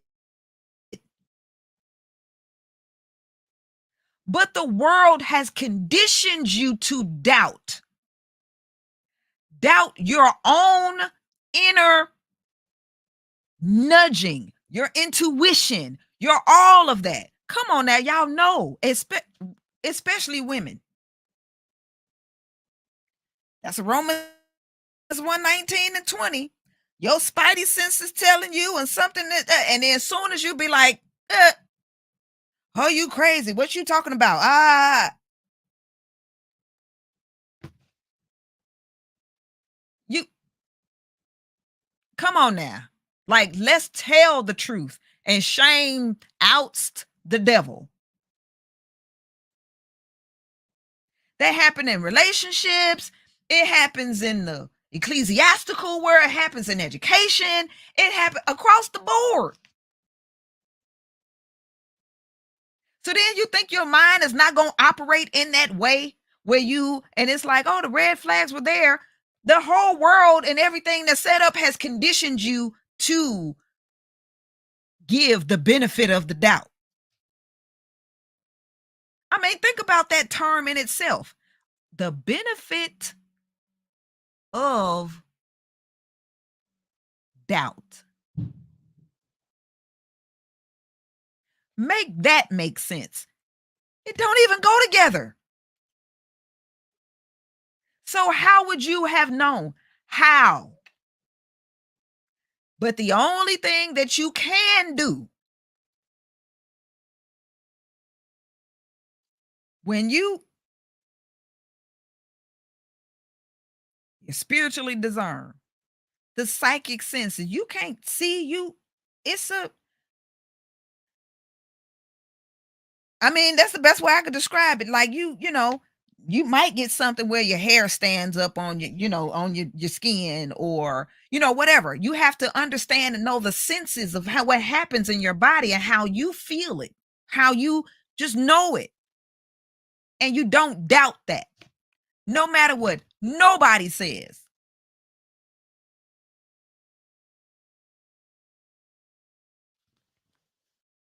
I'm not talking about suspicion. I'm talking about intuition. What is the intuition? Tuition. You think about tuition, you think about school. And then that's something that you pay. You pay money for this said education. Well, you can't give Yahweh money. Yahweh said, what is it that you're going to give me? Seeing I made everything. I made gold and silver. I made all of the precious gems and stones and everything. You're going to give me some fiat money that was made from the trees that I made? Make that make sense. I want you to pay attention because I'm in you, speaking to you. That is what you pay. That is in tuition.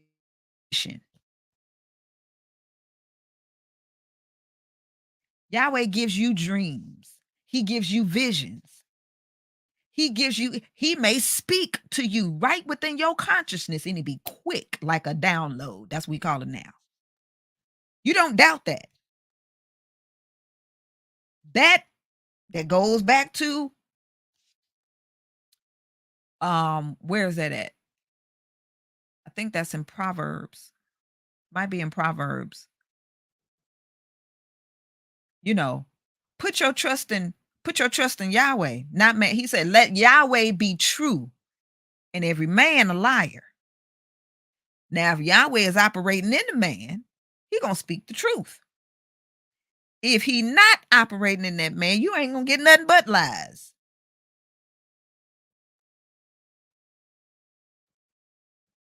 With maybe a coating of something that's true. Not truth, but something that's true wrapped around with the lie inside of it as the main ingredient.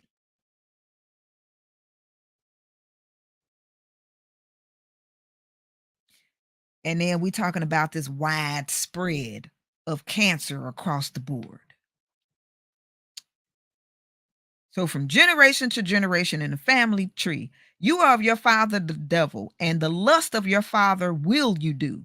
No, you will do. He was a murderer from the beginning. He murdered Eve and Adam and abode not in the truth, because there is no truth in him. When he speaks a lie, he speaks of his own, for he is a liar and the father of it. That's John 8 and 44.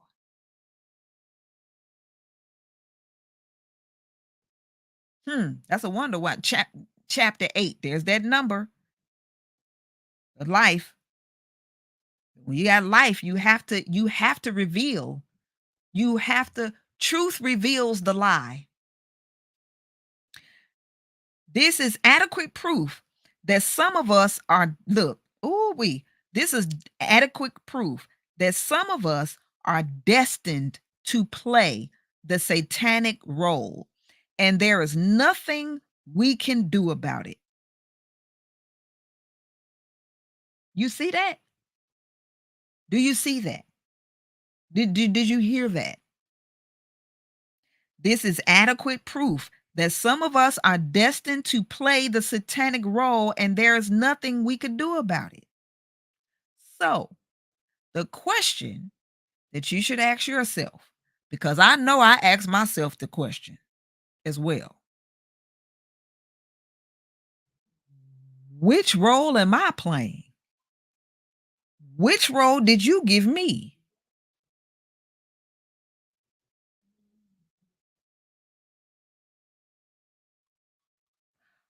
I will say this also. If you even ask yourself that question, you're probably not playing the role of the satanic one. I'm like, oh, which one? I tell you what, I don't want to be. I'm like, I'm like, if I was over there, I know I was under it. Oh, please give me. And when I pray, I mean every single time, lead me in your righteousness. Because there's the mystery of righteousness and the mystery of iniquity. Lead me in your mystery of righteousness and your righteousness, Father. Please. That's what I pray that's my role. I don't let me be the role. Let me be one of the gold vessels of gold and in the temple. I don't want to be the wood that could get burnt up and stuff. Like please, please, right? Yeah. This role has been passed down to us from our fathers or was inherited. Paul, the apostle, elaborating on this point, said in Romans 9 and 21, has not the potter power over the clay of the same lump to make one vessel unto honor and another vessel unto dishonor? So it is that the satanic role can be inherited or passed down from one generation to another, just as diseases are done, just as the diseases are so done. I'm going to read this last paragraph and then we're gone. We're off of here. So, in this time, we're talking about, breaking the generational curses and the generational curses of, it is really about money, right? Like the wealth. Well, there's a reason why that's playing out metaphysically, right? The metaphysical of this generational wealth and being broken out of the curse of poverty and then, and our stuff being taken from us and stolen from us and all of that type of stuff is what? Coming from up under the curses of not only from Adam, because look, from Adam all the way down through to Yahshua the Messiah, that's what Yahshua the Messiah came to do. To break the generational curses of that from the Adamic, from that fall, from the fall of spiritual consciousness. That is what Yahshua did. He came to do that. But you know what happened after that? Now, Yahshua did the work. He poured out the Spirit. And on this side of the cross, Spirit still poured out unto all mankind without distinction of race, nationality, creed, sex, caste, or color. Okay? But we have to have the truth. Those that worship Yahweh must worship him in spirit and in truth. But you know what happened? Now, this is where the curse happened. Again.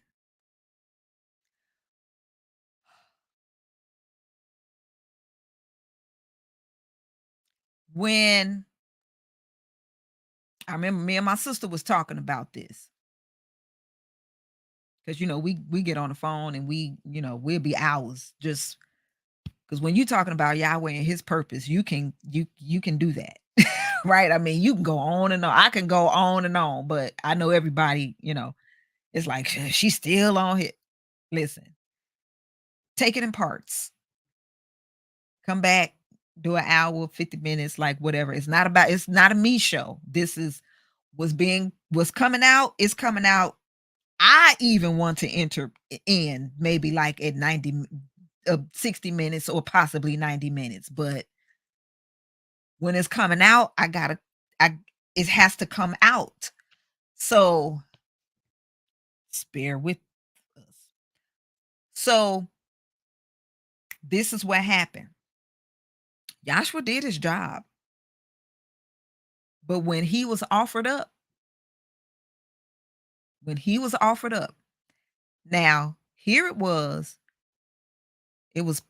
some political stuff was going on. Was it Pontius or Caesar? I mean, basically an election, a vote, all of that type of stuff was going on, right? And then um I think it was Pontius. I don't know. I'd be getting mixed up. Pontius, Caesar, whichever the one. His wife had a dream. Yahweh gave his wife a dream. And now you got to remember, it was Yahshua's own people.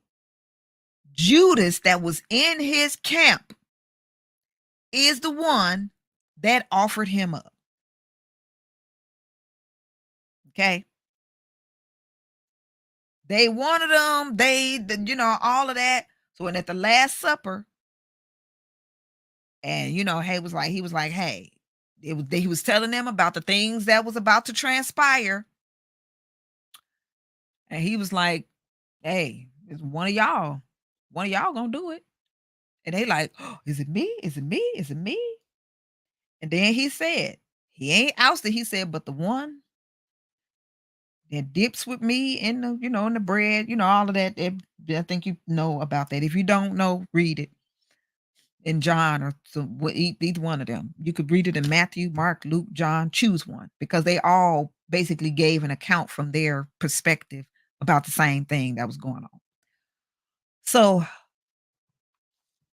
the one that dips with me, the bread when in me, this and the other. And then when they was about to, eat, and they dipped, and then it said straightway, that spirit, that satanic spirit that was really already incubating in Judas, it basically now the signs and symptom rose up when he dipped in with the bread, with the meat or the bread. And then Yahshua turned to him and he said, "What you do it quickly." He told him, go ahead, handle it, do, because you're gonna do it anyway. It's in you. That's what you do. Do it quickly. He knows his time. He went and did that. They wanted him anyway. He wanted the money. They paid him.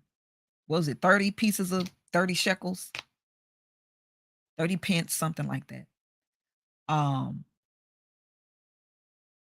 they came back to where they was. They was praying. They was in the Garden of Gethsemane praying, all of that. He was telling them, stay on your watch. They was falling asleep. Basically everything that happened in the garden. They was asleep. He telling them to stay woke, stay watchful. Like Adam was in a deep sleep. They was in a deep sleep. He telling them to him, come on, stay up on the watch, pray, all that. Here they come. Here come the devil. Just like here come the devil with or Satan or the serpent to Eve, right? In the garden. Same thing. Same principles, different manifestations. It's a pattern. It overturns and overturns, right? So fast forward. So his people, his person offered him up because what? His people, the Hebrews, the Pharisees, and they was Hebrews, the Jews. Pharisees and all of that is after him because here he teaching the people the truth and they don't like it. He didn't get the same kind of training. He wasn't the scholar. He wasn't the this. He didn't go to the schools that they went to, like all of that stuff. I mean, think about it. Yahshua was a carpenter and he was young. He was a carpenter. What do we know as a carpenter today? That's a blue collar worker. It's a trade. You know how to build houses though, but he had spirit. And this tradesman or this a true mason. That's what masons are. They know how to actually build things with their hands, right? They can build a house. They can build, right?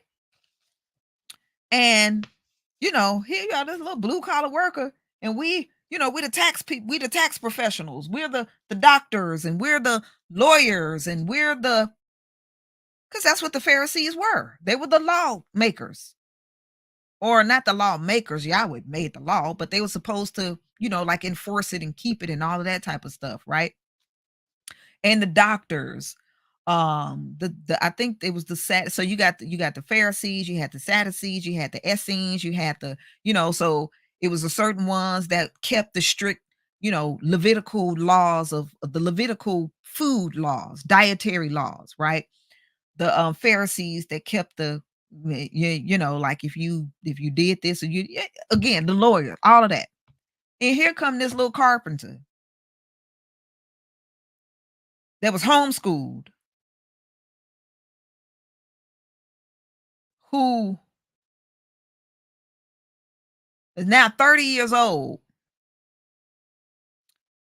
and just 3 years is just 3 years in of him doing what he doing. He walking around, he healing people.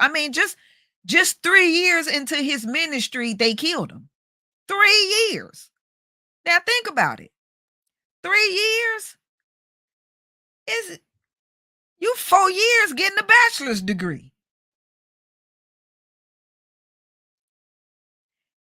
Here they been doing what they've been doing a long time, and it's like here he come, and it's disrupting their economy or their money because if you're healing somebody and they're completely healed from their sickness, illness, disease, debilitating condition, now they don't have to go to the doctor. No disease management where you got to keep coming back. They healed. That's money. He healed the woman that was bound like this, bent over 18 years. He healed the woman with the 12 years of issue of blood. Said she spent all her money with the doctors and she only had one hope left. I heard about this man that's been healing people. I'm going to find where he at, and wherever he is, I'm going to go. I'm going to get there. And I mean, if I could get just close to this man, I'm going to touch him and I will be healed because of what I heard about him. And it said that she was healed just by touching the hem of his, not even him. That's like somebody coming to touch my dress, the hem of it. I'm going to just touch her dress. I'm going to just brush up against her. Right? And so, and he like, wait a minute, who touched me? There's a crowd of people. The disciples was even like, what you mean, who touched you? Everybody touching you. We all in here crowded like sardines. But he like, no, somebody, I felt it. His senses. He's perfect in his purpose. He complete, he's perfected all 7. His physical sense, his psychic sense, and he is one in the spirit, Yahweh in him. He's perfected. I felt the virtue went out of me. Somebody touched your clothes and you felt it. But you got a whole bunch of people on you and it's like, oh, it's one person. Right? People were coming to learn from him. So that means that what? They not coming to their seminars and workshops and paying them or whatever. Because trust me, they was paying for it. So they coming to him to learn. They not buying my stuff. They're not coming over here. They're not. And he feeding them. Hey, how much money we got in the purse? Oh, we got, okay, go to the store. What we got about, count the heads, give a head count. What we got about 5, we got 4, we got 4,000. Okay. Go to the store, take the money that we got, go over there in the market. I need you to get about 5 loaves, 5 fish, because the people, we can't have them here because we can't have them here. Or because there was one time where they were, because it was two mentions of that. One time he was speaking of 5,000, another time he was speaking of 4,000. And he fed 5,000, he fed 4,000. It was fish and it was bread. And 5 loaves, 4 loaves, they fed all them people because everybody just ate what they needed. But guess what? Let me tell you something. And I experienced this for my own self. When you are fed, when you are really truly fed with the word of Yahweh, with the true gospel, do you know that you won't even, I mean, physically, you won't even be hungry?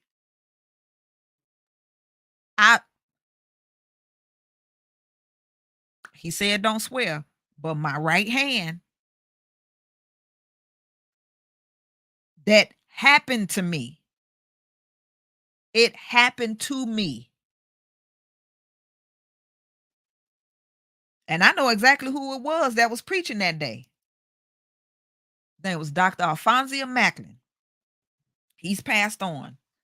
But He was speaking, he was preaching. What Yahweh gave him, honey, I got it.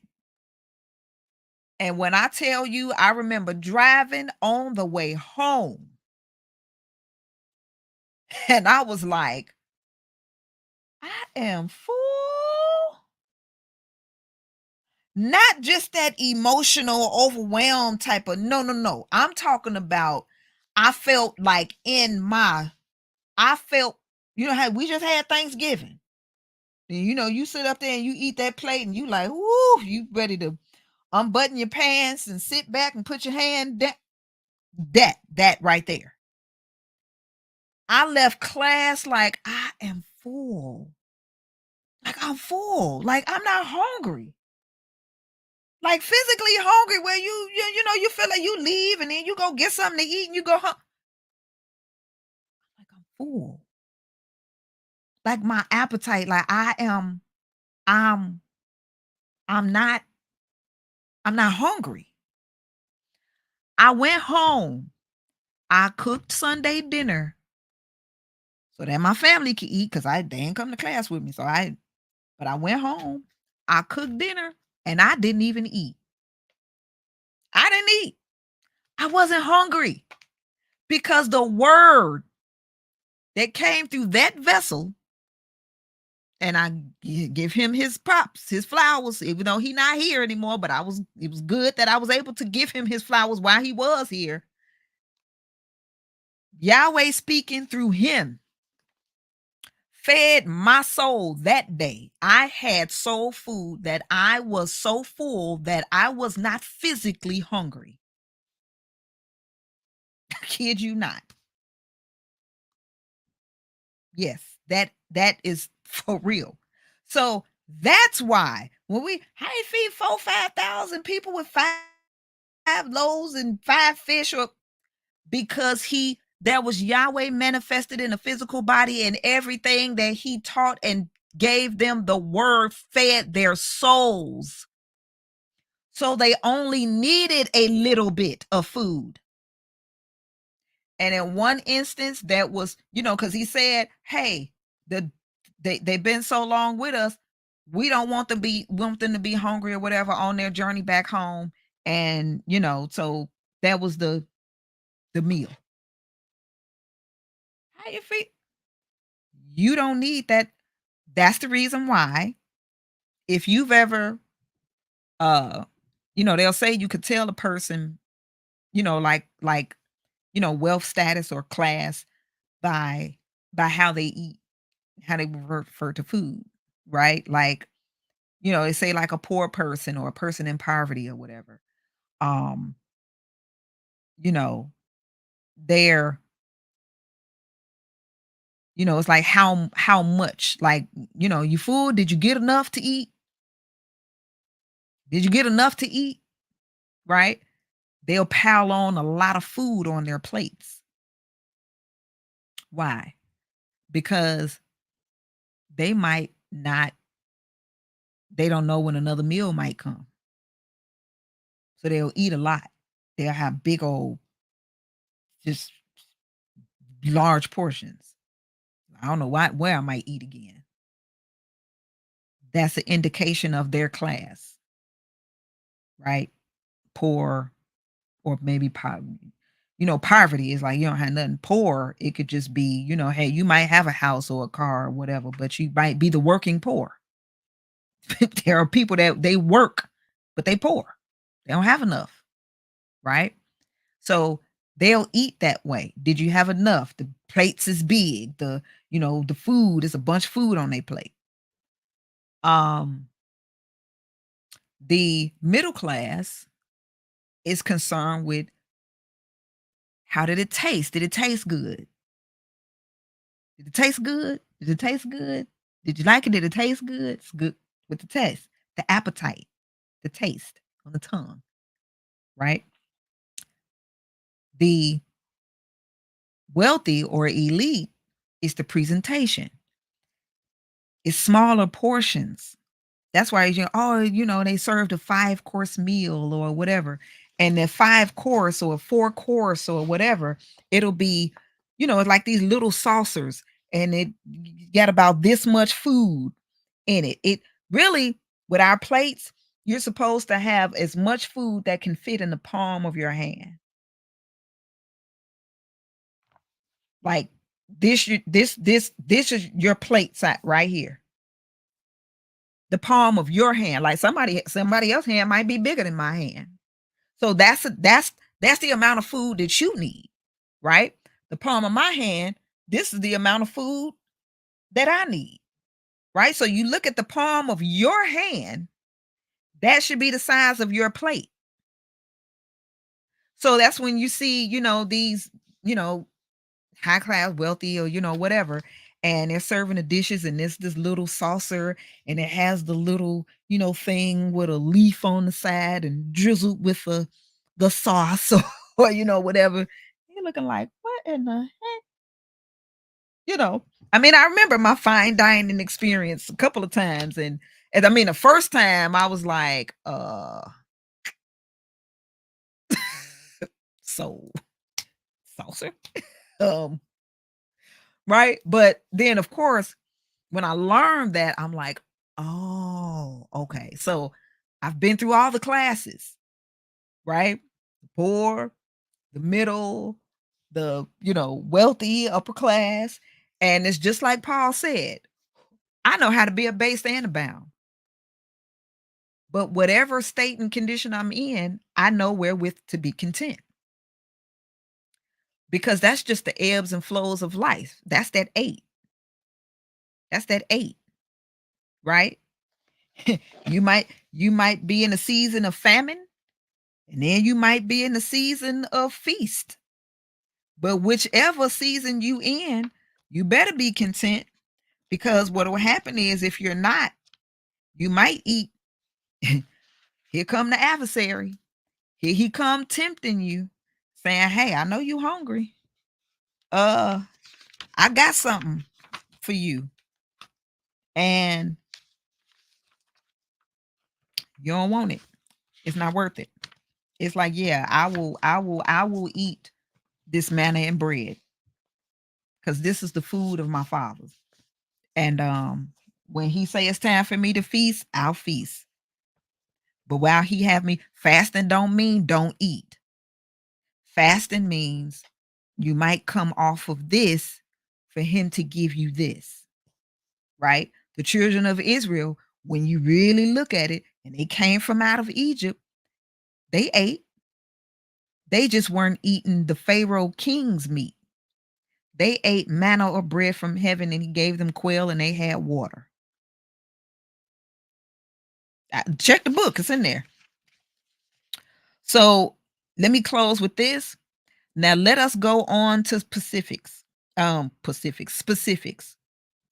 Since there is the mystery of iniquity, and since iniquity is manifested in our physical bodies by disease, there must be a disease which affects mankind, which is still a mystery or unsolved as to the cause and the cure.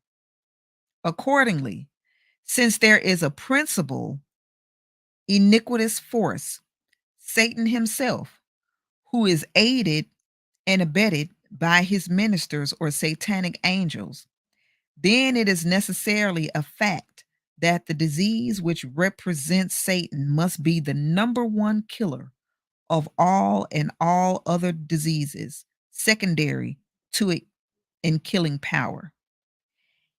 In a consideration of the leading cause of death in all age groups, the nod will have to go to cancer as the number one killer.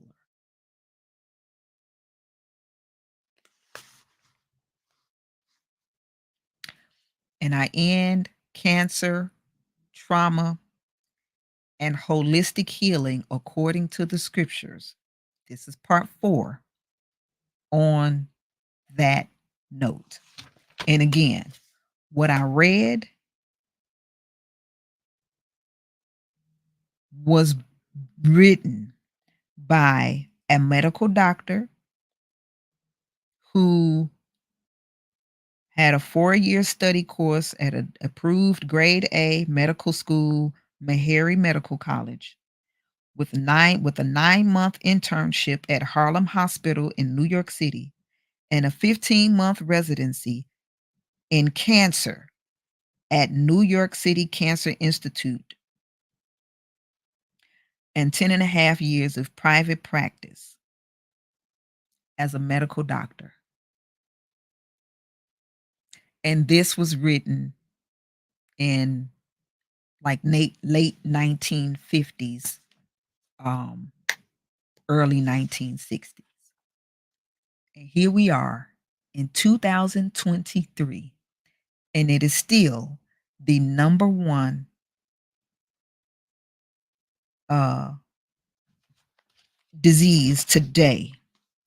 That is the number one killer of all age groups and all diseases, where it's let's walk for the cure and race for the cure and run for the cure and wear pink for the cure and the cure and all of these things.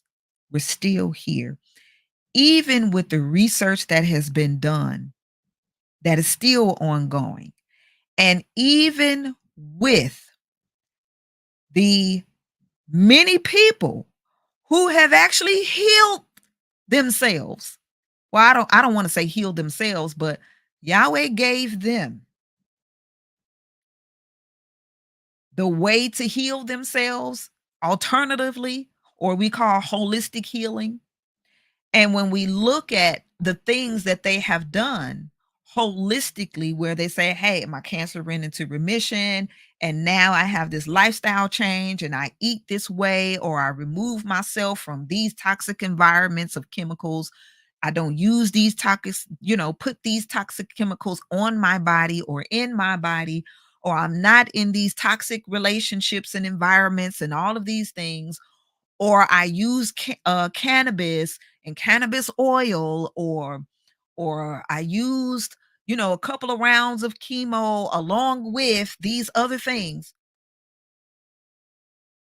Many people, in the various ways that they have been led, Yahweh in them led them to the ways of healing for their type of cancer. We're still at a place where it's like, what is the cause? What is the cure? Is it a virus? Is it contagious? Is it not? How do children get cancer? What do they We're still kind of vague with it all, right?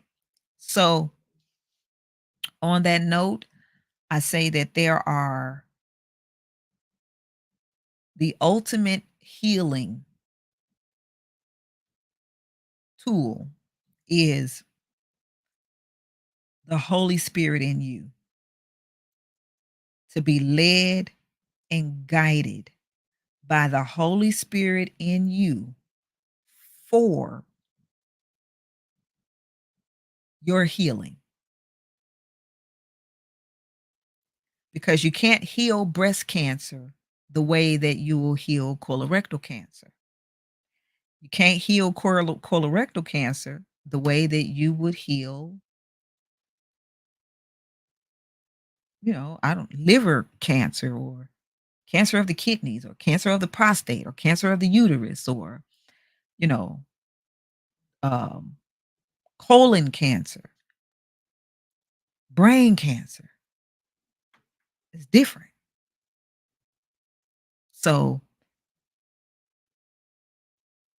you have to be led by the Holy Spirit in you. But ultimately,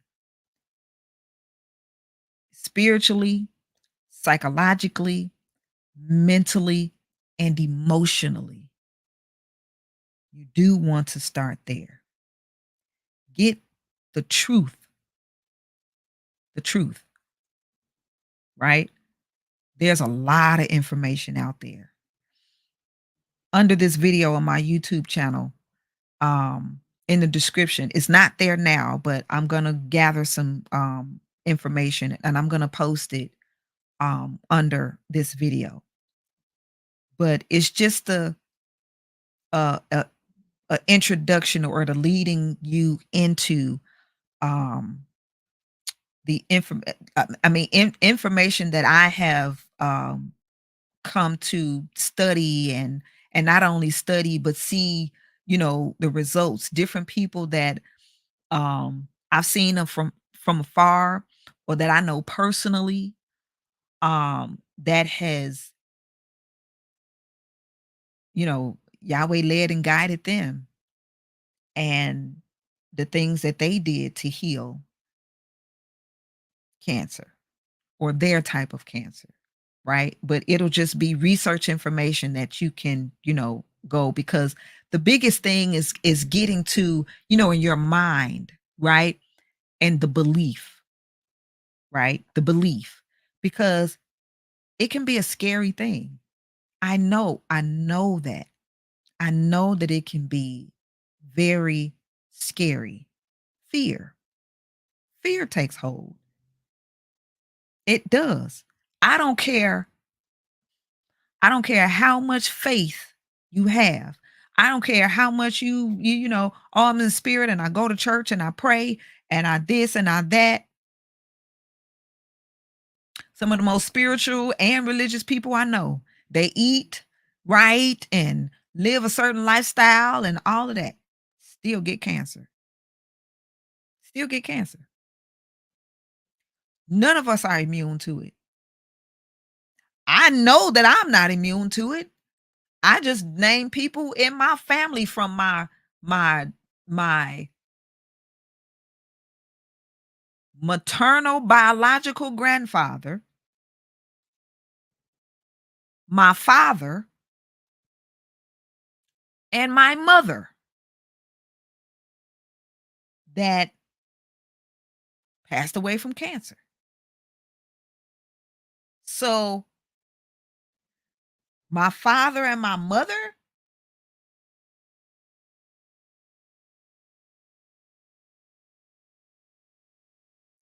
so of course, but by me understanding genetics, epigenetics, I know that it's not a death sentence or, oh, well, my father and my mother got it, so let me go and then start getting things taken out of my body to prevent it or whatever.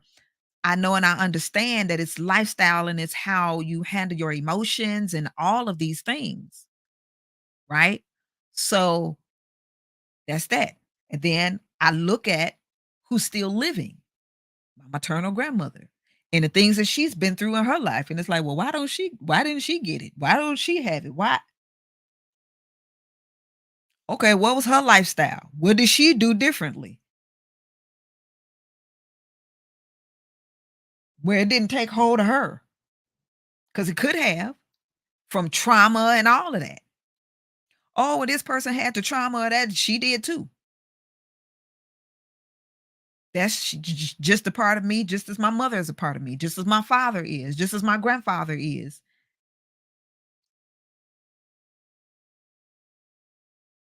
It's there. It can be there. But it's also looking at the lifestyle. How, and when I say the lifestyle, how do you handle emotions, the food, the, you know, the spiritual life, the emotional life, the family. Like all of these things are components. What's in the environment? And again, being led and guided. If Yahweh tell me I need you to get out this environment because this environment will eventually cause you cancer, guess what? Okay, Father, if I need to get out this environment, I'ma surely need you to give me the means in order to do so and where you want me to go because I'm gonna be on the next thing smoking. You don't have to tell me twice. I just need you to give me what I need in order to go to the place where you need me to go or want me to go in order to, right? When you see the abomination of desolation spoken of by Daniel the prophet, stand in the holy place, like get out.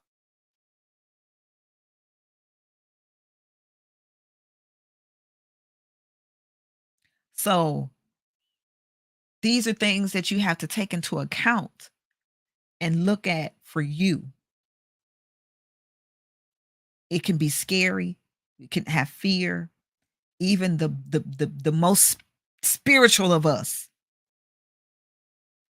You go to the doctor just getting a regular checkup, and next thing you know, they say, well, you have biomarkers for cancer. We need to do some more testing to see what type of cancer. And then we need to talk about treatment.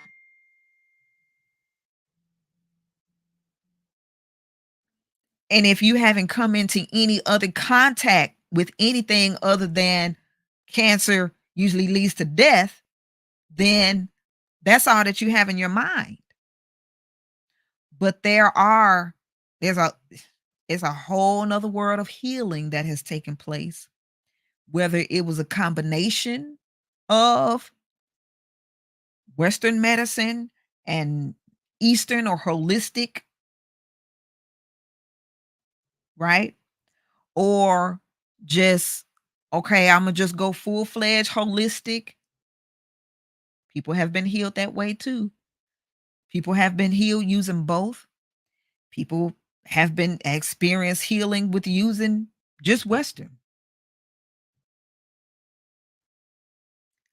Then there are also people who passed away just using Western, passed away with using the mixture of Eastern and Western, also passed away with just using Eastern, definitely passed away with doing nothing and just allowing fear to freeze your mind or freeze the mind. And then you go into denial or delusion, in which I've watched that happen as well. It was fear. Fear can freeze your mind, your psyche, and it'll go into this delusional state. And then the body just, So we're going to end with doxology. You can reach out again at the bottom there. It says my site, coachhadassah.com. You can definitely reach me there. I believe my email might be in there. If you click on that and contact, like all of the various ways to contact me, go to coachhadassah.com. I'm definitely now I'm back again. Yahweh said, okay, now you can start to practice again. I'm like, whoo, thank you. Right. So I do coaching. I'm a certified health and wellness coach, metaphysician, licensed massage therapist. I do a lot of remote work using the healing modality of emotion code and body code. I'm going to start putting out a lot more content about emotion code and body code and how that can help you. I really use that with my clients to help them to craft up um, their body. Like your body lets you know what you need. Okay. There are many instances where there are things that was just, hey, it was emotional. We had to clear, those trapped emotions in order for the body to heal itself because it's self healing and regenerating, right? In some instances, it manifested in the body, started getting the signs and symptoms and things like that. And so we cleared those things. And then, the body itself just say, hey, I need this, this, that, and the other. And we put together that plan for them and they were able to do that. In some instances, it's like, hey, you need this. You may need to go to the doctor and it may be things where like, hey, I went to the doctor and they ran tests and they couldn't find this and that and the other. And through body code work, I have been able to, or led to, I'll just say it like that, been led to say, hey, this right here, this is what's coming up. So when you go back to your doctor and get seen, ask them to run a test with this, right? With this in this area, in this organ, check that or whatever. And then next thing you know, they do that and then boom, they find it. And then, the doctors are looking at them like, how did you know to? Because Yahweh has built but when we talk about we're fearfully and terribly and wonderfully made in his image and likeness, Yahweh has wisdom, intelligence, knowledge, love, beauty, justice, foundation, power, and strength. The wisdom is there in the body. It's there in the body. The body will tell you, right? But you have to know how to access it. And that's what we do, right? Like that's the work that we do. I like to combine Eastern and Western because there are Western medicine. I don't knock it or anything like that. Western medicine is trauma medicine. We do have traumas, whether uh I don't know, you could be in an accident or something like that. I don't want nobody, don't come get me if you're in an accident and your head hanging off. I'm not the person. You need to go to the emergency room, right? Get sustained and stabilized, right? And then get sustained and stabilized. And then in that healing process, then you can start to incorporate, the holistic healing things and measures, emotion code, body code. You might need EFT or body talk, or you might need massage therapy. You might need some nutrients that like your body will tell you that. But Western medicine is good for its purpose of what is designed is trauma medicine. It can definitely help to stabilize you until you can add on these other things and start to practice, you know, um, in that way for your healing, right? So of course it's combining that. And that's what I do. That's what I'm all about. I will definitely refer you to the nearest um, you know, doctor. There's a lot of medical doctors that are they first of all, they went to medical school because they wanted to help to people to heal. And then somewhere in that, look, the devil is everywhere. It's in that system too. And there are a lot of doctors that are underneath that are coming from out of that because they're like, "Hey, we want the truth. I'm tired of this sick care model." I've heard a doctor say that. I am tired of this sick care model. This is not what I came here for. So these are the doctors that you want to find. Okay. Many of them are stepping out of their sick care model because they don't even like it. It's like I was endowed with the ability and the power to help people to heal. And that's what I want to do. I don't want to uphold this sick disease management. We're not supposed to manage disease. We're supposed to get rid of disease, right? So those are the kind of doctors that you want to find because they are the ones that are operating in truth, in the truth of, and they know the ins and outs and the workings of this system and all of that type of stuff. And those are the ones that you want to find, right? I have access to some of them here in my state. I'm in the state of Illinois, right? But for the most part, you might be in another state somewhere, whatever. So you definitely want to find those for, your state. Like they have that background, but they are now operating in truth. And I mean, there's a lot of them that's coming up missing too. I will say that. So yeah. So thank you for hanging in there and staying along with me for this time. And we are going to end with doxology, which is taken from the last two verses of Jude. Now unto him who is able to keep you from falling and to present you faultless before the presence of his glory with exceeding joy. To the only wise Elohim, our Savior, through Yahshua the Messiah, our sovereign, belong glory and majesty, dominion and power, and now and ever. Let us all say hallelujah. See you next week on Study of the Soul, a Metaphysical Journey. You have a good one. Peace.